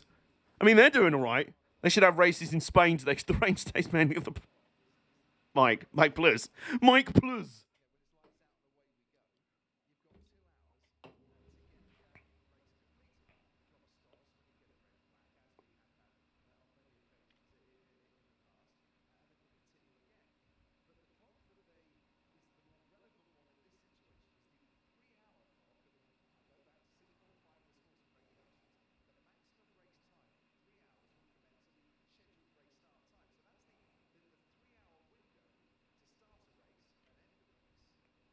You know, I think I've really gone off Spa. We are getting down into 2011 vibes now, except there's no provision to actually start the race. There's no provision to actually reschedule it or do something else. Burns on Twitter. Oh, with the fans, yeah.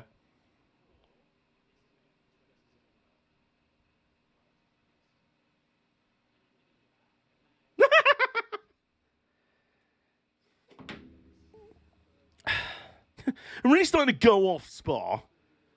You know, with every time we race any cars here, there has to be a humongous crash at Eau Rouge. Because apparently we can't move a grandstand or a shed. And Tech Pro barriers are too expensive. Yes, apparently Spa has said that. It's a lovely track, but I'll be honest, I'm only a big fan of Sector 1, really. Which is the exciting, dangerous bit. And the weather's so often miserable. Wasn't there a WEC race a few years ago where it was pissing down with rain for the entire duration? It was like the weather wasn't it snowing during that race?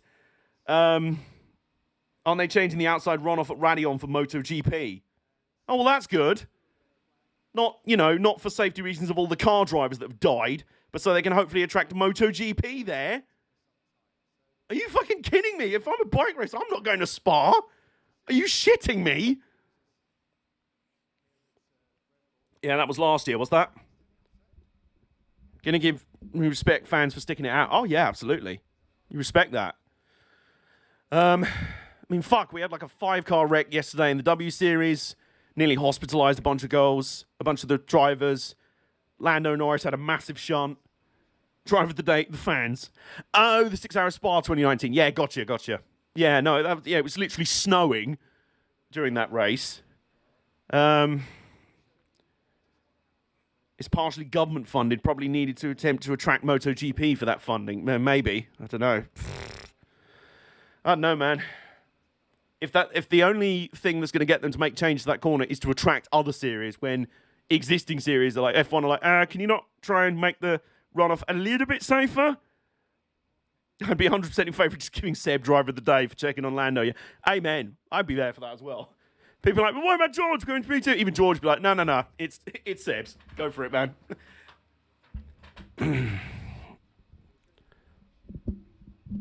MotoGP at Spa, that's like guaranteed. I can't imagine them doing Spa. Unless they run some fucky layout for Eau Rouge. I'd be happy to nominate him as race director. I almost hope he gets the job after he retires from racing. Which is still a way off, obviously, but, you know. Can we not race at Zolder instead? You know? Yeah. This guy's got some smarts there, you know? Let's go race at Zolder in VW Jetters. In Volkswagen Jetters. Meantime, Dan Ricciardo is practicing his MMA skills. Putting one of his crew members in a fucking rear naked choke. Maybe that's what they'll have to do to decide the race. Just like one-on-one battles. Do like the fencing in the modern triathlon. Is it the modern triathlon? Modern pentathlon at the Olympics, where they have the fencing thing, where it's like whoever starts at the bottom has to stay on for as long as possible, and then so you'd start off with Kimi Räikkönen in last. He would have like an MMA fight with. He'd have a grappling battle with Lance Stroll, have a jiu-jitsu battle, and then Stroll. Whoever wins that, Mazepin comes in. Fuck it, make a Royal Rumble. And the first out is Kimi Räikkönen. Who's going to be number 2? They could do a 1994 and have a chicane in the middle of Eau Rouge, which was the worst idea ever. Because it made the corner safer because cars were going slower, but doesn't it have to be homologated first? Yes, Mark. USA 2005 has entered the chat. Why don't we just put a chicane on the really dangerous last corner? And I mean, even the Bridgestone tyre guys who aren't having any tyre problems, they can just go round it if they want. They don't have to take... No!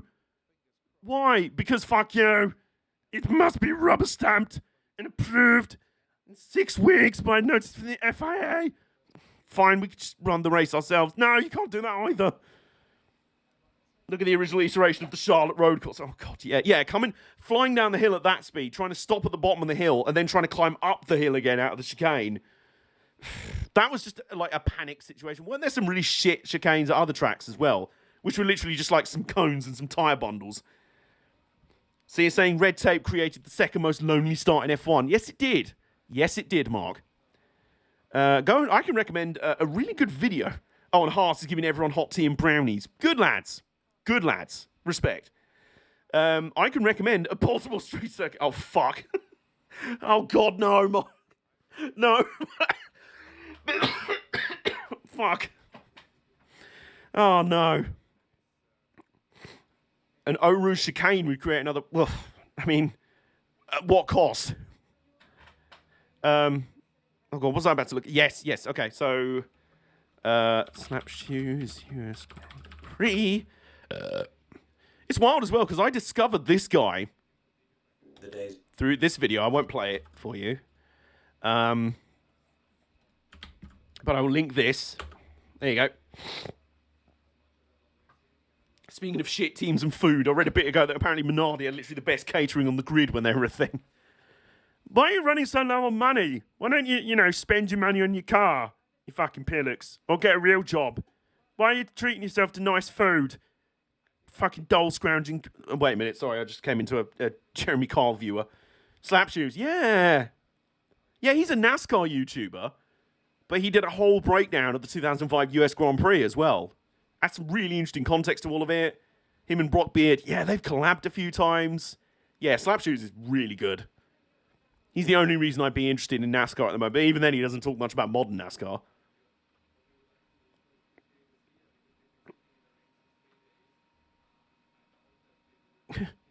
I love if right now it's still raining. It's like, so Toto, about George Russell. Shut up.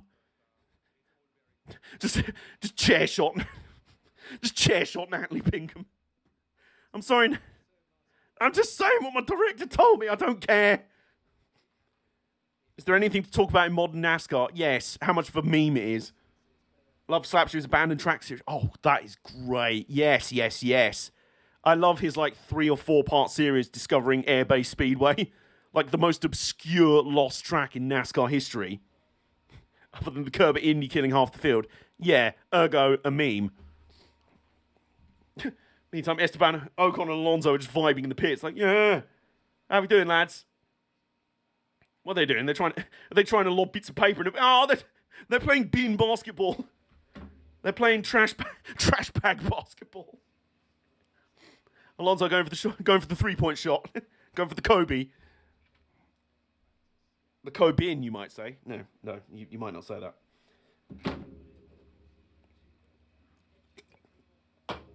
Tonight. Nope.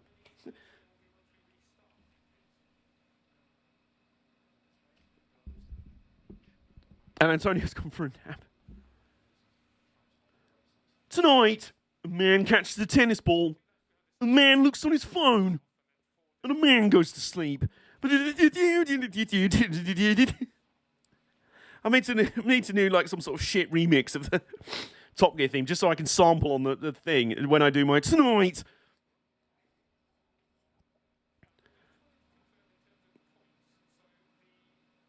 Oh, hang on.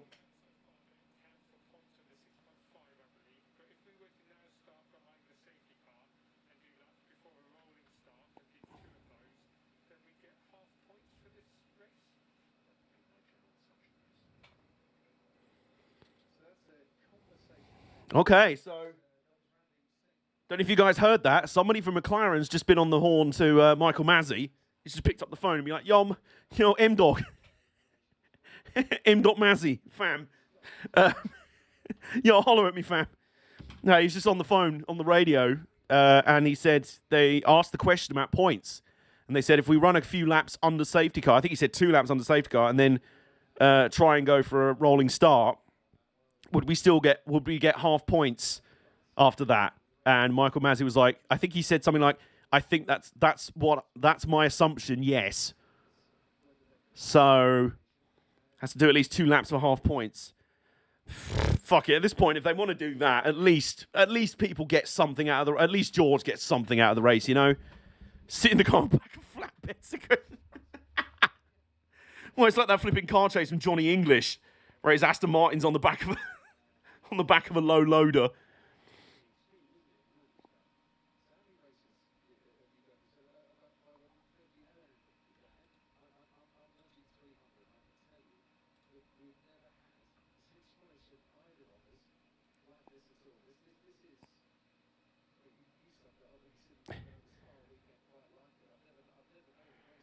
No, Mike, it just has to be 2 laps in general. Just race completed 2 laps. Even if they're on the safety car, doesn't matter. And we need 33 laps. We're not getting 33 laps. We're not. I really don't think we are. Yeah, David Croft and Martin Brundle are both saying on the commentary, they've worked out. Croft has commentated on 300 F1 races, he reckons. Brundle, the best part of 550 or so. And he doesn't... neither of them have remembered a situation like this. Of course. Read my last comment. What's that? Sorry, Hitch. For some reason, this... Oh, no, now it will scroll. Haas giving hot tea and brownies, and Tony's gone for a nap. Tonight, Merck and Williams play duck racing. Haas brings the food. Antonio has a nap. There you go. I want to tag you in something. Oh, no. What? That was not my first... I want to tag you in something. Oh, no.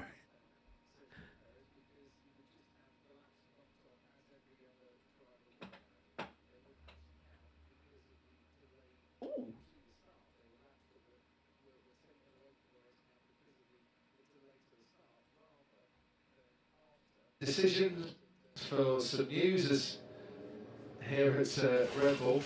Oh dear, Oh. sir. Whoa! Mark just tagged me in a tweet that it was a Red Bull engineer just like running through a hauler or something. I'll post it on here as well. Why not? And the guy nearly tripped out the back door of the hauler. Ooh. Hang on. I'm just going to... I don't know if you can see... You can't see the little Twitter pop-up here, I think.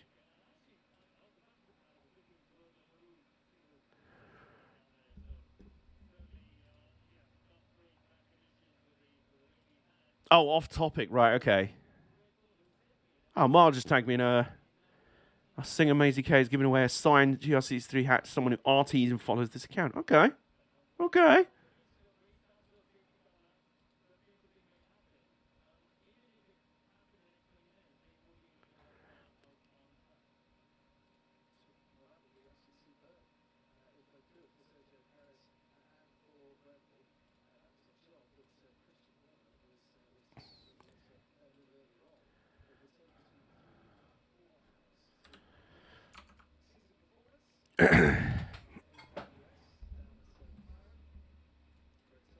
Oh, dude went over a chair. He really did.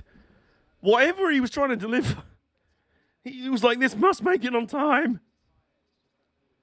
Tim Harvey's racing this weekend. None. Is he? What's he driving? I'll be honest, I'm quite happy for him to keep driving if it means we get Paul O'Neill commentating on the British touring cars. More than happy with that.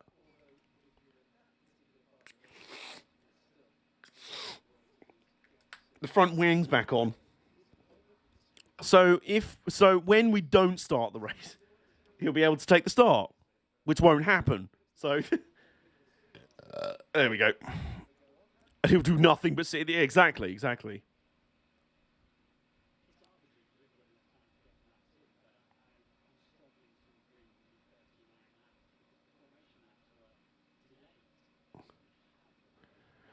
Porsche's on the... Oh, he's in that. The Visit Cayman Islands, Porsche Cayman Islands Cup Series or something.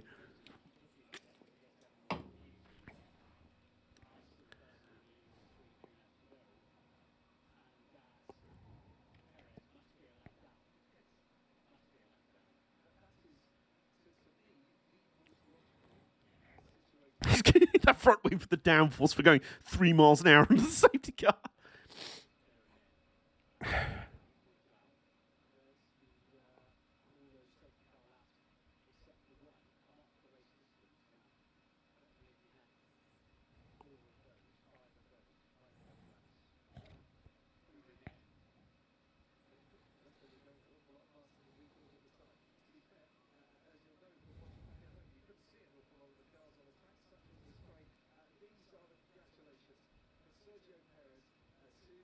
Well, shout out to the RBR crew. They've got Perez back in the what race we're going to have today, which is none. But well played on him. That's a good recovery. That's a good turnaround.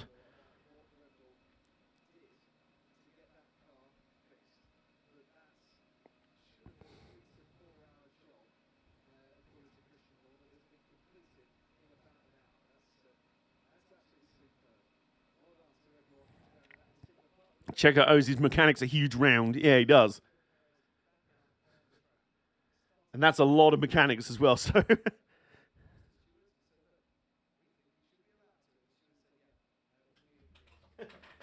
Well, we think you should be allowed to restart. Yeah, all right then. I like the little notification that keeps popping up at the top of the screen. Formula 1, race delay due to the weather conditions. You don't say. You don't say. Right. I am going to guess that this is the flipping... This is the flipping 2-meter cable that came in that pack just now, so that's going to go next to my bed. So I can stretch up from the cabinet and over the top of the bedside cabinet so I can be on my phone even while charging, you know. Have you had a couple already? Yes, I have. But I could do with another one soon. Probably around 4 o'clock, which would be in about 20 minutes or so. Could do with another one. I always start flagging around the late afternoon anyway.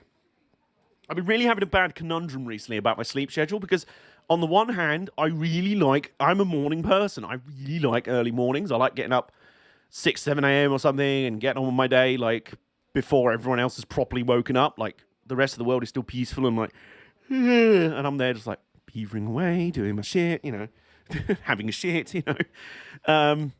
And then of an evening, I also get real creatively inspired. Like around like 7 or 8 o'clock at night, I'm like, yeah, let's go. I could stay up to 3 a.m. if I wanted because I'm just so inspired. I got all the energy. And in the afternoons, a lot of the time, I'm just like, just really lethargic. So I'm like, I don't really know what to do. The problem is about splitting sleep up. I try and nap, but it has to be for a certain amount of time. Otherwise, I feel like crap when I wake up. And annoyingly, my stream schedule means I can't really nap in the afternoons because I'm streaming then. So, I don't know. Like, yeah, it's just something I've pondered recently. I might either just have to sacrifice one or the other. Just be like, look. Because my problem is, it's like, well, just go to bed early and get on with stuff that you're inspired to do of an evening in the next morning.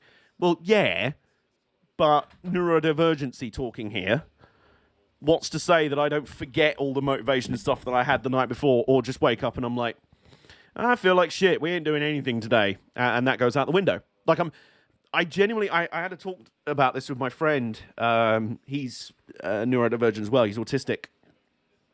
And, also disabled, so we both felt kind of the same way about, like, I said, like, maybe I stay up late when I'm working because I'm scared of the day to end, and then waking up the next morning and having to try and work so hard to get going again. Do you know what I mean? My motivation to be like, right, well, I've got energy now, I must work now. Because if I go to bed, I'll wake up the next morning and I might feel like crap, or I might have lost all my motivation, and that'll be a day wasted because I won't end up doing anything, which can happen a lot. Executive dysfunction sucks. And yeah, my friend was like, yeah, wow, that's a big mood. I'm scared of the day ending and then waking up the next day and not being able to get going, you know? So only having motivation at night when I'm basically shattered. Yeah, it's a mood, isn't it? It's weird. If there was either a way that I could figure out to have a nap during the afternoon, like, oh, you ask F1 the big question, will you marry me? No. What, are we going to have a race today? And F1 are like, probably not. Oh, there's a random fan just, like, getting a groove on. Oh, I thought she was going to launch into flipping, yes! It's the Macarena! We've got a fan doing the Macarena! Macarena! This podcast has been saved. We've got a fan on the cameras doing the Macarena in a full poncho. You absolute legend. Whoever you are, sir or madam, friend of the non-binary, just absolute madness. Yeah. That was great. That was great.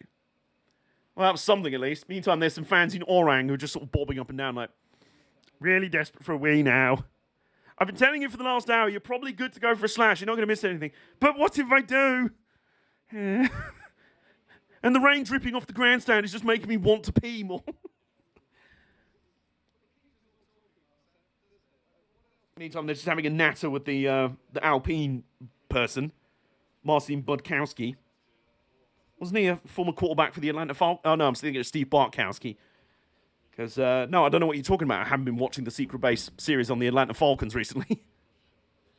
It's been really good so far. Like, I've been working my way through the Seattle Mariners series, and I could not give a toss about baseball. I just doesn't interest me in the slightest, and I found that fascinating. I at least have a passing interest in NFL. So the Atlanta Falcons one is, so far, is just really good.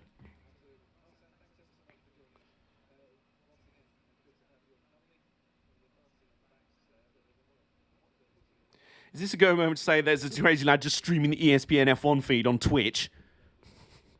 Well, what a day to get your account suspended when there's no racing. You're not even streaming an actual race, mate. You're just streaming a fan doing the Macarena, and then you're going to get DMCA'd. So, well done, mate.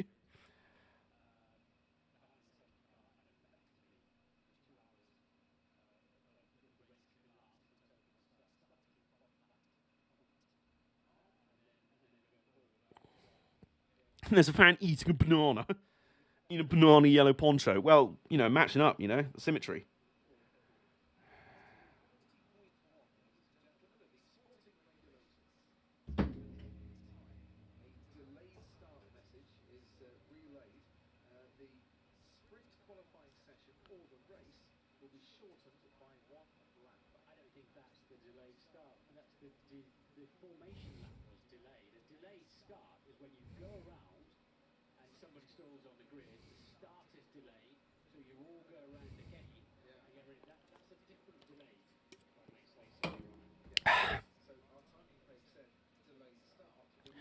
I mean, at this point, I don't really blame them for trying to talk about the rule book because they literally have to. Because we're in a situation of, well, I have no idea what the fuck's going on. Thumbs through the rule book furiously. I'm just saying we traded Larry Nance. This is the Cleveland report. The Cavs report with Nick. We traded Larry Nance. You traded Larry Nance? For Lauri Markkanen. He was all right for the Bulls, I guess. And we could have traded a cook Kevin Love. This team makes the most smooth brain decisions. Well, I don't think Kevin Love sounds like Kevin Love doesn't want to be traded. He's just like, well, I've got $60 million left on a 2-year contract. I could just sit at home and take it. And the Cavs are like, no, we want to move on so we can actually rebuild. And Kevin Love's just like, remind me, folks, who was it who got me to sign this contract? That might have been us. That actually might have been us. So, why should I listen to your request to now buy me out of that contract? For fuck's sake. You better fuck off into it. I'm going to say Crofty is earning his money today. Yeah, he really is. Going to turn into Kevin Haight. That's like, if he was a character in WWE, you know that would be his heel name. When he turned heel, he just turned into Kevin Haight.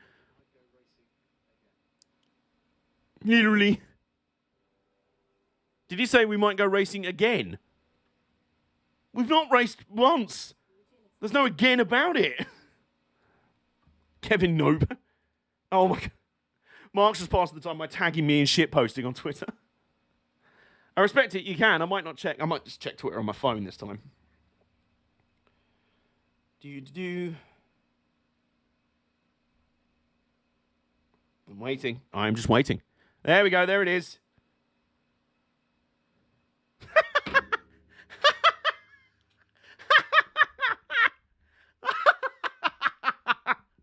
Oh my goodness me. Brilliant.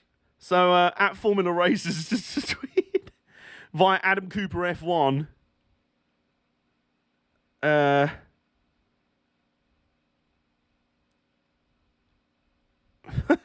Yeah, from Adam Cooper F1.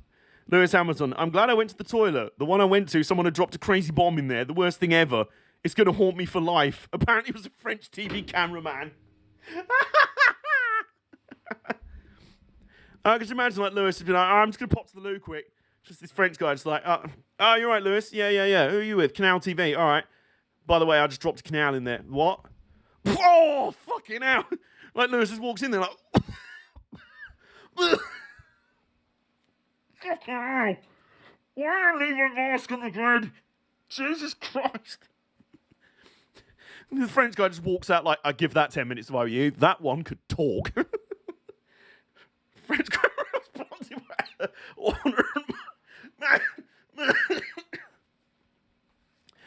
Christ. Oh, my God. Oh, man. You know, I need to check. I need to check when the third British Touring Car race is happening.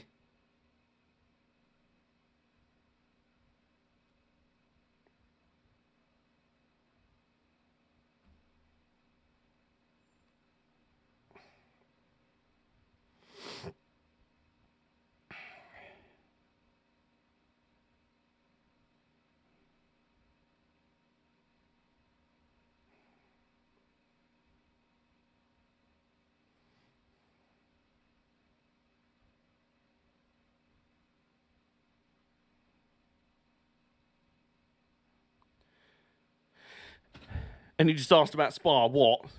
How underwater is it right now?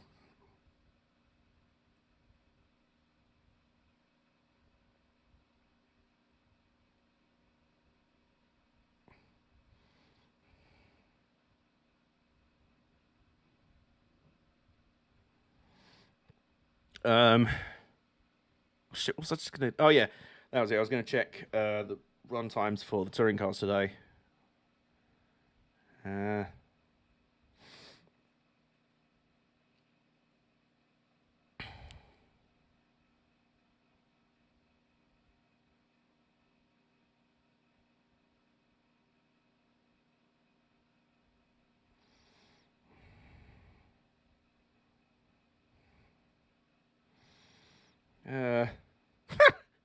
By the way, the last tweet about race 2 for the British Touring Car now. Sutton strolls to race 2 victory. Yeah.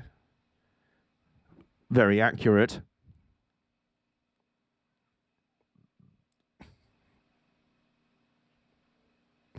That is actually tediously accurate.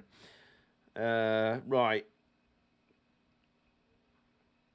So, I'm just trying to find the schedule of...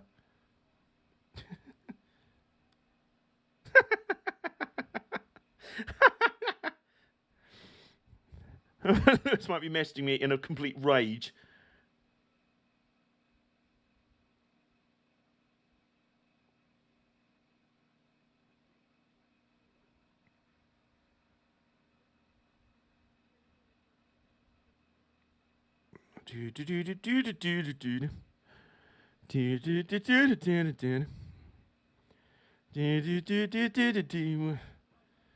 It's back here somewhere.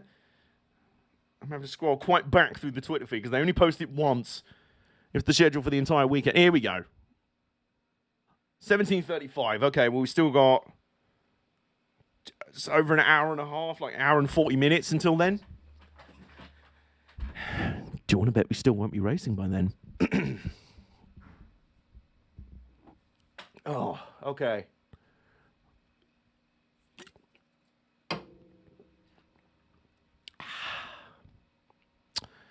You know what I think?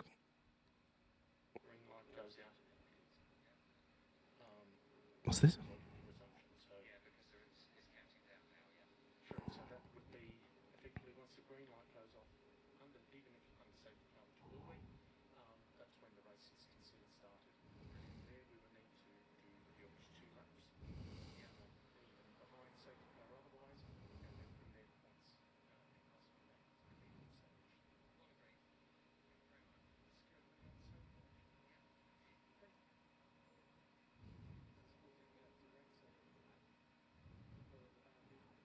Okay, well, it looks like Michael Mazzi has just been on the horn to Christian Horner.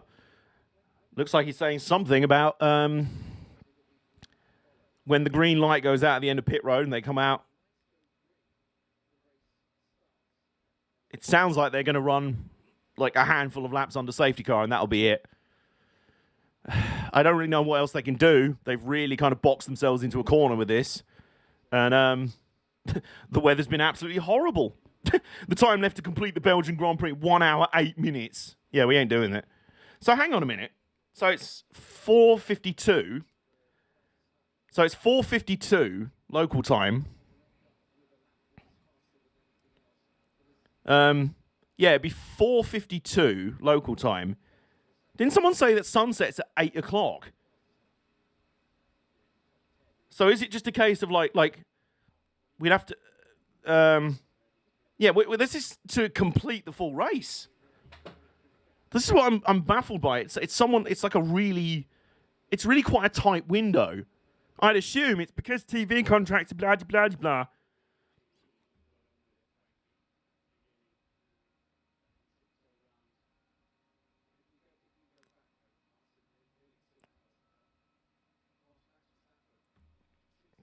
So if you wanted 2 hours of racing, it should start before 6 local time. No, it's the timer on the screen saying time to complete the Belgian Grand Prix is only an hour. So the whole race would have to be finished by 6 o'clock. Yeah, very strange. And of course, everyone's like, why can't we come back tomorrow? Well, no, because reasons. You know.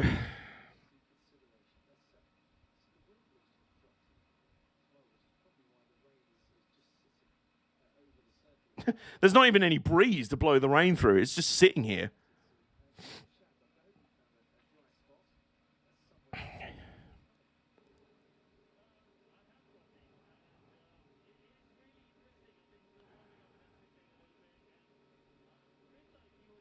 It really says a lot about how tightly tightly wound the organization is. Like, it's another race in Europe, but trying to take one more day in Spa to race would completely wipe out the next weekend. Like, that's wild how tightly compressed it all is.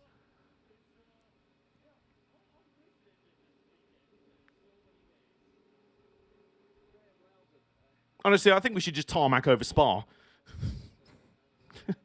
build housing on it, bollocks to it.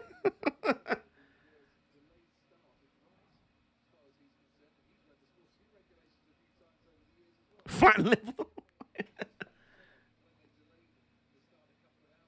I think we should just have an indoor circuit. Well, like Formula E.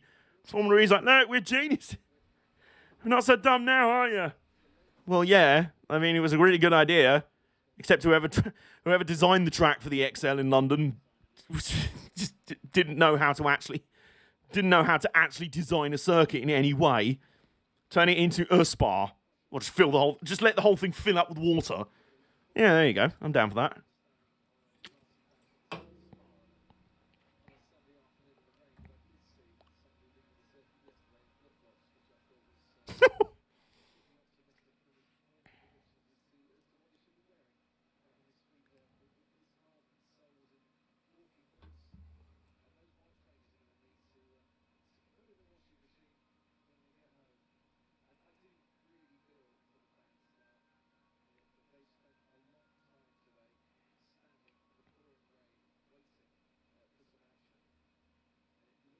Plug up the drains and go boat racing. Honestly,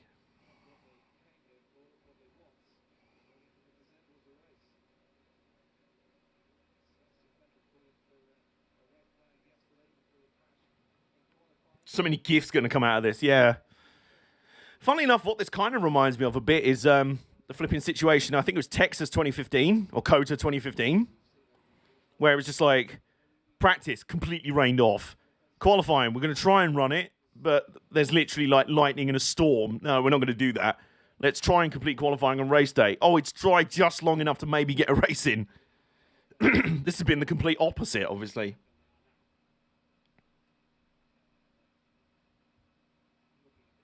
Harvey is Pete. Oh, Tim Harvey. I thought you meant Jack Harvey. I'm like, IndyCar's not happening this weekend.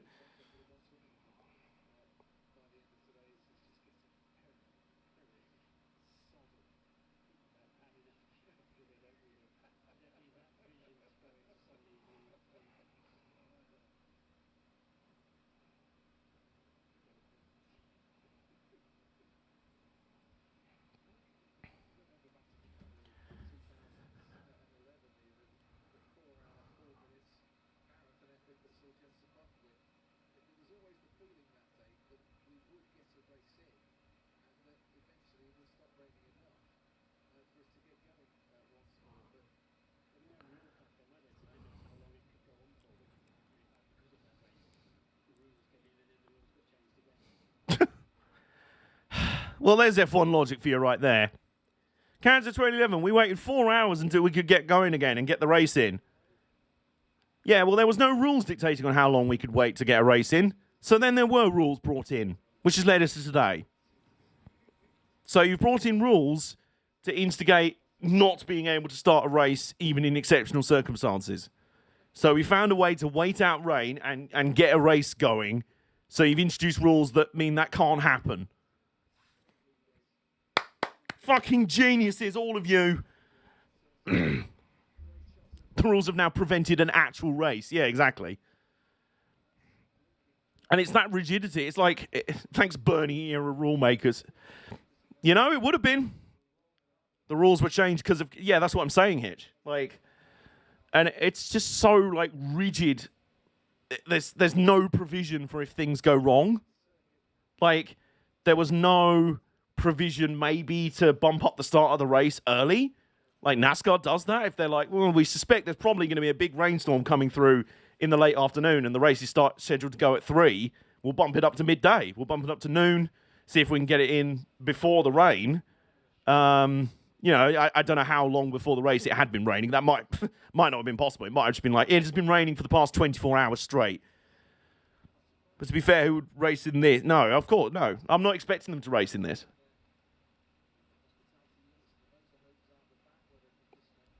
It's really weird because it almost doesn't look that bad, the actual track surface. But of course, the spray that's kicked up is ridiculous off these tyres. And is this another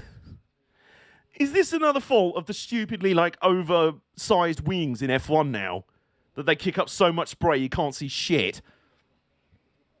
So in dry races, they kick up so much dirty air you can't race for shit. And in wet races, they kick up so much spray you can't see for shit. Oh, my God. There's the tyres. Okay. They're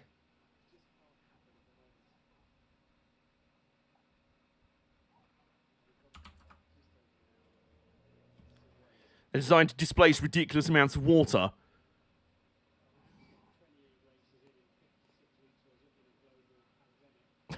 Dan Ricciardo waving at the fans on the front straight. Good on him. They're designed to display... You need them to move water. Well, yeah, obviously. They're designed to displace ridiculous amounts of water. I love that. They're designed to displace ridiculous amounts of water so they can drive in the rain, except they kick up so much spray, we still can't race in the rain.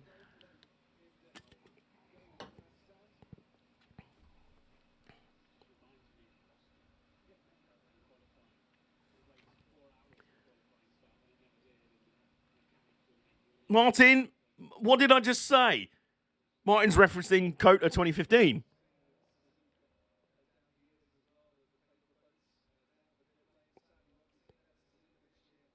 I like Ricciardo just playing with the crowd. Yeah, he basically is.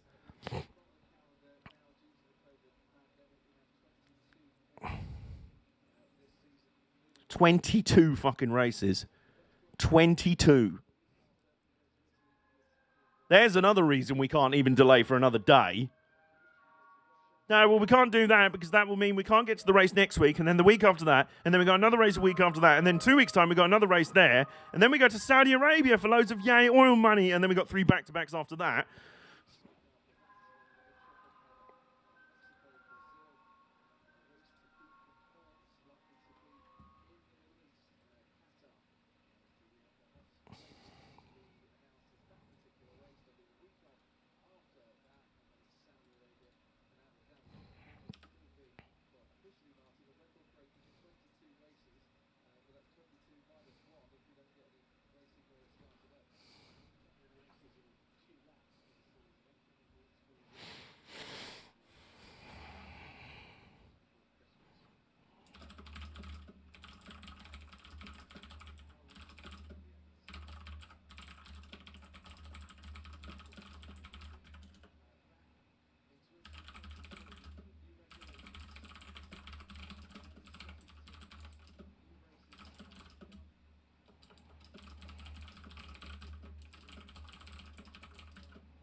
Remember the snow delay at Bristol? Fans drives having a snowball battle. The 36 race NASCAR schedule looks like child's play. Well, at least it's all in the same country.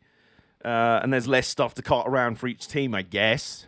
Should be made of FIA red tape considering how fucking rigid it is. But what races do you cut? Saudi Arabia.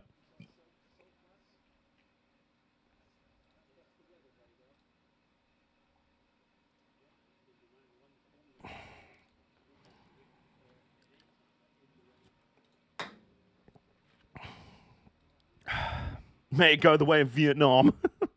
What races do you cut, Spa? Well, you know.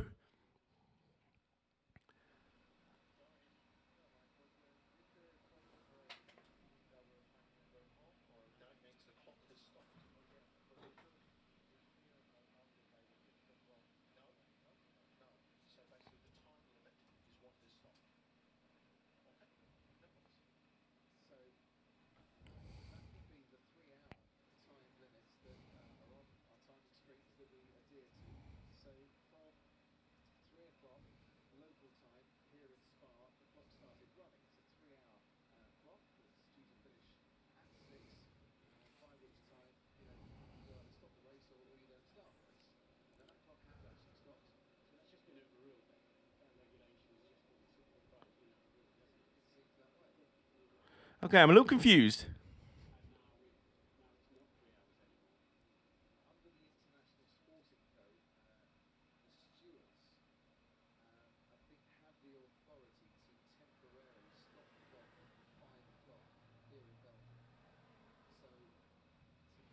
Okay, they're just discussing here because one of the Ferrari guys just spoke to Michael Masi about this 3-hour window that you have to run the race in, and apparently the timer for that 3 hours has stopped.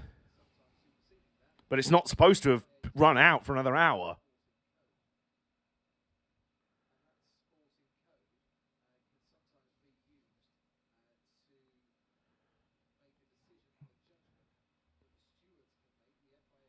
So is Masi basically saying that we can wait it out for a bit longer to try?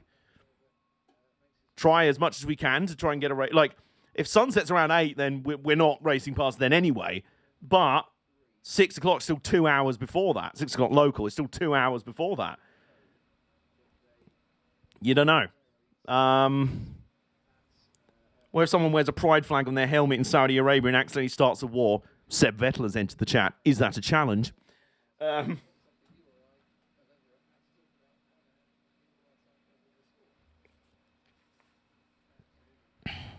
Appreciate you all sticking out with me, by the way. Like I said earlier, this is where broadcasters or anyone earns their money, when there's nothing happening. I appreciate you all hanging out with me here. We do still have some racing to come. Hopefully that doesn't get cancelled. The final race of British Touring Cars coming up in about an hour and a half. It's just the type of guy to do it to. You know he will. Reminds me of rain delays in cricket, yeah. Except cricket has all day to try and get a race in.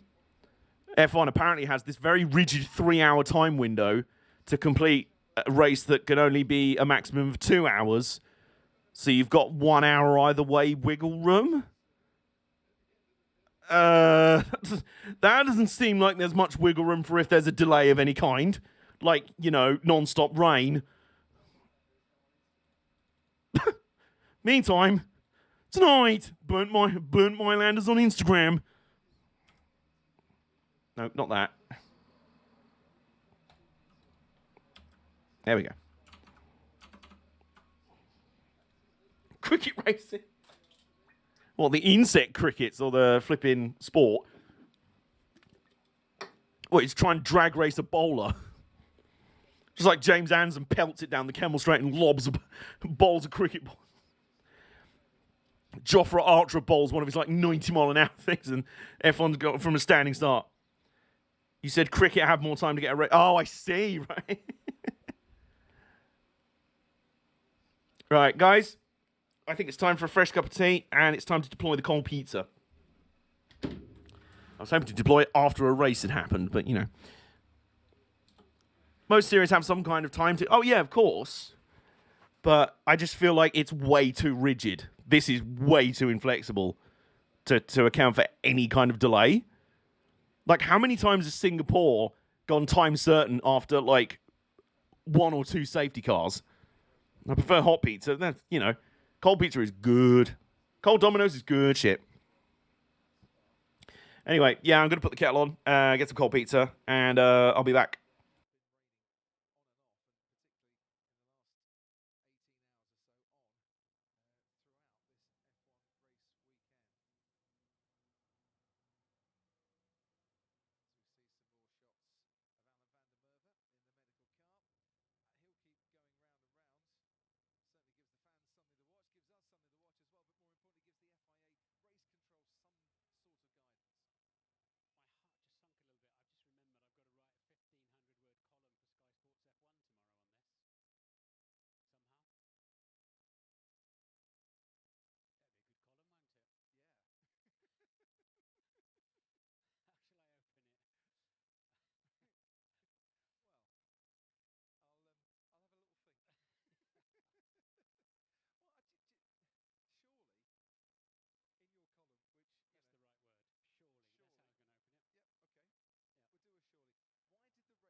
All right, okay.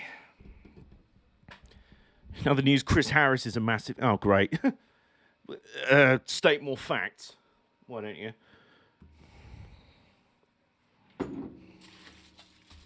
I assume he's doing the... It's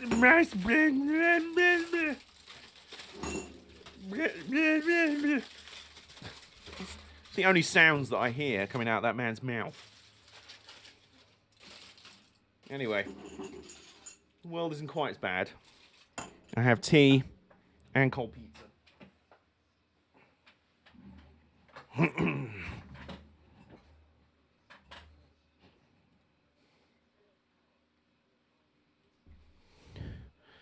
Imbecile. Okay, well, it sounds like they're suspending the 3-hour time limit thingy to try and get a few more hours in, see if we can get something in today.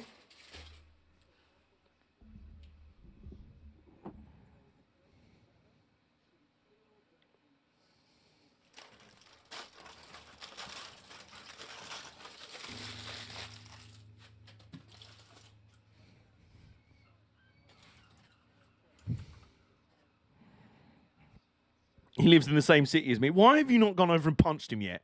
Egg him. 69,000 channel point. Hey. He's taking his job as Clarkson's replacement far too seriously and not doing a very good job at it. Some F1 fans are some fans. I don't like fans. I just don't like fans in general, really. Except for this one over here. Because it keeps me cool. But otherwise, you know.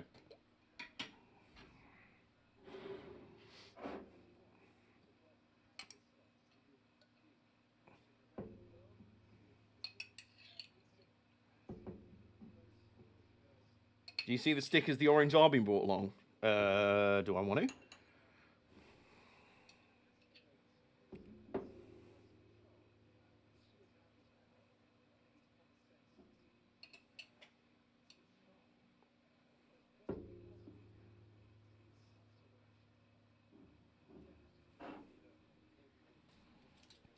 DM'd you the tweet. Okie doke. I'll look at it in a minute. Right now, it's cold pizza.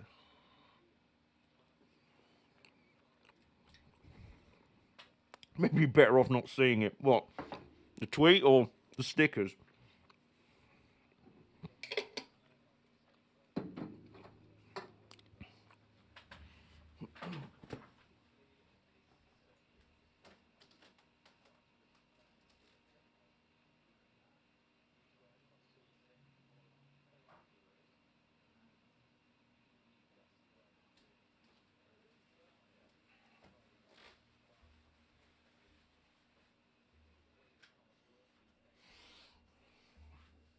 Oh. Oh, the stickers. Yeah, I don't want to. I'll see him. I'm already in a bad enough mood with how today's gone.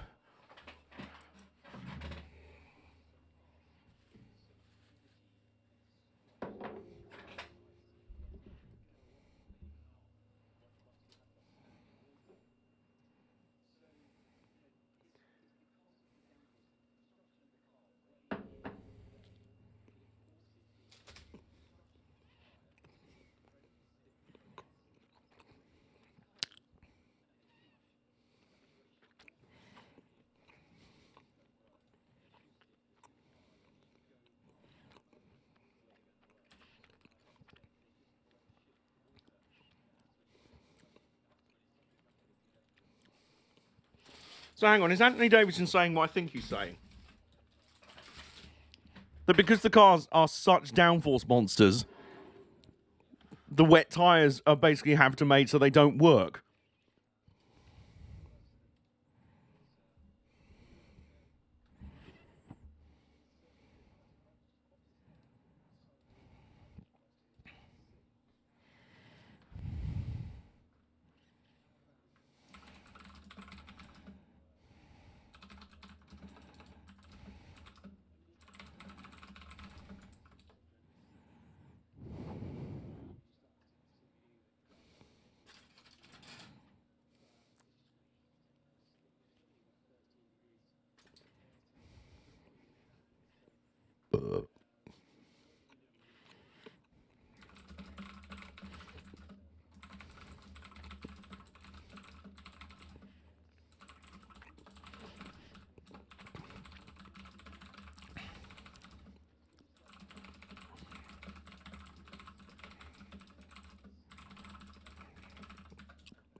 More Macarenas are happening.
For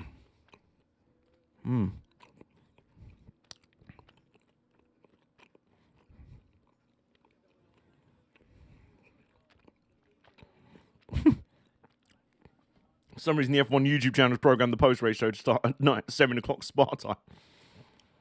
Good luck with that.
I've just done a bad thing.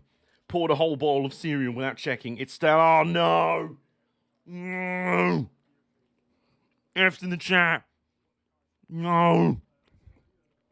Just hair ass.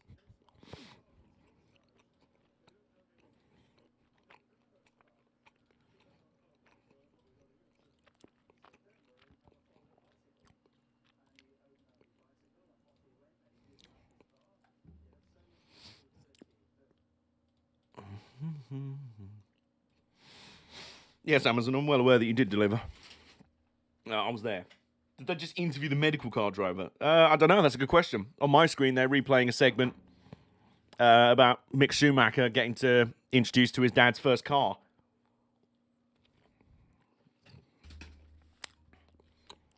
Oh, was that Nick? Hang on. What was that? Oh, this picture. You are right about it being Reading. Good spot. It's the old Reading station. This is a Class 50. I'm trying to remember what the name of 50036 was. I want to say Implacable, maybe? But yeah, that answers your question. Is that first? I don't know. Like I said, we're watching a segment where Mick Schumacher gets introduced to his dad's first F1 car, the Jordan 191. There's all archive footage and interviews with our Jordan crew members and stuff. It's very nice. Very well done. Yeah, unfortunately, we're not seeing any medical car driver interview.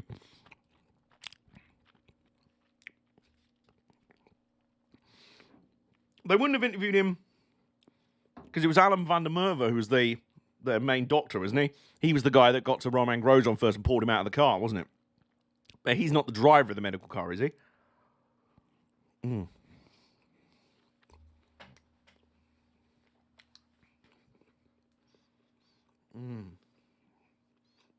Medical delegate. There you go.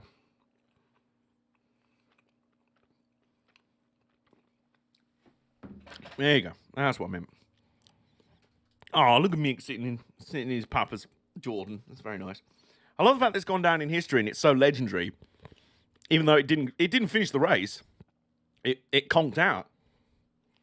But It's still such a legendary car for what was achieved in it. Oh my god. Oh, that's so sweet. Oh, they've got Seb Vettel showing Mick how it works. Seb Vettel's just standing over, just like, and Mick's in the car, and Seb Vettel's just like, yeah, he's showing him how to work a H-pattern shifter.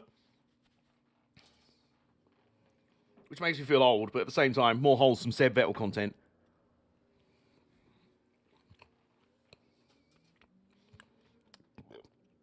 And he's going out what looks like it's Silverstone.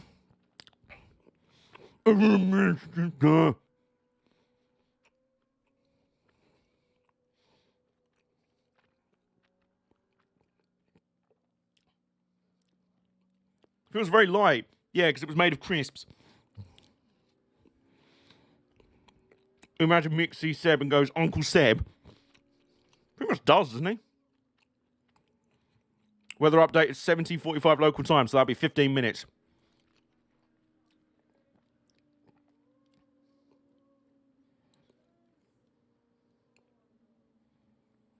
Basically, what Mick Schumacher's getting to do here is play F1 2019 Classic Cars mode.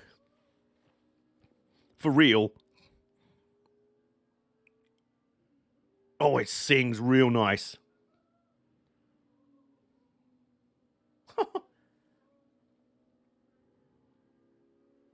Oh, he's like, oh, he's so overwhelmed. This is so sweet. The 29.5 speed H-back for the first Fast and Furious movies. From all of them, wasn't it? Where you're in a straight line drag race, your foot's hard down on the pedal, and somehow you can find more area of the pedal to push down harder into and find another gear, and you change up a gear, and suddenly you accelerate faster. That's how cars work.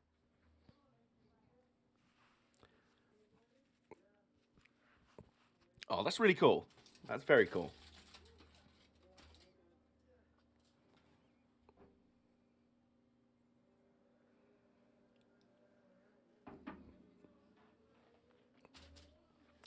Here comes Karun Chandok, taking out the same car. He's like, oh yeah, I'm relevant as well. I get to drive it. No, you're not.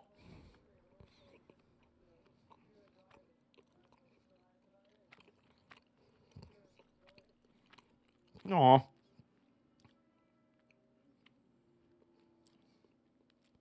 Although, am I right in thinking that Karun Chandok actually drives classic Williams cars?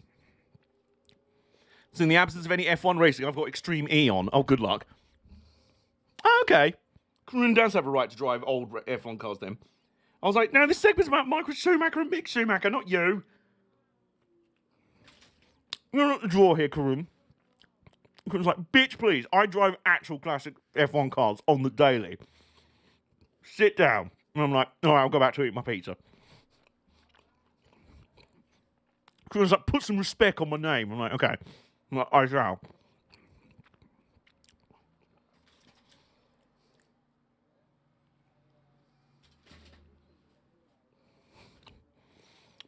Another funny movie error. The Dodge Charger in Bullet loses about 26,000 wheel hubcaps.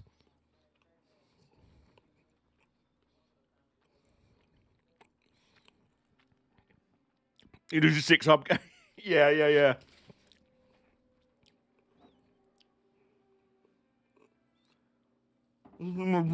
Oh.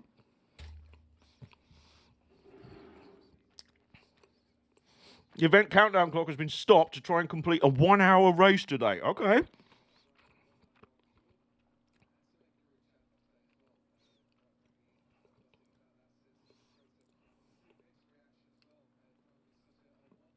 I'm not seeing any DM from you.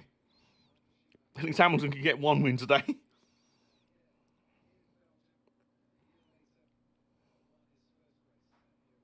Yeah, I'm not seeing any DM from you there, Nick.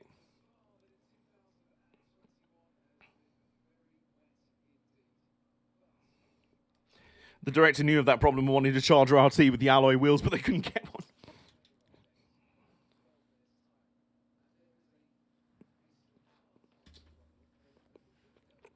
Oh, just cool. Right, okay.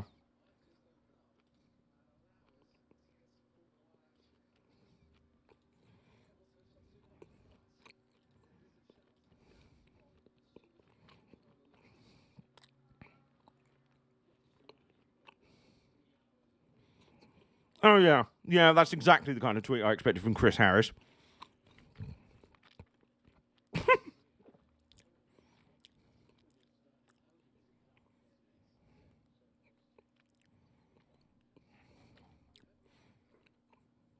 I love that. There's a British GT driver called Bradley Philpott.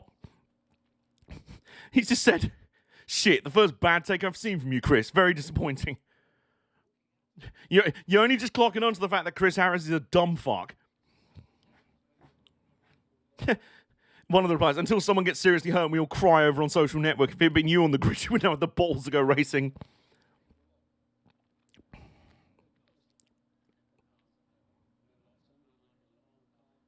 Ha! Someone else, the pinnacle of motor racing, they can't handle a bit of water. Does no one remember Spa 98? Brad Philpott. Yeah, they do. I think that's one of the reasons it's not starting.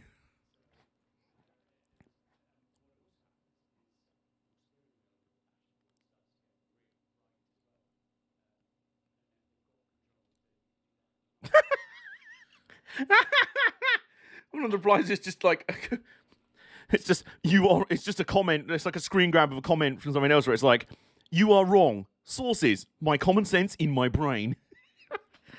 I will agree, there is one reply there that made a little bit of sense. Just in that there was someone like, what's the point in having wet tyres if we can't race on them? Well, yeah. Yeah, if you're now admitting that the wet tyres basically can't be used because the cars are such fucking downforce monsters. Ooh, Ginetta Super Cup. Oh, okay. No.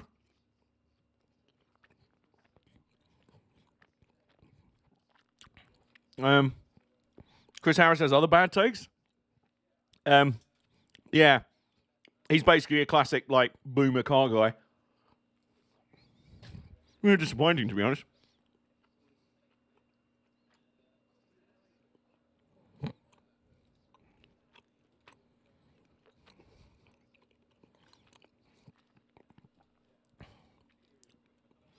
This is the first I've seen. Nah, he's a well-known. He's basically just like a Yadar on Twitter.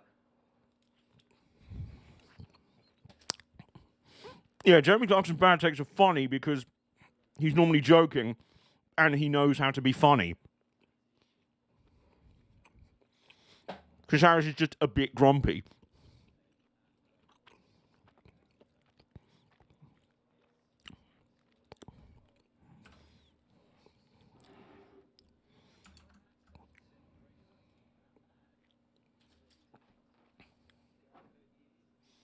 His base takes are just bad takes to be bad takes for the.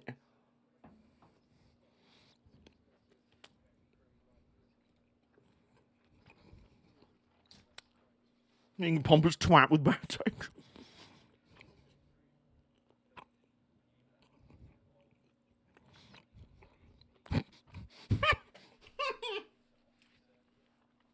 Really, Mike, your phone had a stroke, did it? That's literally the first time that's ever happened.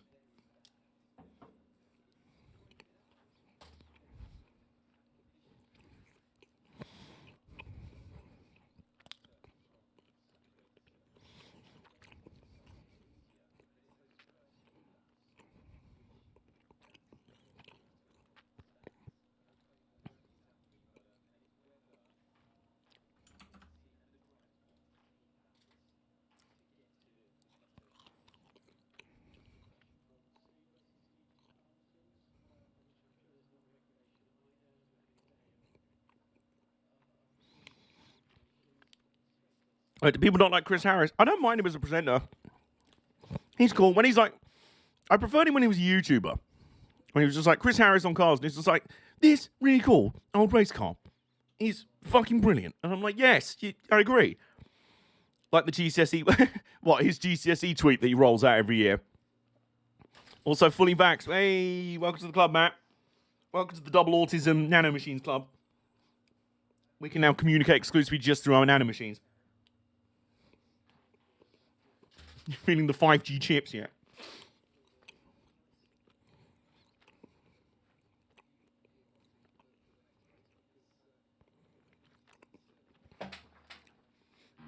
Oh, God. That's kind of my summary on the Belgian Grand Prix.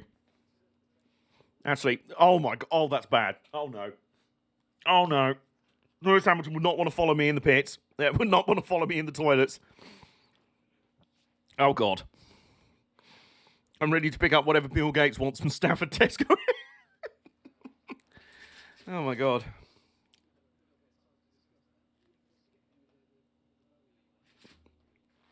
I'm sticking with the F1 coverage just for now, because there might be a weather update in 6 minutes. Well, 5 minutes now. So, we will see what we can do. Welcome to the cult of nanomachines. Depending on what's said then, I will move over to the back to the British Touring Car coverage and see whatever's on. Because it'll be 5:30 is the final touring car race. Because I left school with poor levels in my GCSE. Yeah, well, you know, academic achievements don't, you know, they're useful in some ways, but they don't define you. Is there a lot of boomer car guys I grew up with watching are actual twats? I mean, the fact they're boomers may have tipped you off. The British Touring Communism Championship. Who else is a boomer car guy? I don't know. I'm kind of bored of talking about it, honestly.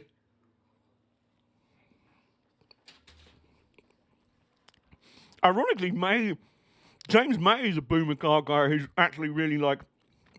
oh, fuck's sake.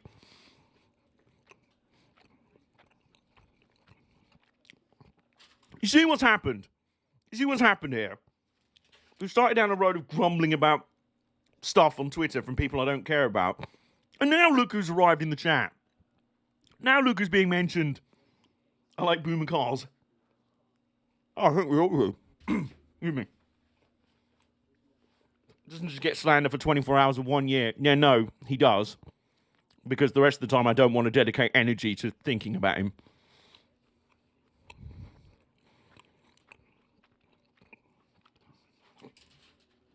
He demanded to be relevant for Le Mans, so I gave him the relevancy of shit posting him for 24 hours. Now, I don't have to care about him.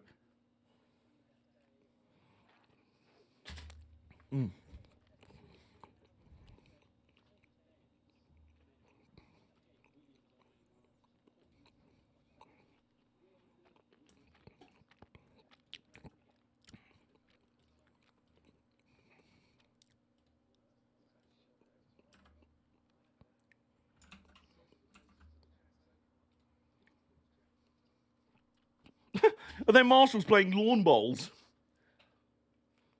And Marshall's playing lawn bowls in the gravel trap. That's amazing. I was relieved to find that Clarkson was a bit of a character that's played up for two. Oh, absolutely, yeah. Like, that should have been the case for years. Like, definitely showed during this farm program. Yeah. I think Clarkson, and I think this might be one of the reasons the Grand Tour is winding down and just not as funny as it was. I think Clarkson is in his old age, because I think he's about 60 now. He's kind of getting fed up of having to play up a character for the cameras. He just wants to be his normal self a bit more now, I think. And I mean, if you want a really good example of Jeremy Clarkson more just being himself and not playing up a character for the cameras, there's at least two. There might be a third. Yeah, he's 61 years old. There you go. There's two documentaries that I think are both on YouTube. Yes, they've been uploaded to YouTube recently. Official upload and stuff. And they're both World War II documentaries. The first one about the greatest raid, the raid on Saint-Nazaire, which is about, I believe it was the operation that saw the most Victoria Cross medals, which are the highest military commendation that can be awarded to any soldier in the British Army or the British military. The most Victoria Crosses were ever awarded in one go for that night. It's an amazing... It should be an amazing World War II action movie. It should be incredible. It's the stuff of, like, you're watching it and you're like, wait, this was a successful mission. Everything you're telling me about it should say that this is an absolute... they pulled this off. It worked. Like, it's fucking incredible. And he also does another documentary about, turns out, it would have been his ex-father-in-law now, because it was his then-wife, Frances Kane. It was her father. So his father-in-law at the time was actually a Victoria Cross recipient in the war, but never told the story of it. The ones uploaded by North. Yes, yeah. And he won his Victoria Cross in Operation Market Garden. So he tells the whole story about that. Really good. If you want Jeremy Clarkson, like, unfiltered, not, like, playing up a character to be funny, deliberately trying to be stupid and hot takey, like, those documentaries are great. And I actually find him a lot more tolerable on Who Wants to Be a Millionaire. Because I really thought, I was like, man, he is a terrible choice for the new host of Who Wants to Be a Millionaire. But he dials back the sass a lot. He's more just, like, relaxed. Yeah, you'll still joke around with the contestant, like Chris Tarrant used to do. And, yeah.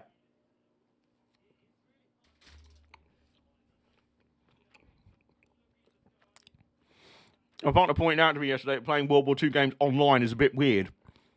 How so?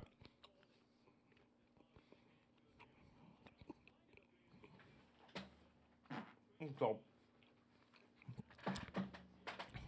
you know, I think my taste buds are enjoying the cold pizza. My arse isn't. Always had that disconnect between the fact it's a real war and it being a game. Yeah, of course.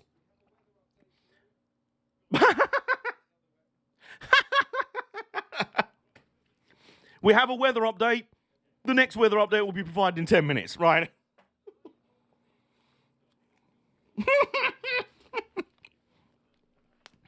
And Chris Harris pulled a tweet and delete. Deary me. He pulled the old tweet and delete. There it is. The sure sign of a shit take. Have they had a weather update to say there will be another weather update? Matt, they have. That's exactly what's happened. Oh, God. Mm-hmm.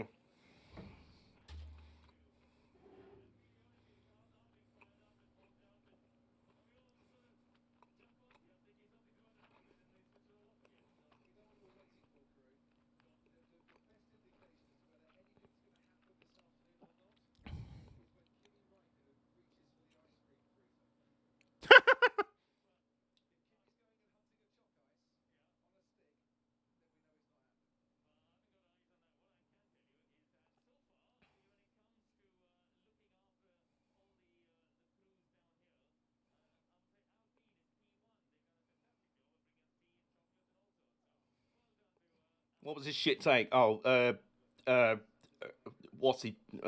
Fuck. No. Fuck. You know, I'm just tired, okay?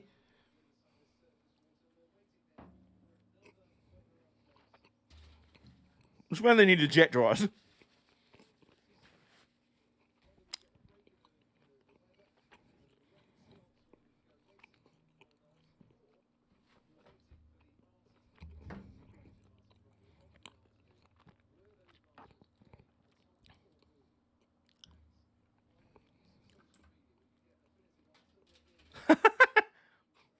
David Cross out here being like, we need an update on that game of bowls from the Marshalls. We need an update. I need to know what's going on down there.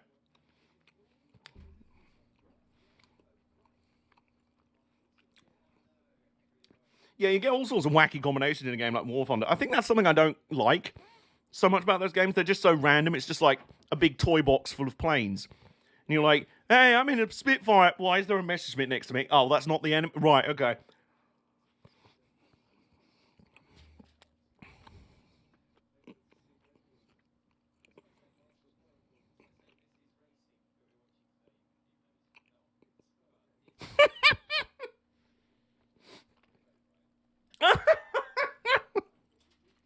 Amazing. Anthony Davidson was like, it's kind of like some sort of This Is Racing compilation, even though it isn't. My first thought was fucking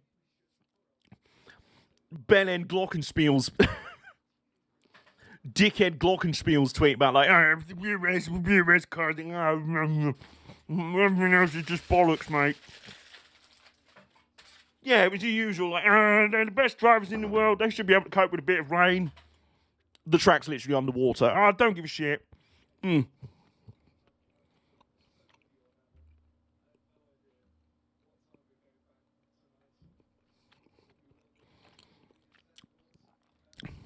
David, I hate to break this to you. You're not going home tonight. Spa literally had a flood a few weeks ago. Yeah. You know, maybe it should have been a bit of a forewarning there.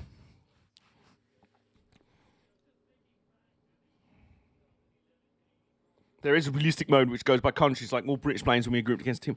To use the game waiting to sort players out, but that takes over 5 minutes in a queue. Oh, God. Burnt Mindlander once again on Twitter like, lol, this is shit. Hey, it's boring. It's boring, Lamau. I can't even do drifting. What the fuck, man? WTF can't even do drifting. LOL.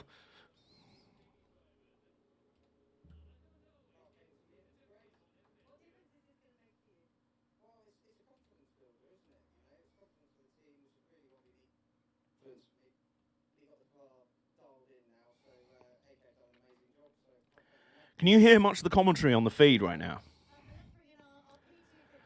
The irony of F1's contribution to global warming is currently preventing... You didn't have to do F1 like that. You're not wrong, but... yeah, I see. Yeah, that... You know, people are just going to want to... People just want to play a game, so... You know.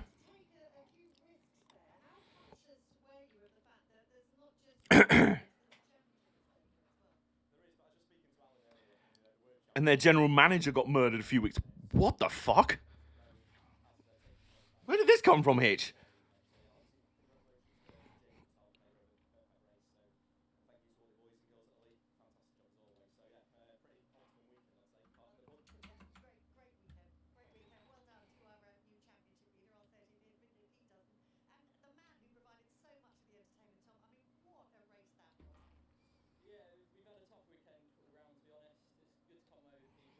Oh, Natalie Mallet. Oh, shit. I did not see... Oh, fucking hell, I did not see about that.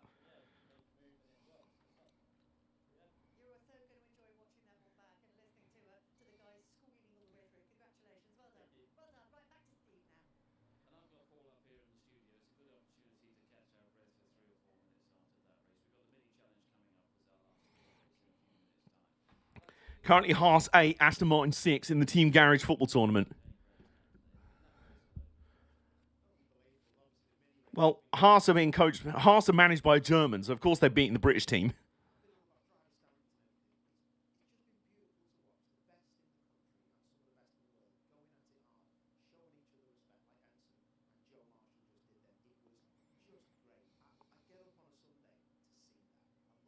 Aw, we love Paul O'Neill. We stand Paul O'Neill.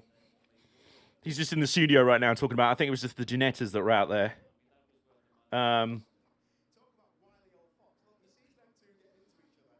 Oh my God! There was a car in the Cayman series that was in the like a throwback spoof Rothmans. Yeah, livery.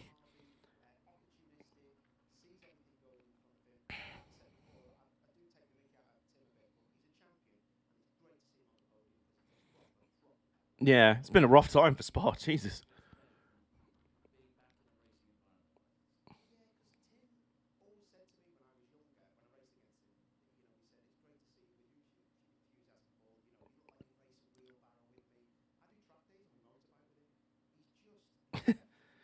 Yeah, Paul O'Neill's just in the studio right now. And there was a lovely bit where he was talking about how it's really... He bangs on about driving standards a lot in the touring cars, but he said it's lovely to see some of the best drivers in the country going at it really hard, but showing each other respect. That's the best thing about it. Like, that's why I get up on a Sunday to watch. I'm like, yes! There you go. That's what I love the most. There's a brilliant YouTube compilation series that I'm amazed it's still up just because it had so much licensed music over it. This was in the before times. We're talking like 10 years ago now, but it was a really cool series just called Badass Racing in NASCAR.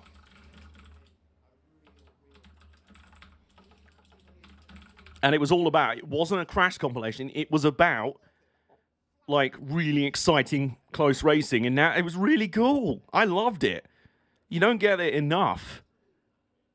yeah, it was just like really. It wasn't crashes, but it was really cool. I'm just going to post one of my favorites from back in the day on here.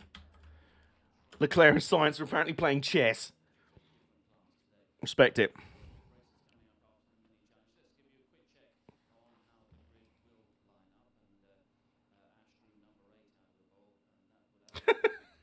My friend's messaging me like, can we just have like a 5-lap shootout in here? That's all we need. Oh, okay, so we got the reverse grid for British Touring Cars. So it's Morgan on the pole, Proctor second, Turkish in third, Butcher fourth, Jake Hill fifth, Oliphant sixth, Josh Cook seventh, Ashley Sutton eighth. So whoever would have drawn it would have drawn number 8 because I think it's between 8 and 12 or something, or 8 and 15. Like, it's a random draw for the reverse grid. How many cars get reversed for race 3, which I really like because it means you don't get that thing of, oh no, wait a minute, if I finish here, I'll get pole for race 3. So everyone just stops on the final lap. Everyone's deliberately trying to not pass each other. Like, no, I don't want to be ahead of you. It's a ludicrous situation. 3 laps behind the safety car, get George's podium. Fuck it, why not? Oh, you know what? It looks like we're going to get another mini challenge race. Yes. Remember, chat, do keep me posted on what's going on in the FNAF 1.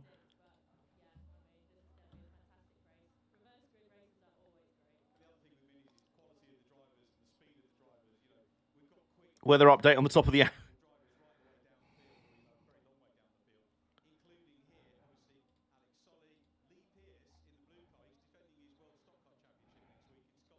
What's that?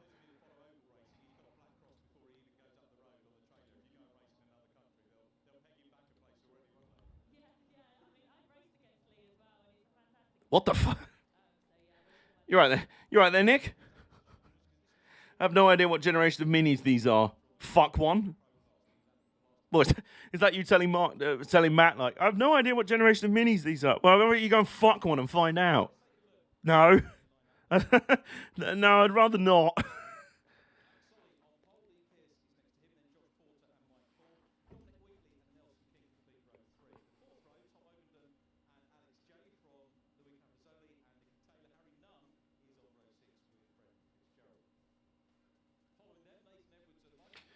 Back on the subject of unrealistic things in World War II games, I was playing Battlefield 5 on AJOmega mat and got yeeted in the face by a fucking V1. Were you there just like running through, just like, and this V1 was in front of you and you were like, what the fuck are you doing here? What are you doing here? And the V1 was like, you're not supposed to notice. Shh, you're not supposed to notice.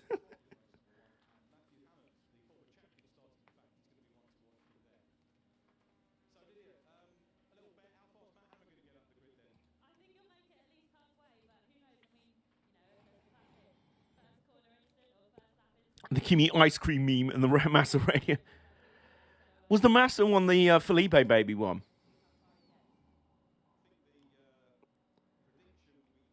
I meant it in terms of what F1 meant. Oh, fuck one. Oh, right. Okay. Right. Got it. I'm with you now. Ooh, there's 10 people on Twitch right now. Well, I'm following.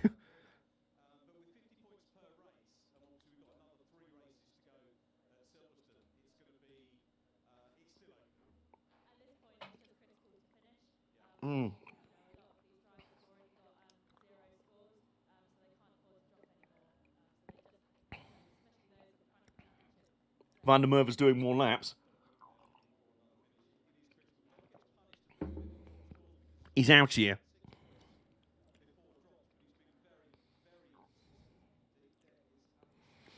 I'm just wondering if it might be a little bit better.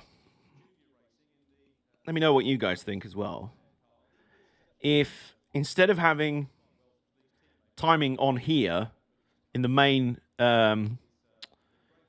box, we can try it right now. Hang on. What about down here? Oh no, hang on. I know what I'll do. Right. So we'll leave that one up there. Let's get the mini timing on the main box, but it's like 5 laps ahead because the broadcast is delayed. Yeah, it's 3 or 4 laps ahead of what we're seeing of what I'm seeing on the screen. So, like that's what I'm thinking. Like, should I just go to like a big face cam and then be like, oh, meantime, the mini challenge race has started on my screen anyway.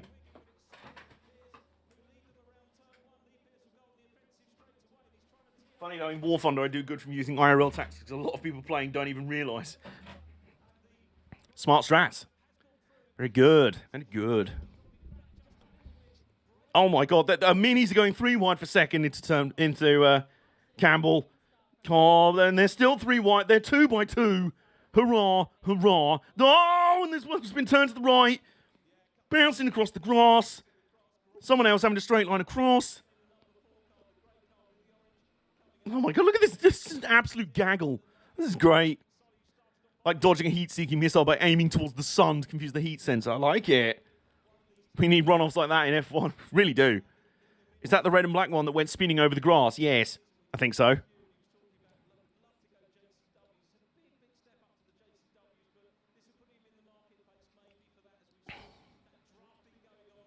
He kept his foot in it. He really did. I respect it.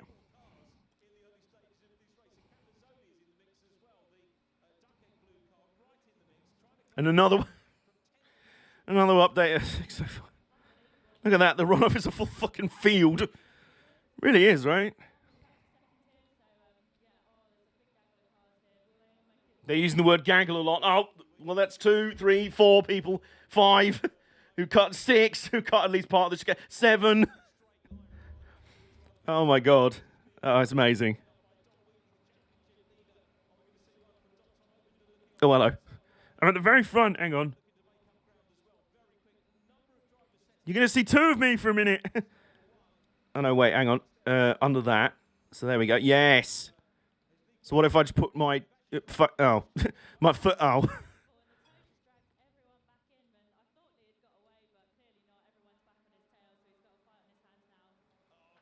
Check the meme channel on Discord. Oh, I will in a bit. Yeah, you know what? I'm not so much of a fan of this as I thought I might be. Another weather update to say there will be another weather update. Yeah. Check the meme channel on Discord. What sort of cursed hell is going to be posted in there? How much should I bleach my eyeballs beforehand or after?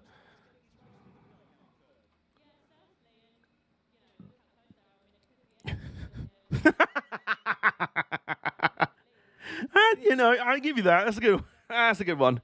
Oh god, I've been tagged on something else on Twitter. God.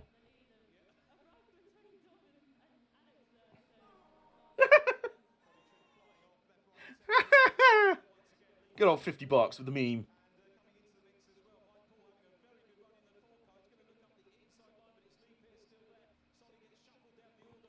P47 boom and zoom, just climb for like 5 minutes away to get up high, then diving straight down like 600 mile an hour and gunning people.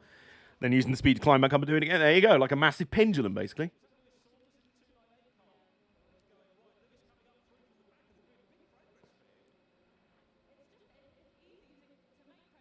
Oh my god, this is wild, by the way.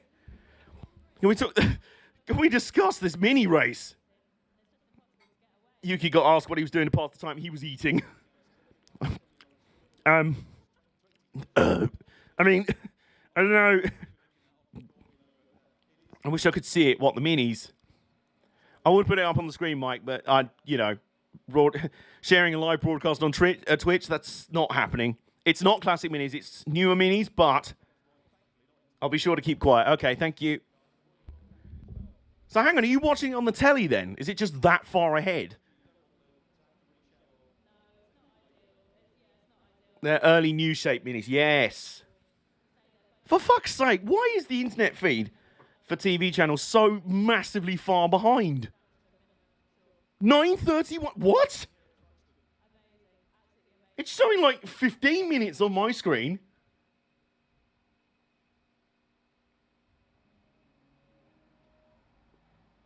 The safety car is a mini as well.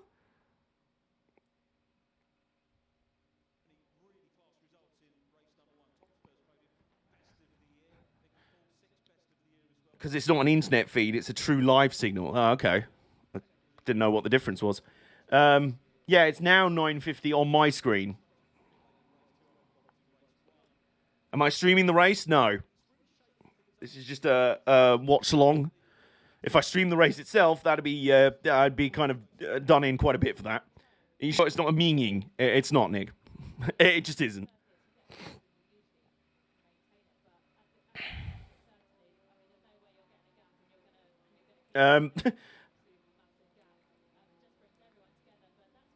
Streaming online are usually a few minutes behind a live broadcast. Well, I'm watching on the official ITV4 internet feed, like the watch online.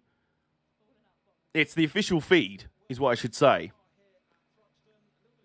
It's just bizarre how it is so far behind the regular telly. Now we're going to an ad break anyway.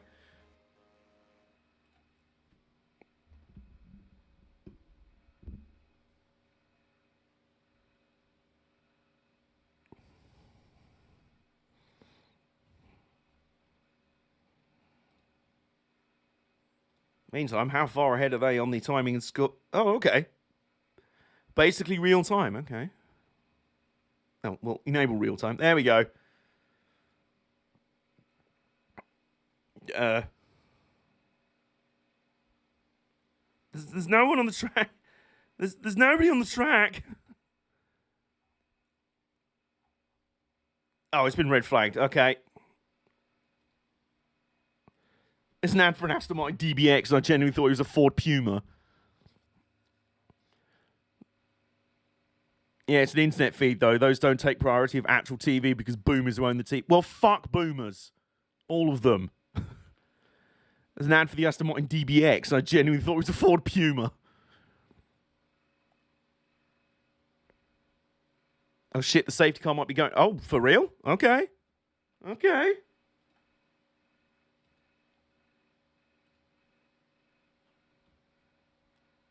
Bernd Mylander's getting his helmet on. Fnar.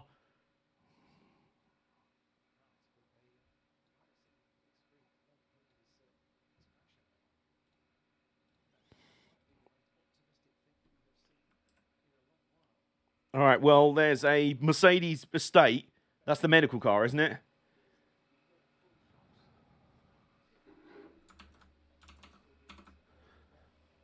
Have you seen why the mini race got red flagged? No. Just seen this. It's a good one. Fuck me, we've had more updates than Windows 10. Yeah, I did not see why it got red flagged. I saw a few cars coming around, like, dragging, like, the front end of the car had been kind of ripped off.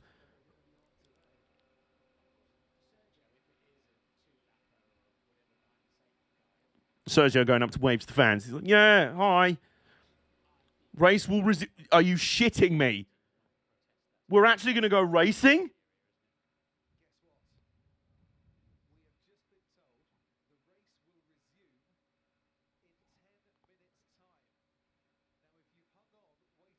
Okay. Okay. Are we actually going to have a race today? Yeah, but it's just long enough for George Crash to turn one. Broke the barrier. He's out and okay. That's good. Okay. I love the fact it's actually going to start right around the time of the third touring car. Oh, God. Oh, God.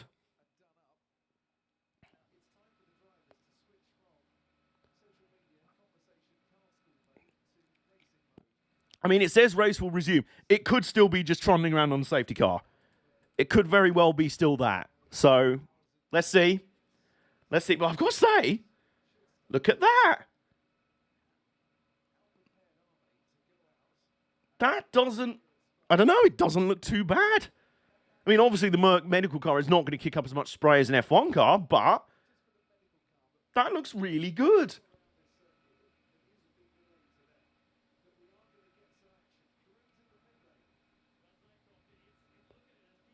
Oh, everyone's running up and down the pit lane. Like, holy shit, oh my God, guys, we're actually going to be racing today. Holy shit. We'll see when the whole field's out on track to see what the spread... Yeah, exactly. But I tell you what, compared to it when it was running around earlier, when it wasn't good to race, it looked better. When the medical car was running around earlier, when we weren't racing, that, what I just saw on the screen just now, looked better. Whether it's good enough to race, I don't know. I think what Michael Massey's going to try and do, and I actually commend him for this. I gave him shit yesterday about not red flagging the Q3 before Lando wrecked. Yeah, I think Oriol, I think, is on the same lines. I think what Massey's hoping to do is at least just run a handful of laps under safety car to get points on the board, and then see if we can cut them loose. And if we can cut them loose and have a bit of a race, go for it. If not, then we'll still have had enough to get points in. So it won't be a waste of a weekend. Oh, Mylander's belted up. He's got his helmet on.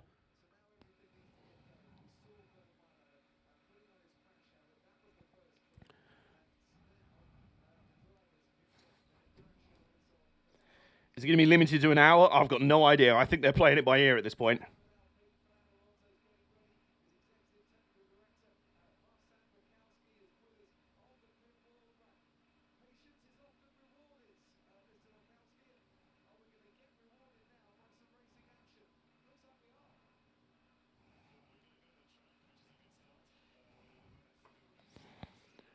Has Lewis ever considered getting Angela a scooter? I don't know. Who's Angela?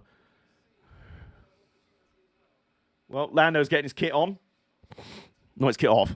And hi, I've awoken. Had you gone for a nap or? Have I just not been paying attention? I've just not been paying attention. Sorry, Mark. I didn't realise you bailed out. Andrew's PA. Ah, I see. You're right.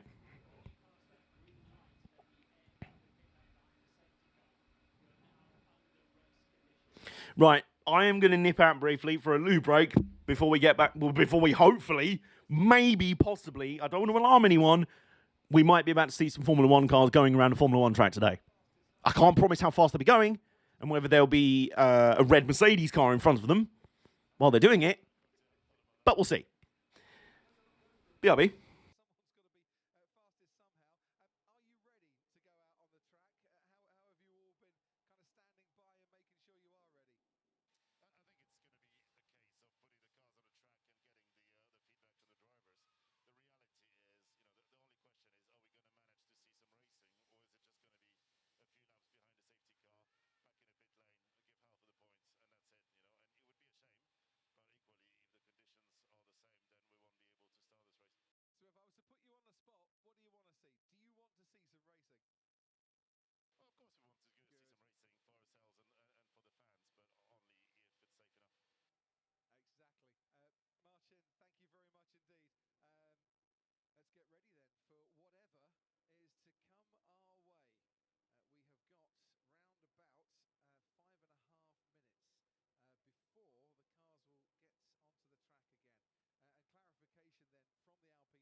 All right, we're out here.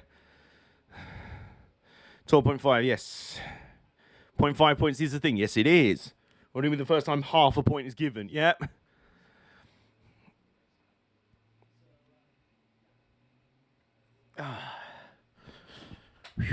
Okay. Well, fuck me. We might actually have some actual motor racing in Belgium today.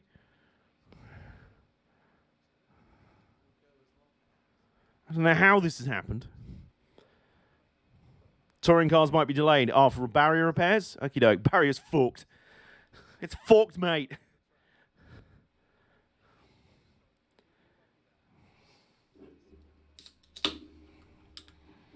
On to the second bear piss.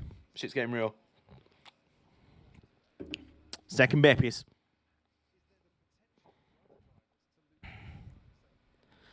Lauda won by half a point over Prost. Oh, nice. I'd assume that's the closest championship. Nice shirt. I highly approve. Thank you.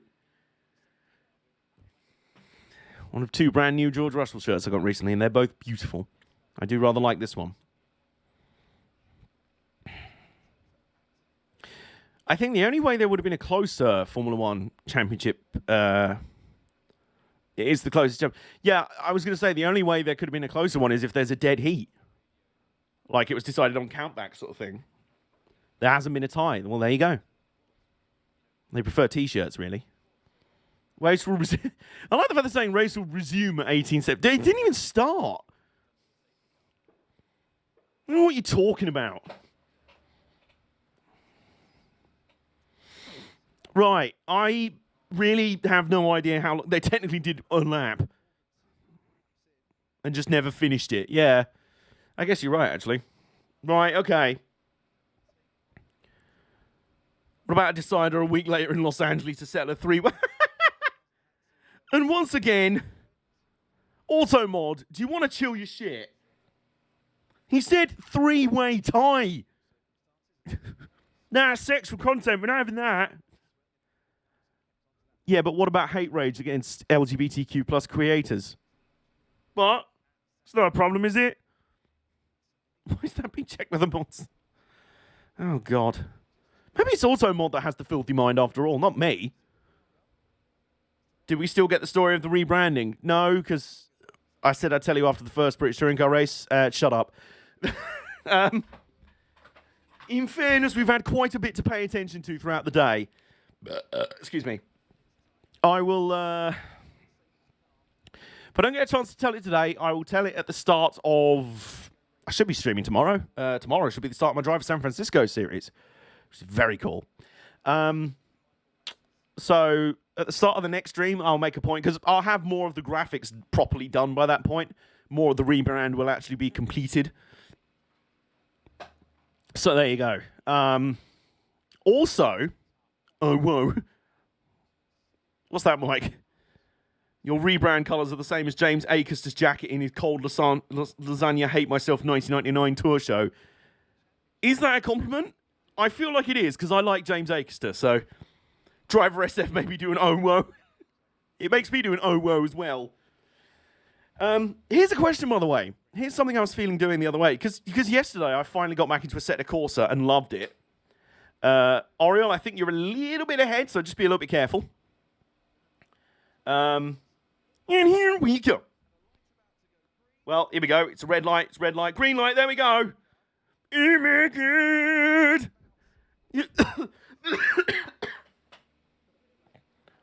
Guys, I don't want to alarm you, but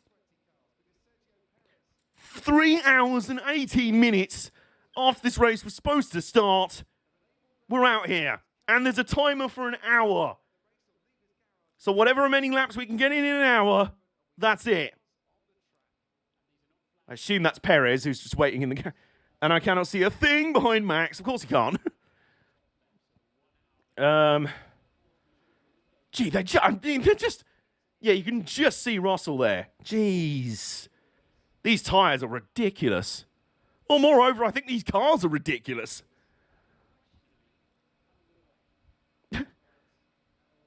A minute has passed in the race, and I've got to say, I think Bernd Mailand has made a great start there. He leads into Le Combe ahead of Max Verstappen, George Russell third, Kimi Räikkönen out, and Sergio Perez will be in this race.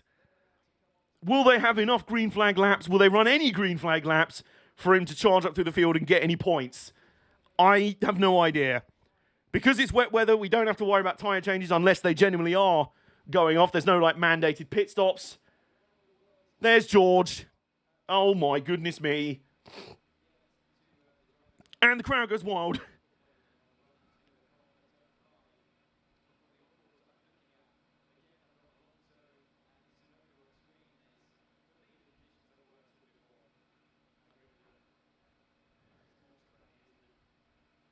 Yeah, Anthony Davidson and Martin Brundle were just saying, if anything, there's even more spray than before. I think it'll be very optimistic to expect any green flag laps. I don't think there will be. If anything, there's even more spray being kicked up, which is unsurprising given that it's been raining for hours. Like, if it was bad enough earlier and it hasn't stopped raining, then the spray won't have got any better. I don't want to give AJ a heart attack. We just shush. All right, just calm, okay? I won't believe it. They're most likely just going to run a few laps behind the safety car and call. Yeah, at that point, why not? There's orange flares going off. Well, why not? Max is going to win a Grand Prix, way, having led 3 laps. How many laps were there in the race? 3. What was it? Wow, that seems like a very short 25% career mode race. And of course, Lewis is going to bitch if they do that. Well, Lewis, get fucked. You need to use your flares if you brought them. Yeah, you ain't taking them back in your suitcase, are you? Quickly, light them. There's cars on the track. We must light them. There's Toto Wolff still in his Mac, still in his jacket.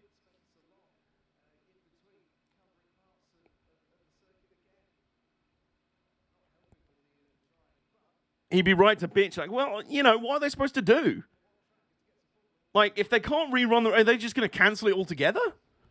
Well, yeah, anyone would be, but there's, if we're not going to run it tomorrow, if there's no way we could reschedule it to earlier, if it's just going to rain for the rest of the day, what do you want? Just call it a wash and then go again? It's half points, so you ain't going to lose that much in the championship. Besides, what about George Russell? Oh, is that it? Is that it? Because your future teammate's going to beat you, is it? Is that why you're upset about it, Lewis? No, I don't want George Russell as my teammate. I want a bitch. I want to continue with my pet bitch.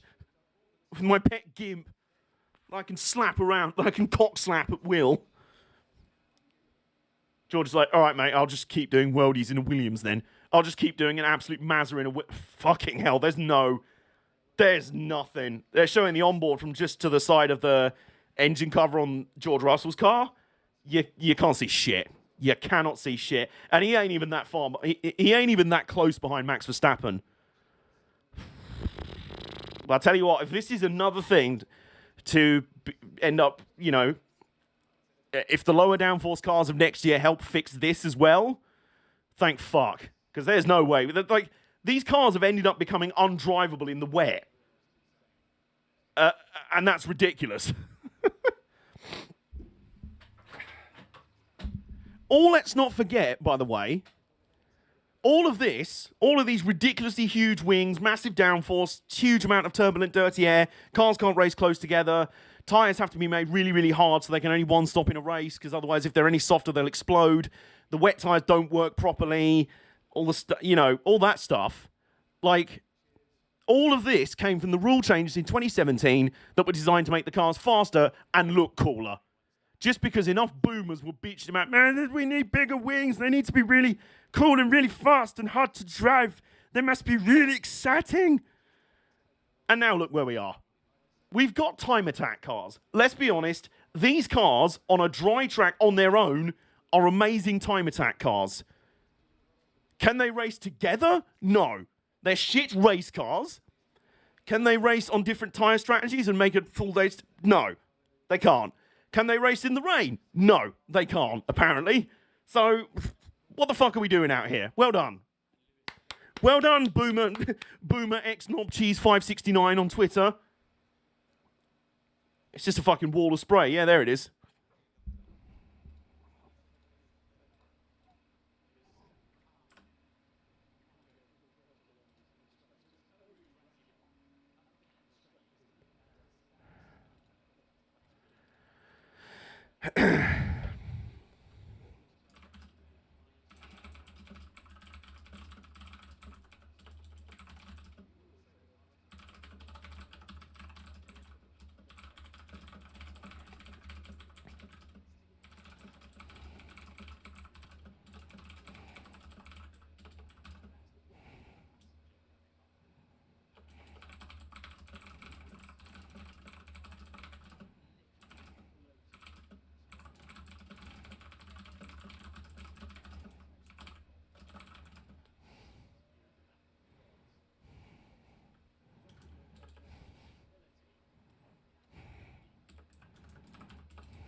We have now completed 2 laps.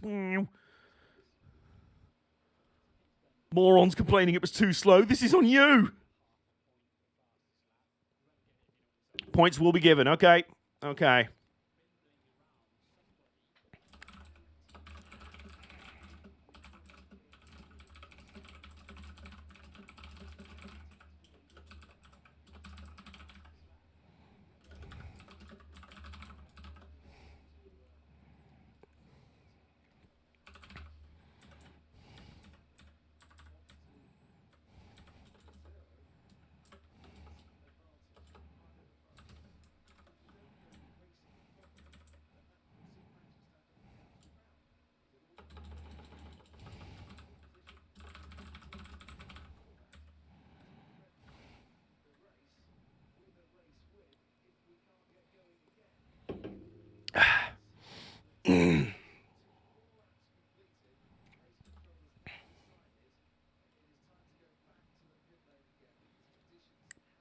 Red flag again. Egghead's got the fastest lap. I'm done. And red flag again. Yeah, no, we're not racing. They literally just, it's like we said hours ago, they're just going to do the minimum to be able to count this as a race and then just get out of here.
It doesn't have to pain you to say it, Anthony. You know, it's been fairly obvious that this was going to be the case all day.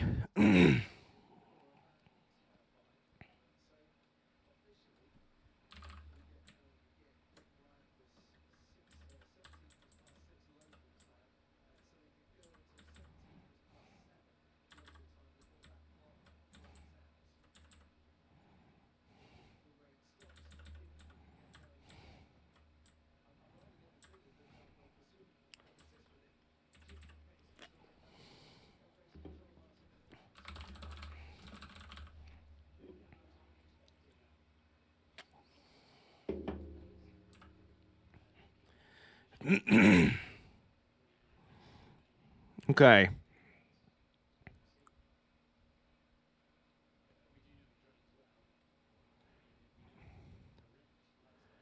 So Russell finishes second. It looks like that way. Well, you know, I'm not really sure this is how I wanted it to go. But you know what? We move. I'm good with that. George Russell, podium sitter. They say motorsport is all about luck, and George got lucky yesterday with that Pete. I think I know what you mean in the qualifying second, and then it so happened that the race was rained out, so he got to keep that set.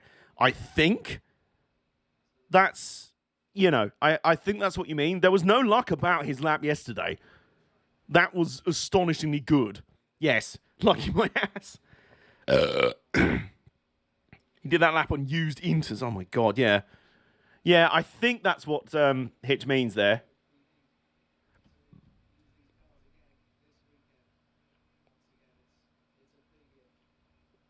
It's a big if. It's a big oof.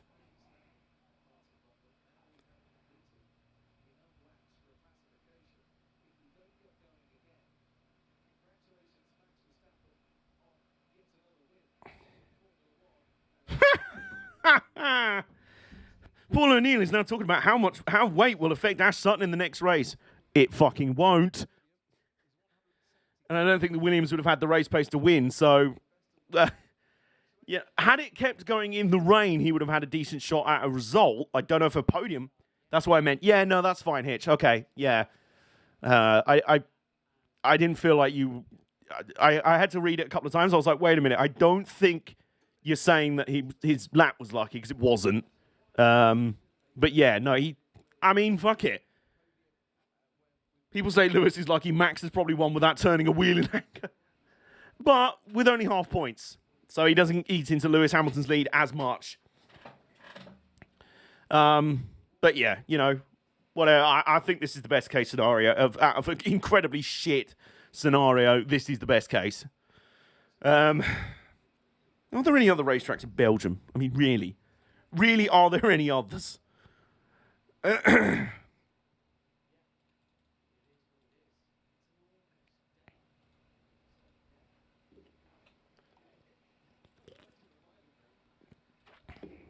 Okay, so Matt, I just want George to be able to fight for it too. I'm sure he'll get his chance in the future. To be fair, that just offsets the BS that wiped out Max for 2 races. Hello, Cam. How are you doing? Good to see you in here. We've been sitting around all day watching people clown around in underwater. This feels like the Indy 2005 of our generation. Toto better sign that. I don't know. I don't know what's going to convince him to sign that contract. Lewis Hamilton holding a gun to his head being like, you better not fucking sign it. You better not fucking sign it. I have a contract here that says Valtteri Bottas renewed for the next 5 years. Until I retire, he will be my only teammate. This gun is loaded. Do not take the chance and sign it. And Toto's like, no. Toto's like, but George is the greatest talent. I don't care. Lewis is like, I don't care. I feel like that contract is already signed and they're looking for a seat for Valtteri before they end up... Yeah. Who knows? Like I said, I don't want to speculate on it anymore. I don't like... Oh, Flaming Kia's here. Hello. Everyone's showing out here. So, the F1's gone back to red. It probably won't restart. So, where's touring cars? A man with a massive chin is on my screen, so it has to be Tim Harvey. So that's got to be Tim Harvey. Okay, so they're on the grid. I was looking just For the, well, typical. I forgot to say, why can I not... Oh, sorry. There we go.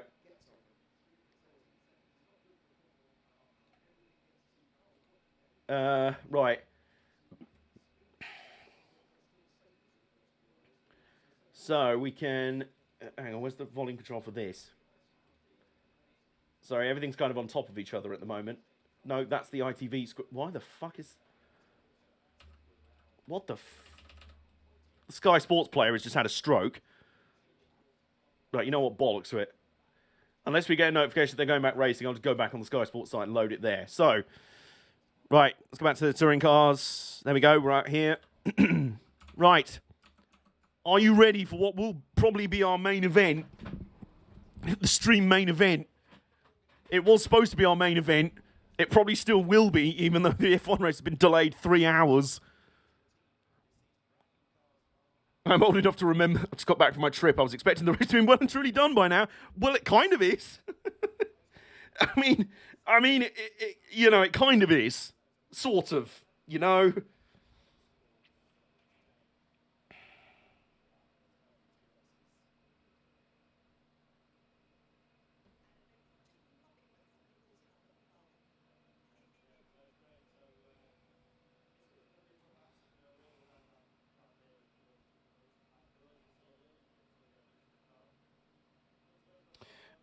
Cam, by the way, did you mean the 2007 500? I seem to remember that one was very... Yeah, well... BTCC was always the main event. Well, it still is.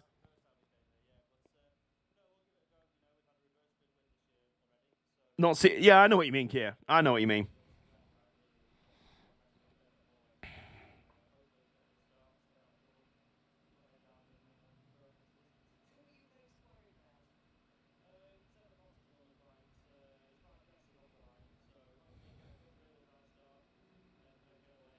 Oh, that's in the US Grand Prix with 6 cars. Oh, right. Oh, I see.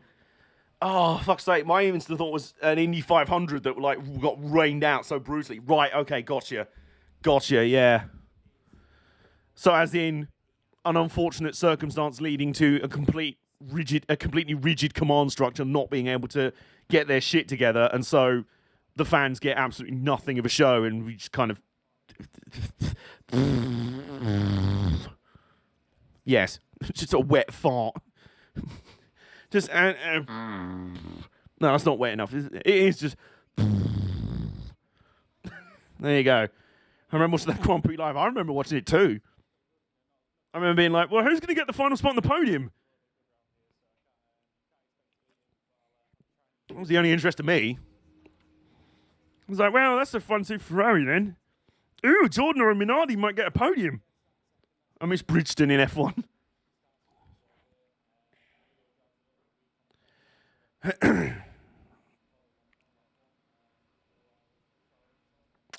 Okie doke. So, anyone keeping an eye on the F1? We've just ticked over 6 hours for the stream, by the way. Thank you, everyone, for hanging out. Thank you for all being in here. Appreciate you all. Stupid, ridiculous. Oh, this now could be the shortest F1 race ever. What laps completed? 3 of 44.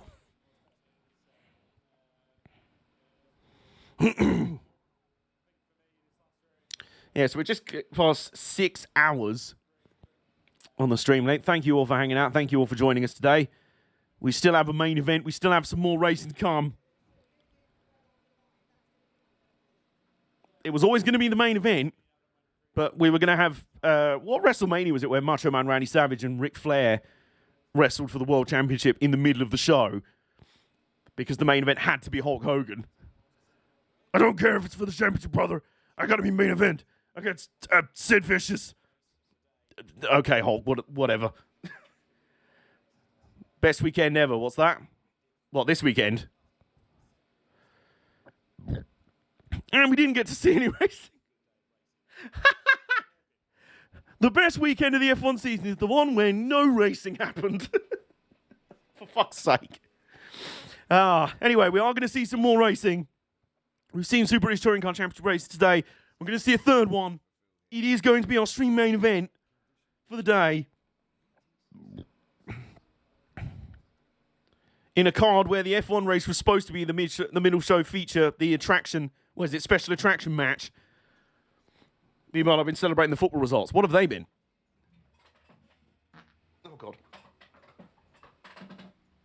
Oh, my God. Okay. Yeah. Okay. Oh, God. I've sometimes said before that it's when races descend into complete shithousery that F1's been at its best the last few years. I think today may have pushed that a bit too far. I will be honest.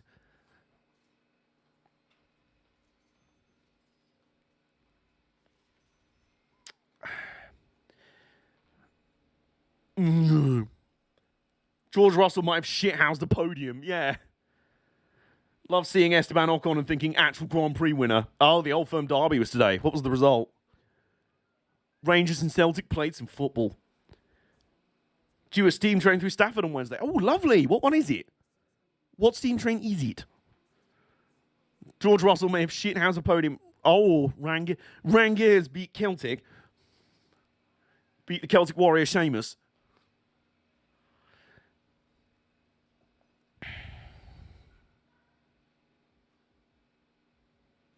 Three 34046 or 45231 or 46100. So 34046. That's a Bully Pacific. I want to say, is that Braunton? I think that's Braunton.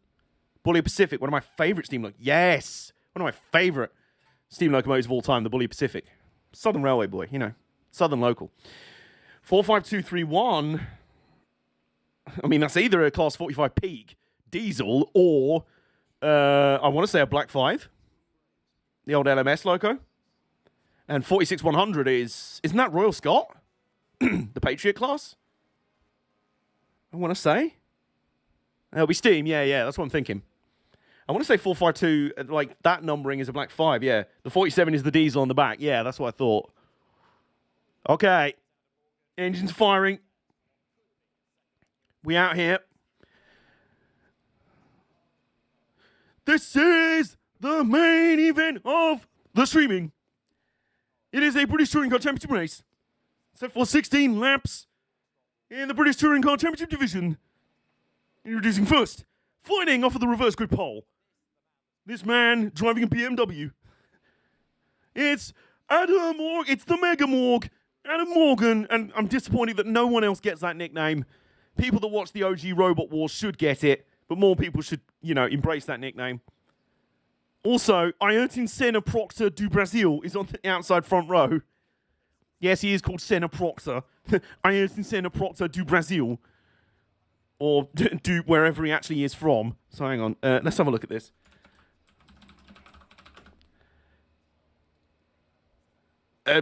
Yorkshire. He's from Yorkshire. Ayrton Senna Proctor do Yorkshire. Do.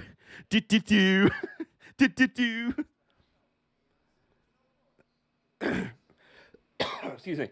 Sorry, that's the Saphos train store, so it'll be the LSL pool. Oh, okay. We need Robot Wars on some major streaming service. Hell yeah, we do. BBC, put your fucking finger out. God damn it.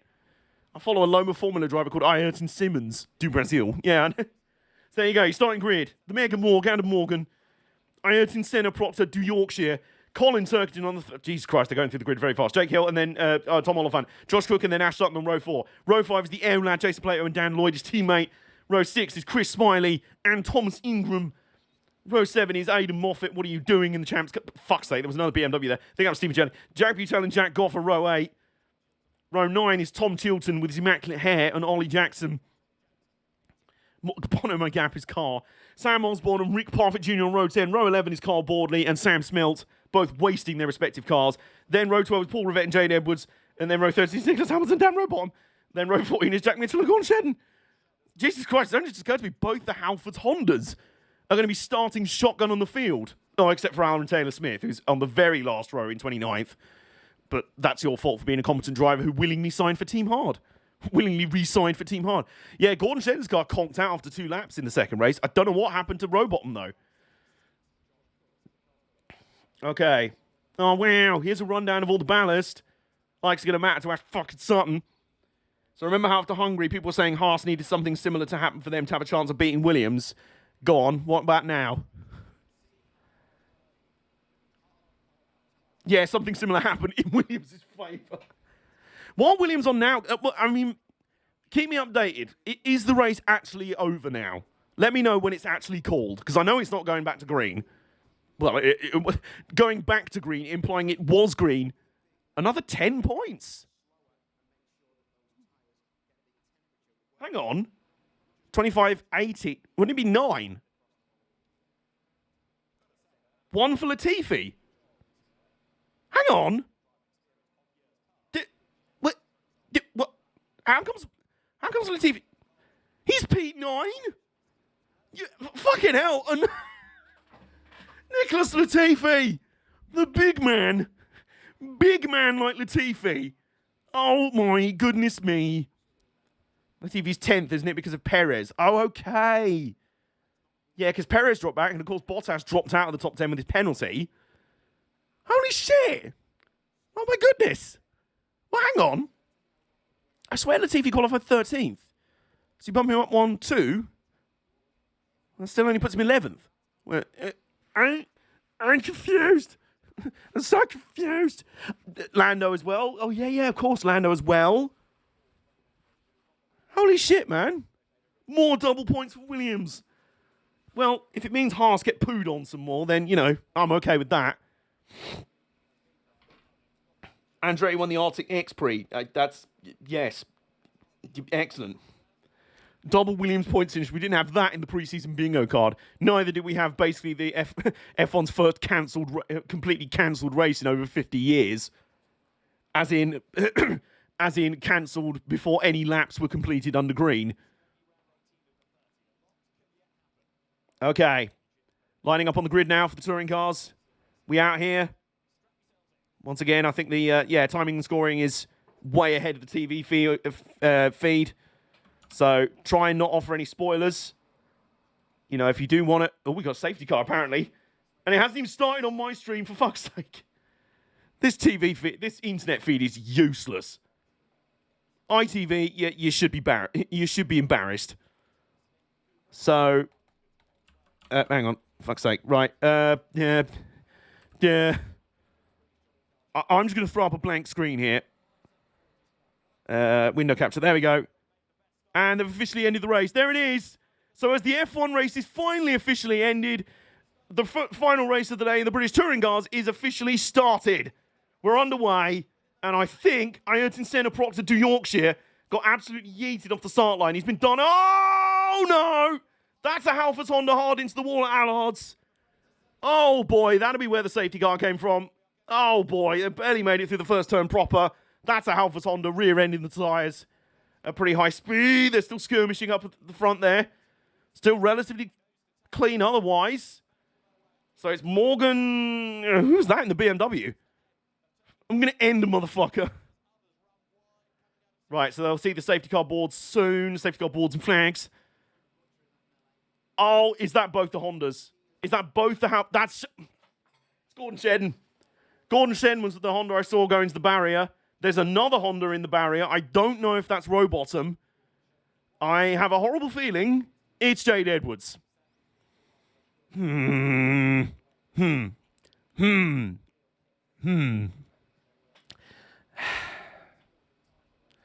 want to support women in motorsport, but when I have on good authority that one is actually a bit of a cow, a bit of an unlikable person, and also just kind of not very good in this game, then, sorry, Jade.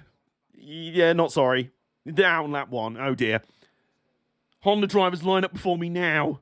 The rear end of Shedden's car booped her front end. Oh, God. Are you saying Jade Edwards took him out? Well, let's see here. We're going to get a replay. So, yeah, Ayrton Senna Proctor do Yorkshire. Did not have a good start there. Fell third. So, here we go. Back in the field. What's going on here? Oh, no. Oh, dearie me. Yeesh, that was a hard one for Jade Edwards. Oh, my God. Okay, so they were side by side there. Shedden looked like he got a good start and was kind of squeezing through two cars. And it looks like their front and rear wheels kind of clipped in a way that oh, God. That was a hard one for Jade Edwards. Jesus. Literally just clipped the wheels. Would have broken the right rear suspension on Shedden's car. Sent him round backwards into the barriers. And Jade's car, the right front suspension broke, so he just straight lined into the barriers at almost full speed. That was ugly. Everyone's all right by the look of it. Well, Jade Edwards is definitely out of her car. So she's good. It was just 3 wide back there, and I want to say there's a Team Hard, what they call not Seats, they're just the Cupras. They was kind of squeezing 3 wide and was pushing Shedden out, and I guess they didn't realise Jade was on the outside too. Just racing deal there. No one's fault really. That was a big hit. Like I say, it was the way the cars went boom. Like her right front clipped the left rear of Shedden's car, broke the suspension on both. Shedden's car spun around and hit the barrier. Her car's just straight lined on into the barrier. That was ugly. Like I say, it looks like they're both all right. So it wasn't her fault. No, I don't think it was. It was. No, I don't think there was really anyone's fault in that. Didn't Jade crash there a few months ago? I think that was because the incredibly talented, note my sarcasm, Andy Neat decided to forget what brakes were and rear-ended her into the barriers there. Jade, I don't think likes this track very much. So, while they're under safety car, it's basically a Lewis and Max thing, yeah. So, when's the podium ceremony happening?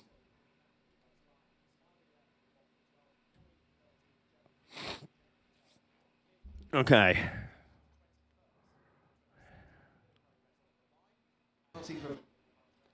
Oh, for fuck's sake. Sky Sports Player is so shite. So, while they're under safety car, let's get a load of this podium, shall we? Let's embrace it. Let's embrace the shithousery. the unluckiest man in motorsport history, has shithoused the podium, having driven 5 laps today under safety car. You know what? I'm just not going to complain at this point. I'm just not going to. Listen, my G's. She is fuming. Well, rightfully so. I bet she thinks that Gordon Jen was just like moving over. She's like, the fuck? What? Are you not seeing me? And Gordon's like, well, yeah, but I had some twat in a Seat. It's not a Seat. Shut up. In fairness, George deserves some good luck after the shit he's endured. Absolutely agree. Right, here's the winners. The winners' interviews.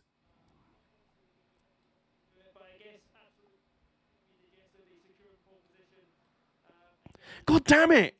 God damn it! If Verstappen hadn't picked Russell to pole yesterday, Russell would have fucking won it.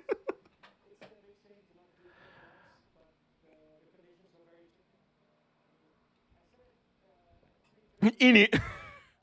To be fair, I feel kind of weird about this being Russell's first podium, the way it's panned out. I don't think I'd want his first career win to be this way. It'd be like, you know, frauding a rain-short NASCAR race for your first win. You know what I mean? It just feels weird. Like, this is another W for Max. Whatever, it's a big result for Russell. Imagine the shithouder he'd had being a race winner in a fucking Williams. You know? Like, I think the drivers out there, and especially someone like George, deserved some reward for the qualifying efforts. And they will with half points now. Otherwise, that's about it, you know? Let's just get the fuck out of Belgium now. I'm done with this place. I'm done with Circuit de Bathtub. Burnt my land for driver of the day. Well, he would have completed the most laps. There he is. There's George. Look at him there. It goes down in the history books, but I guess absolutely credit to that lad yesterday. I mean, that's what he's endured, isn't it? Yeah, absolutely. I mean, we don't often get rewarded for great qualifying, and we absolutely did today. But first, I just want to say, so sorry to all the fans and amazingness. Aww. Here throughout, you know, we're all in the same boat. He's an absolute clean-cut babyface.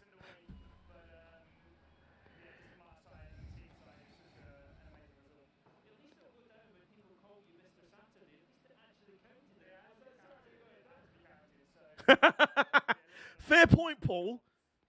People are still cheering. Well, what else have they got to cheer about? The last few years, and there's not really been anything to show for it or prove for it.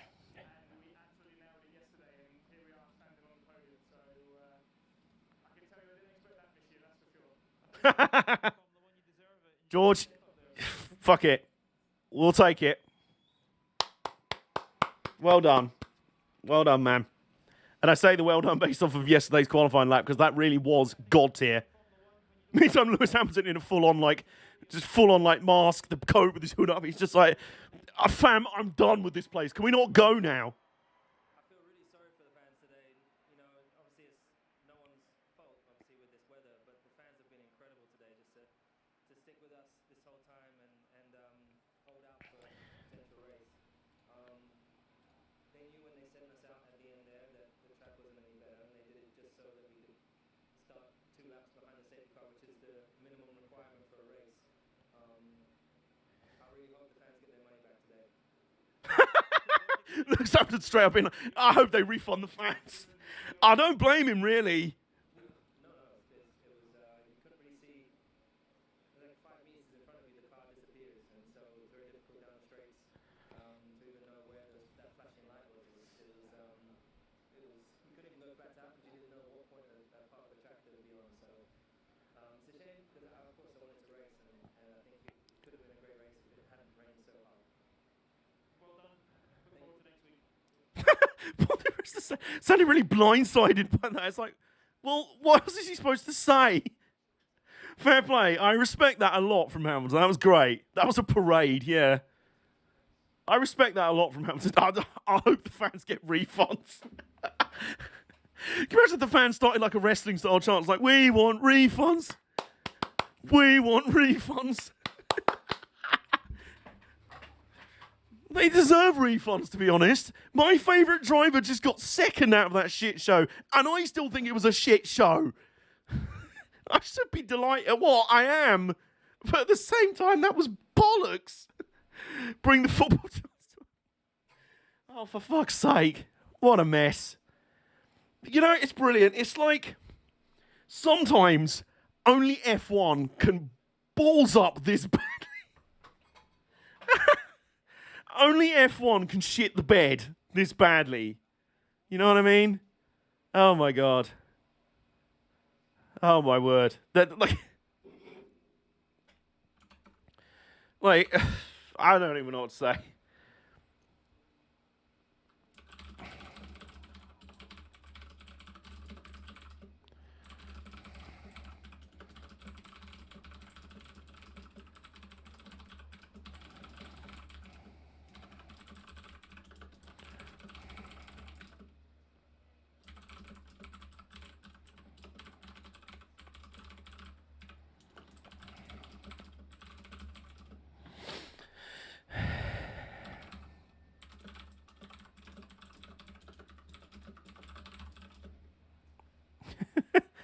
I just concluded my tweet kind of reviewing the day.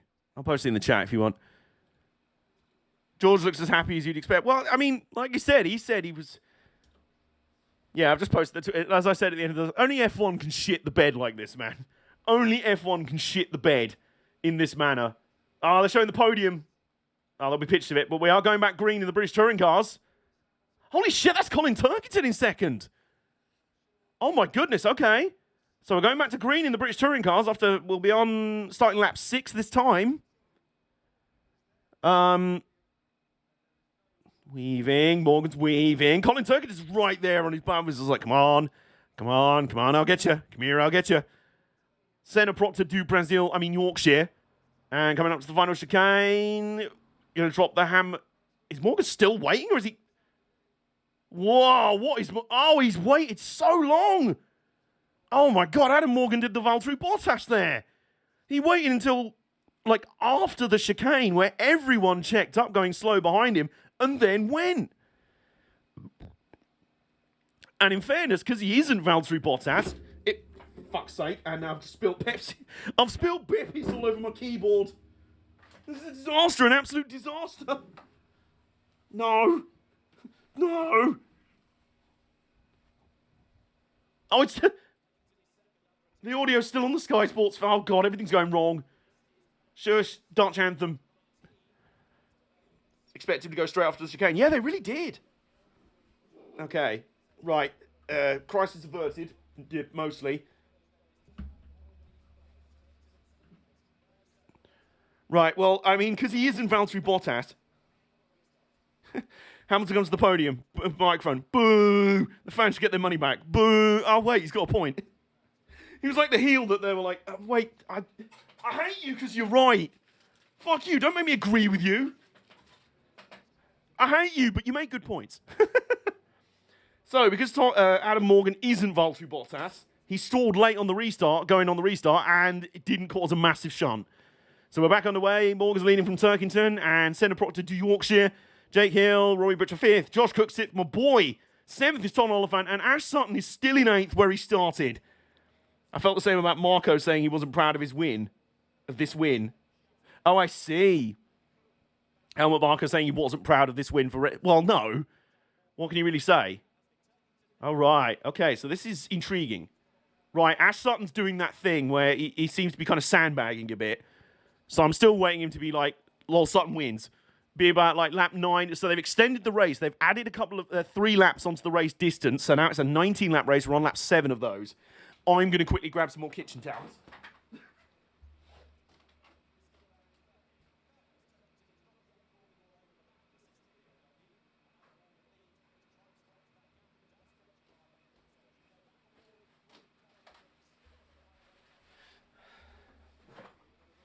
Oh, and Tom Ingram is right up behind Ash Sutton. Oh, go on, Tom. Oh, go on. Oh, he's trying to go around the outside into the chicane. The outside, he'll still be up the inside. Go on, lad. Yes. There you go. For the first time today, someone has pinned Ash Sutton clean in the middle of the ring. He's pinned him shoulders to the mat. And now someone else is coming. Jason Plato's coming through. The ill lad. Who was it earlier who was like, Jason needs to fuck off, he's ancient. He's out here. Oh my God, he's losing another position. Chris Smiley is the... Oh, yes. Yes. Oh, inject it into my veins. Super Sutton is just absolutely shitting the bed. He's about to be passed by one of his teammates. I can't believe what I'm seeing here. Dan Smiley. Was it? It's Aaron's, Chris Smiley, isn't it? Yeah, it's Dan, Chris, fuck's sake. Don't confuse me like this. Oh my God, Dan Lloyd. Dan Lloyd's trying to pass Sutton now. Sutton might actually not finish in the points. On pace alone. And I'm out here for it. I mean, really and truly, I'm out here for it. This will be just what the championship needs to make it, to keep it relatively interesting. Oh, that's what they... Don't confuse me like that, man.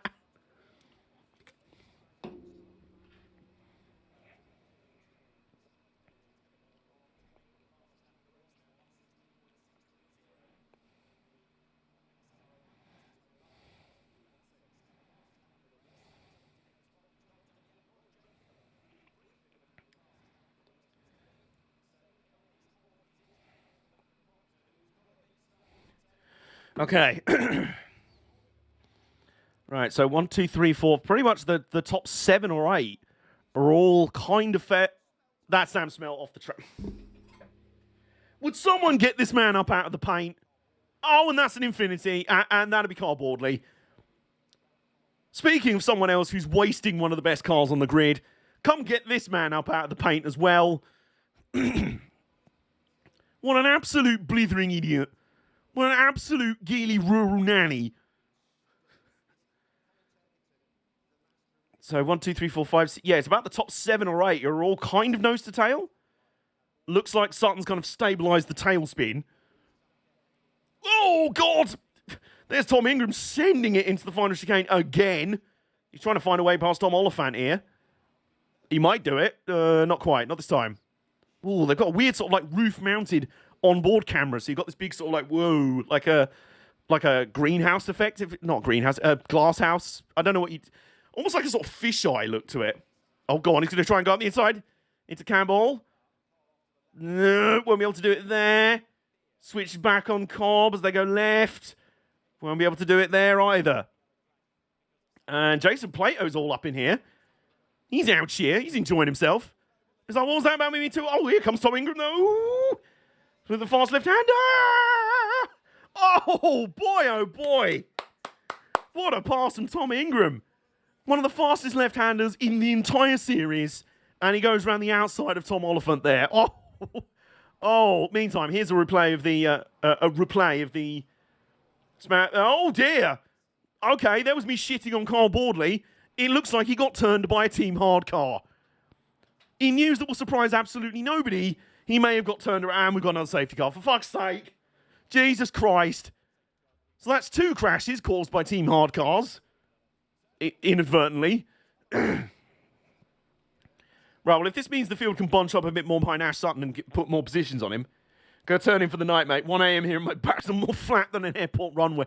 Good analogy. I respect it, and thank you for your company today. I really appreciate it. We're 6.5 hours in on the stream. I mean, Jesus Christ.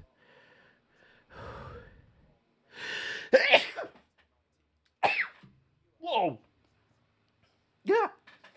Yeah, because my nose is randomly just rubbish and likes to act like I have a cold every day of the year when I don't. It also likes randomly sneezing. Why does that Infinity look like the old Chevrolet Mercedes? Maybe they are. Dun, dun, dun. Okay. Oh my God, do you know what? I think having that pizza, something about it, I think it might have been too much gluten. I think sometimes I get this thing of like, if I have too much gluten, like if I have too much bread in a day or whatever, my face really goes red. It might be some sort, because I get it if I drink wine as well. It's weird. I got a really bad hot flush. I get all like phlegmy. Oh. It's not good. Oh, it's not good. It's overdose of gluten. It's not good. Wine allergies are usually caused by sulfates. Okay. Interesting. Because I get this, if I have wine, I definitely have a big, like, hot flush, and it's really phlegmy, and sometimes my gut will feel really bad. And I also get it, seemingly, if I have, like, a lot of bread or a lot of, like, gluten-heavy products, like full-on gluten, normal pasta with gluten in it and everything. Nowadays, I have gluten-free pasta, which at least helps take the edge off a bit. So long as I then also don't have too much garlic bread as well, you know? So I don't know if you might have hit on something else that could be causing that. Oh, excuse me. Well, the grab truck has snagged Sam Smelt's car, and he's just sort of dangling it. Meantime...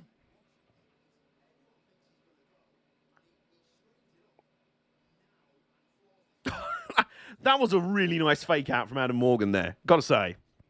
That was really good. On the restart, by the way. They were coming out of the final chicane, and he sort of turned, and he moved right to straighten up as if he was just going to boot it, and then he went, oh, no, I'm just warming my tyres, and now I'm going to go. I was a bartender for a while, so I know that people have sulfate allergies to wine, but that's about it. Okie doke. Okay. I may investigate it nonetheless. Sulfites.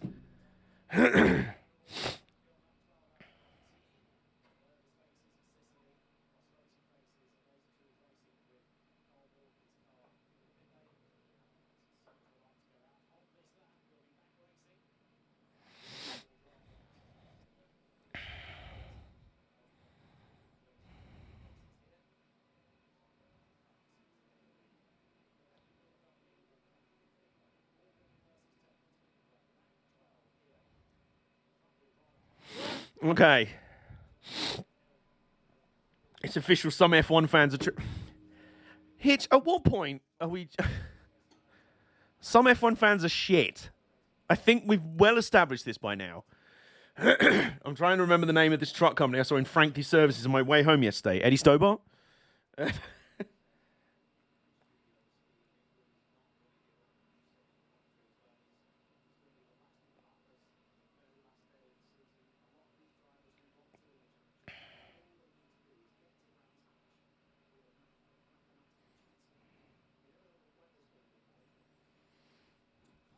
I already see the F1 Twitter at it again. Of course they are. When do they stop? The best way to enjoy Twitter is off of it. Or you do like me, which is to mute everybody that I follow.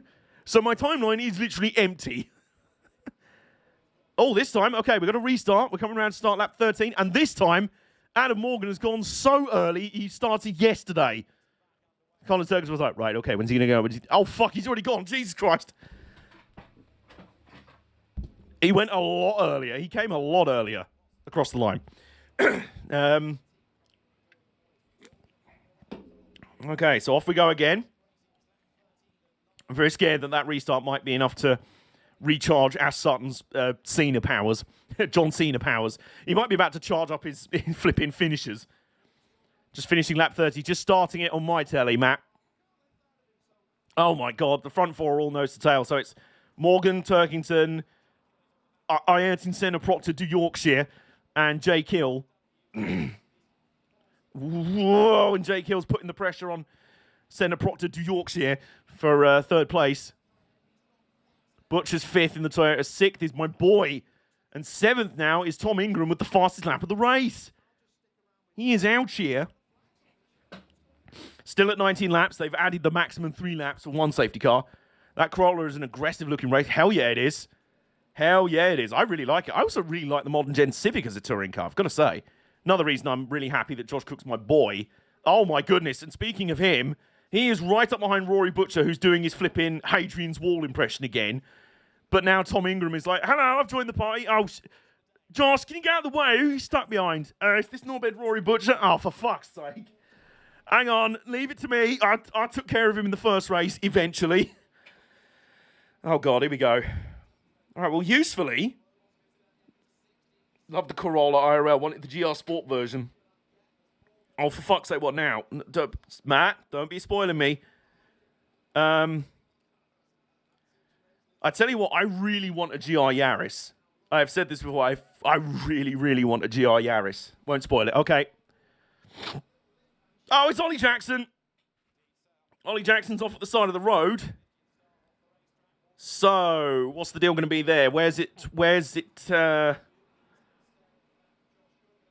Oh, speaking of which. Uh-oh, I'm very scary. What, the GR Yaris? They're very good. Yeah, they're great. They're so cool. Yeah, that was the, oh, for fuck's sake. Right, I'm very scared now. Rory Butcher is throwing up the wall in front of my boy, Josh Cook, and Tom Ingram's trying to get in the rear boot of... Oh, for fuck's sake, we've got another safety car. Jesus Christ. 3 safety cars in 15 laps. I swear to God, if that was another Team Hard car that punted off Ollie Jackson, I want them eliminated from the championship.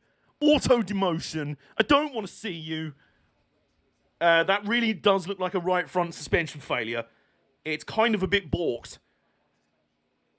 We might be having a British Touring Car green-white checker here.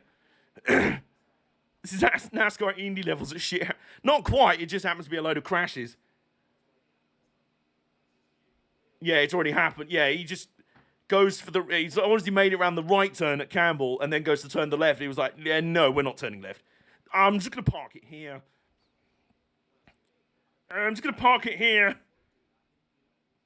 That grab truck's been like, for fuck's sake. Just like trundles back over to his enclave. And we need to... It's like, rumble over, grab a car. Turn the engine off. And a safety car. Rumbling out. We might get a 2-lap shootout here. There's going to be absolute scenes. Also, if Dan Lloyd wants to absolutely annihilate Ash Sutton on this last restart, I'll be so here for it. I will be so here for it. The Great Wall of Butcher really is. Meantime, there's Ollie Jackson. Oh, we're going green already. Okay. We're going to have 4 laps. Oh, so when does Adam Morgan start this time? He's gone really late. He then went really early. Colin Ferguson's like, now, what now, smart guy? And Adam's like, well, wait a minute, I'm thinking about it. Has he gone? Oh, I think he's gone already. He's just gone even earlier. Fuck it. I just want to get this race over with now. Let's go. We out here. Oh, they're all... Goodness me. Oh, one of the Hondas has made a great comeback, by the way. Robocop is into the points. Well, into the point. He's in 15th. But from the back of the grid at the start of this race, very nice. Recovery draw. Some dust being kicked up through Allards. So we're going to get 4 laps here. Can no one else fall off now? Like, until the last lap when it's too late for a safety car.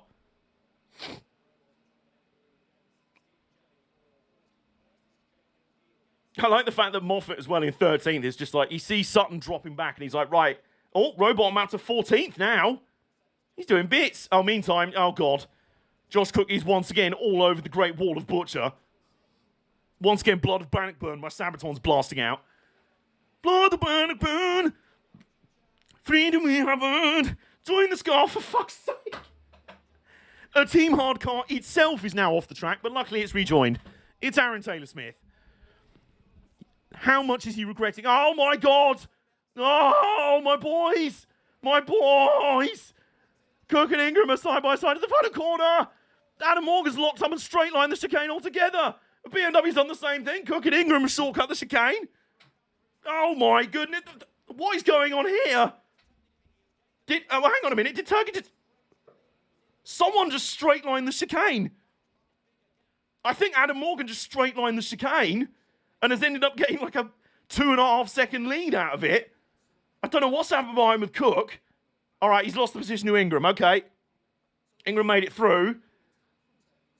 Morgan, someone else in the B. Whoa! That's a huge lockup. Morgan just put the brake pedals to the floor and there was nothing.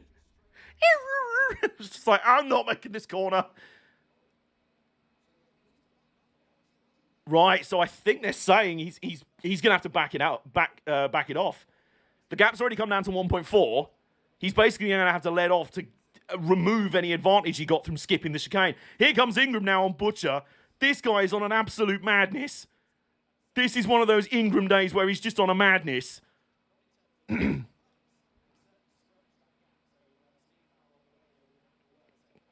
Meantime, Tom Oliphant, you're useless. I think he fell off or ran wide or something because Sutton's got past him again. Oh, but here comes Dan Lloyd, though. Oh, he's rounding him up as well. Dan Lloyd is desperate to get the pinfall win over Ash Sutton, and I'm here for it. Morgan's just like... And the camera at the chicane is just like... No, he ain't making that corner. Right, he's still backing off. He's now... The gap's back to under a second, so...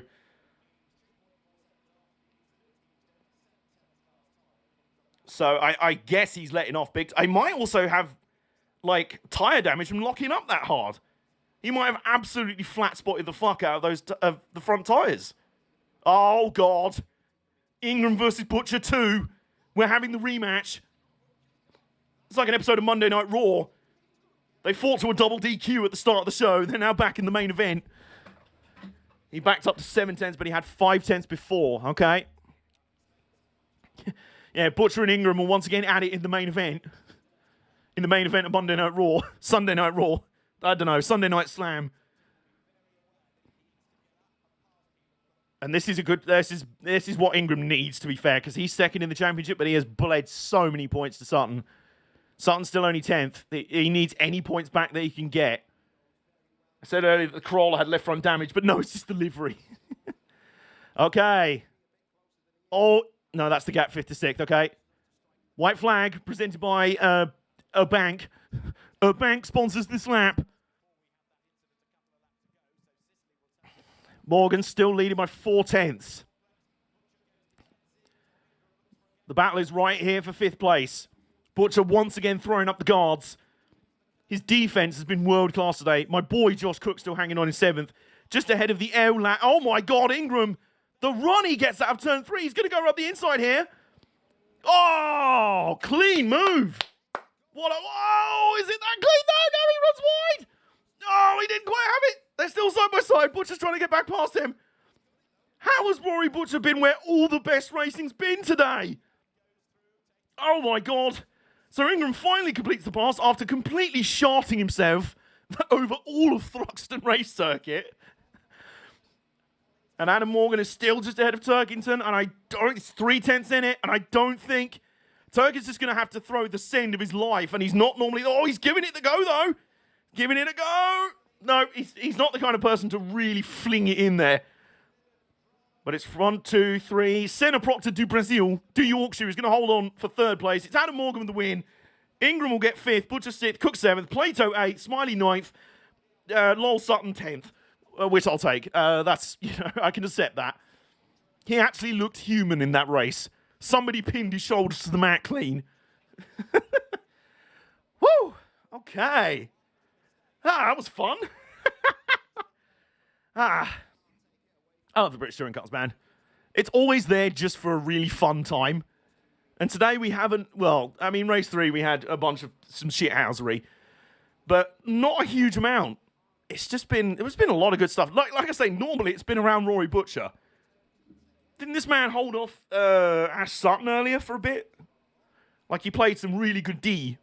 He played some good D against Ash Sutton earlier. Woo!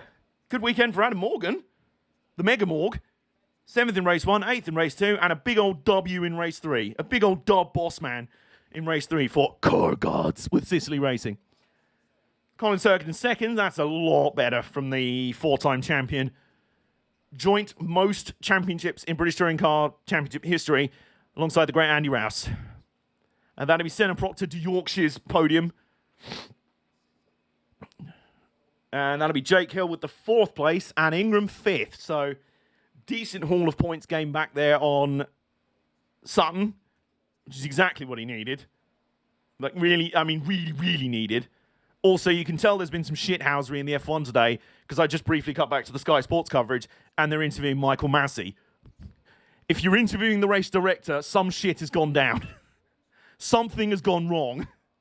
This last lap is sponsored by Salty F1. It's sponsored by sponsored by this bag of table salt. So here we are, the final result then.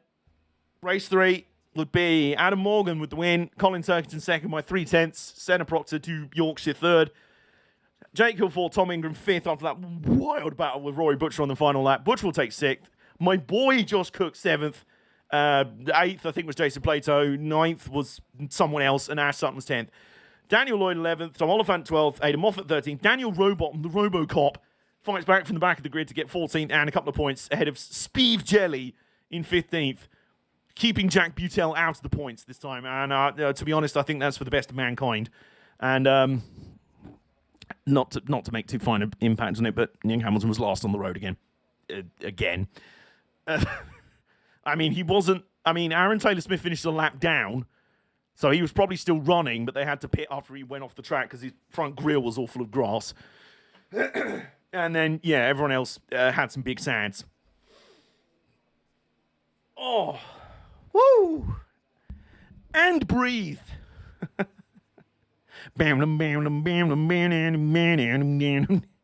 like that. Oh, boy. Oh, we got a championship update here. Right. So, Ingram pulls the gap to Ash Sutton back in the championship to just 30 points. It was 36 coming in to this race, I believe. It might have been 38. I'm not sure. Josh Cook's third on 37 back. Jake Hill's fourth on 39 points back. Colin Turkington's fifth on 41 points back. This would be a Flames championship if it wasn't for flipping Ash Sutton. But it might still be. Who knows? We saw Super Sutton eat a clean pinfall loss in that final race. It might still happen. So I have no optimism that it will. But, you know, wilder things have happened. Like an F1 race that lasted 5 laps. All of them under safety car. With George Russell and Williams on the podium. Yeah, stranger things like that. Well, I'll tell you what. I think we're going to call it there. Just shy of 7 hours streaming today. Whew. I think I might prefer this a little bit more if we're just streaming an F1 race and it actually starts on time. Hopefully we'll have a bit of that next week. There's flooding at Zandvoort. Oh, for fuck's sake. But anyway, guys, honestly, thank you all so much for hanging out today. I really appreciate your company. I really appreciate how well this is working out. We're still finding some kinks, you know, trying to iron things out. I might go for a slightly different format to the overlay or the screen because, of course, trying to show timing, it's like, oh, yeah, I'm watching on the internet, which is apparently 2 years in the past. Okay. But, yeah, we'll figure this out. I found the name of the company I'm after. What one's that, Nick? Eddie Stobart. No. Seriously, though, I hope you've really enjoyed today's stream and having some company to watch along a load of racing with, because I'd just be watching on my Barry here. Hunter Pack Logistics. Now, there you go. The more you know. So, yeah, I hope you all really enjoyed it today, because I really... I mean, I'm kind of exhausted, but I have enjoyed it. Like, the reasons why I wouldn't have enjoyed it would have been for the same reasons as everyone else, just sitting around twiddling our thumbs for hour after hour. But we got some fun British touring car racing in there. We didn't get any F1. But George Russell got a podium. What a fucking mental weekend it's been. What an absolute baloney of a weekend it's been. Whew. I'm going to go crash out now. I will see you guys either tomorrow or Tuesday. I'll let you know. I might need to catch up on some rest tomorrow. But I'll let you know. I will either be back tomorrow or Tuesday for the start of a Let's Play series I am really excited for. As Super Mike said, it makes you go, ooh. Yeah, something like that. We're out here with Driver San Francisco. Oh, yeah. I'm so fucking excited. And one more thing. I kept trying to say this throughout the stream today. I kept trying to find a way of saying this. Would any of you guys mind or enjoy either standalone YouTube? So George has a podium, so who cares? Today's a happy day. You know what? Hitch, I'll take it. You know what? In a way, you know what this is? This is justice. This is redressing the balance after everything went tits up in Sakir last year. He didn't get a podium in a Merc, and now he does get a podium in a Williams. Everything is perfectly balanced, as everything should be. So, yeah, I'm happy. I fucking love George Russell, man. You may have guessed this by now, but I really do. He's the best. F1 is... F1, there's nothing else quite like F1 for a good clown show, isn't there? NASCAR has entered the chat. Oh, wait. So, yeah, it's been a fun day. I hope you've enjoyed watching along with all the racing with me. Well, not in F1's case, but you know what I mean. I will see about putting this on YouTube. I might have to make it unlisted, or I'll see, because I have to be very careful with content ID and things like that. Like, I couldn't play any YouTube videos on today, because obviously they'd be ID'd. And music or commentary from the actual TV coverage. So there's two things I want to put out there. This will probably take us up to 7 hours, nicely. So there's two things I want to put out there for you. Number one, what I was about to say just a few moments ago, would any of you mind either some standalone YouTube videos or the odd stream or two, or just some regular streams of me basically arsing around in a Assetto Corsa? I kind of had the idea of doing like Top Gear car road test reviews of cars in a Assetto Corsa, mostly race cars in a Assetto Corsa. So I had fun with that, because I bought the Toyota hypercar last night for Assetto Corsa, which obviously is the Toyota GR010. And I just had so much fun just lapping the track on my own at Le Mans last night. Assetto Corsa is a really fun game. I feel like I've never played it enough on stream before. It's really fun. The selection of mods for it is absolutely incredible. I could basically, like, I have to test it out to see what kind of grid size I want, because I remember we tried running it that one time with like 60 cars at Le Sarthe, and it just was just like a PowerPoint presentation. But we'll see. If we're running smaller grid races, we can do fantasy races. We can really have some potential to fuck around in that game. And I love the car handling in it. It's realistic, but I can kind of feel where I'm at. I just enjoy it. It feels more intuitive than iRacing. I really like it. So if you guys wouldn't mind some standalone YouTube and or Twitch stream content from that game, yeah, you'll probably be seeing some very soon. And the second thing will be classic versions of watch parties like this. So obviously so far we've done two Let's Watch streams. First was for Le Mans last weekend. Second was obviously for the F1 and the British Touring Cars today. How many of you would enjoy watching old races in the same sort of way? Very much like our own friend of the parish, John Batcho, who does that a lot. Obviously, over the weekend, he was actually streaming an anniversary stream of the 2018 Suzuka 10 Hour with the greatest commentary ever, which was a Japanese radio station. So most of the international feed was quiet while they were playing music on the local feed. And the DJ and main commentator was a guy called Dave Fromm, who has a really cool voice like this. And he speaks really good Japanese. And yeah, he's just out here with the race cars. And he has an interview with the Pirelli marketing manager where he's like, you know, everything else in motorsport is really advanced technologically, but ultimately, a tire is a tire. Like, I started off being like, what is this shit? And within about 15 minutes, I was like, I have gone full 360 on this guy. He is a boy. He's my boy. I love him now. But, yeah, how Batcho likes doing it, streaming old races, I should be able to show them on here, but I'm not sure what I'll be able to do with the VODs, because Batcho does not put his VODs up on YouTube, so I might not be able to, or I might see about converting it into an audio podcast, maybe? I don't know, I've got some figuring out to do with that, but if you guys want to see some of that, I have an idea to start off a history of the American Le Mans series. Every single ALMS race, from 1998, the inaugural Petit Le Mans, through the first season in 1999, up through its last season in 2013. Before it remerged with Grand Am to form the IMSA Sports Car Championship. Thank you for having somewhere to chill today. Thank you, Matt. Thank you for hanging out. Renjiro Junichi is here. Not great timing, because I'm about to sign off soon, but you're here just in time. It's lovely to see you anyway, regardless. And like I said, I was just explaining how I'm going to be doing some more Let's Watch kind of streams like this, but of classic racing. And to start off with, I really fancy going back through the history of American Le Mans Series racing, because I loved that shit growing up. It was probably my favorite sports car racing in the world. It's where I fell in love with the Corvettes. You had Aston Martin in there as well. You had Audi. the Porsche RS Spiders. Just so much good stuff. So much good stuff in that series down the years. It was great. So I can't wait to revisit all of it with you. So that'll be a kind of realm of the classic Let's Watch. So if you guys are ready for that, more Assetto Corsa streams in the future. More kind of free-form Assetto Corsa streams where we're just like, I want to test this car today. Let's go.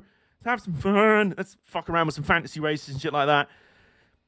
Have a good time, That's what we're out here to do, isn't it? Meantime, I'm going to make myself some dinner and go to bed. I'm very sleepy.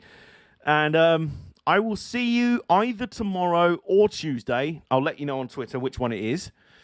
For the first stream of one of my favorite games of all time. We're starting Driver San Francisco off. And I could not be more fucking excited. I'm so stoked. Yeah, let's go.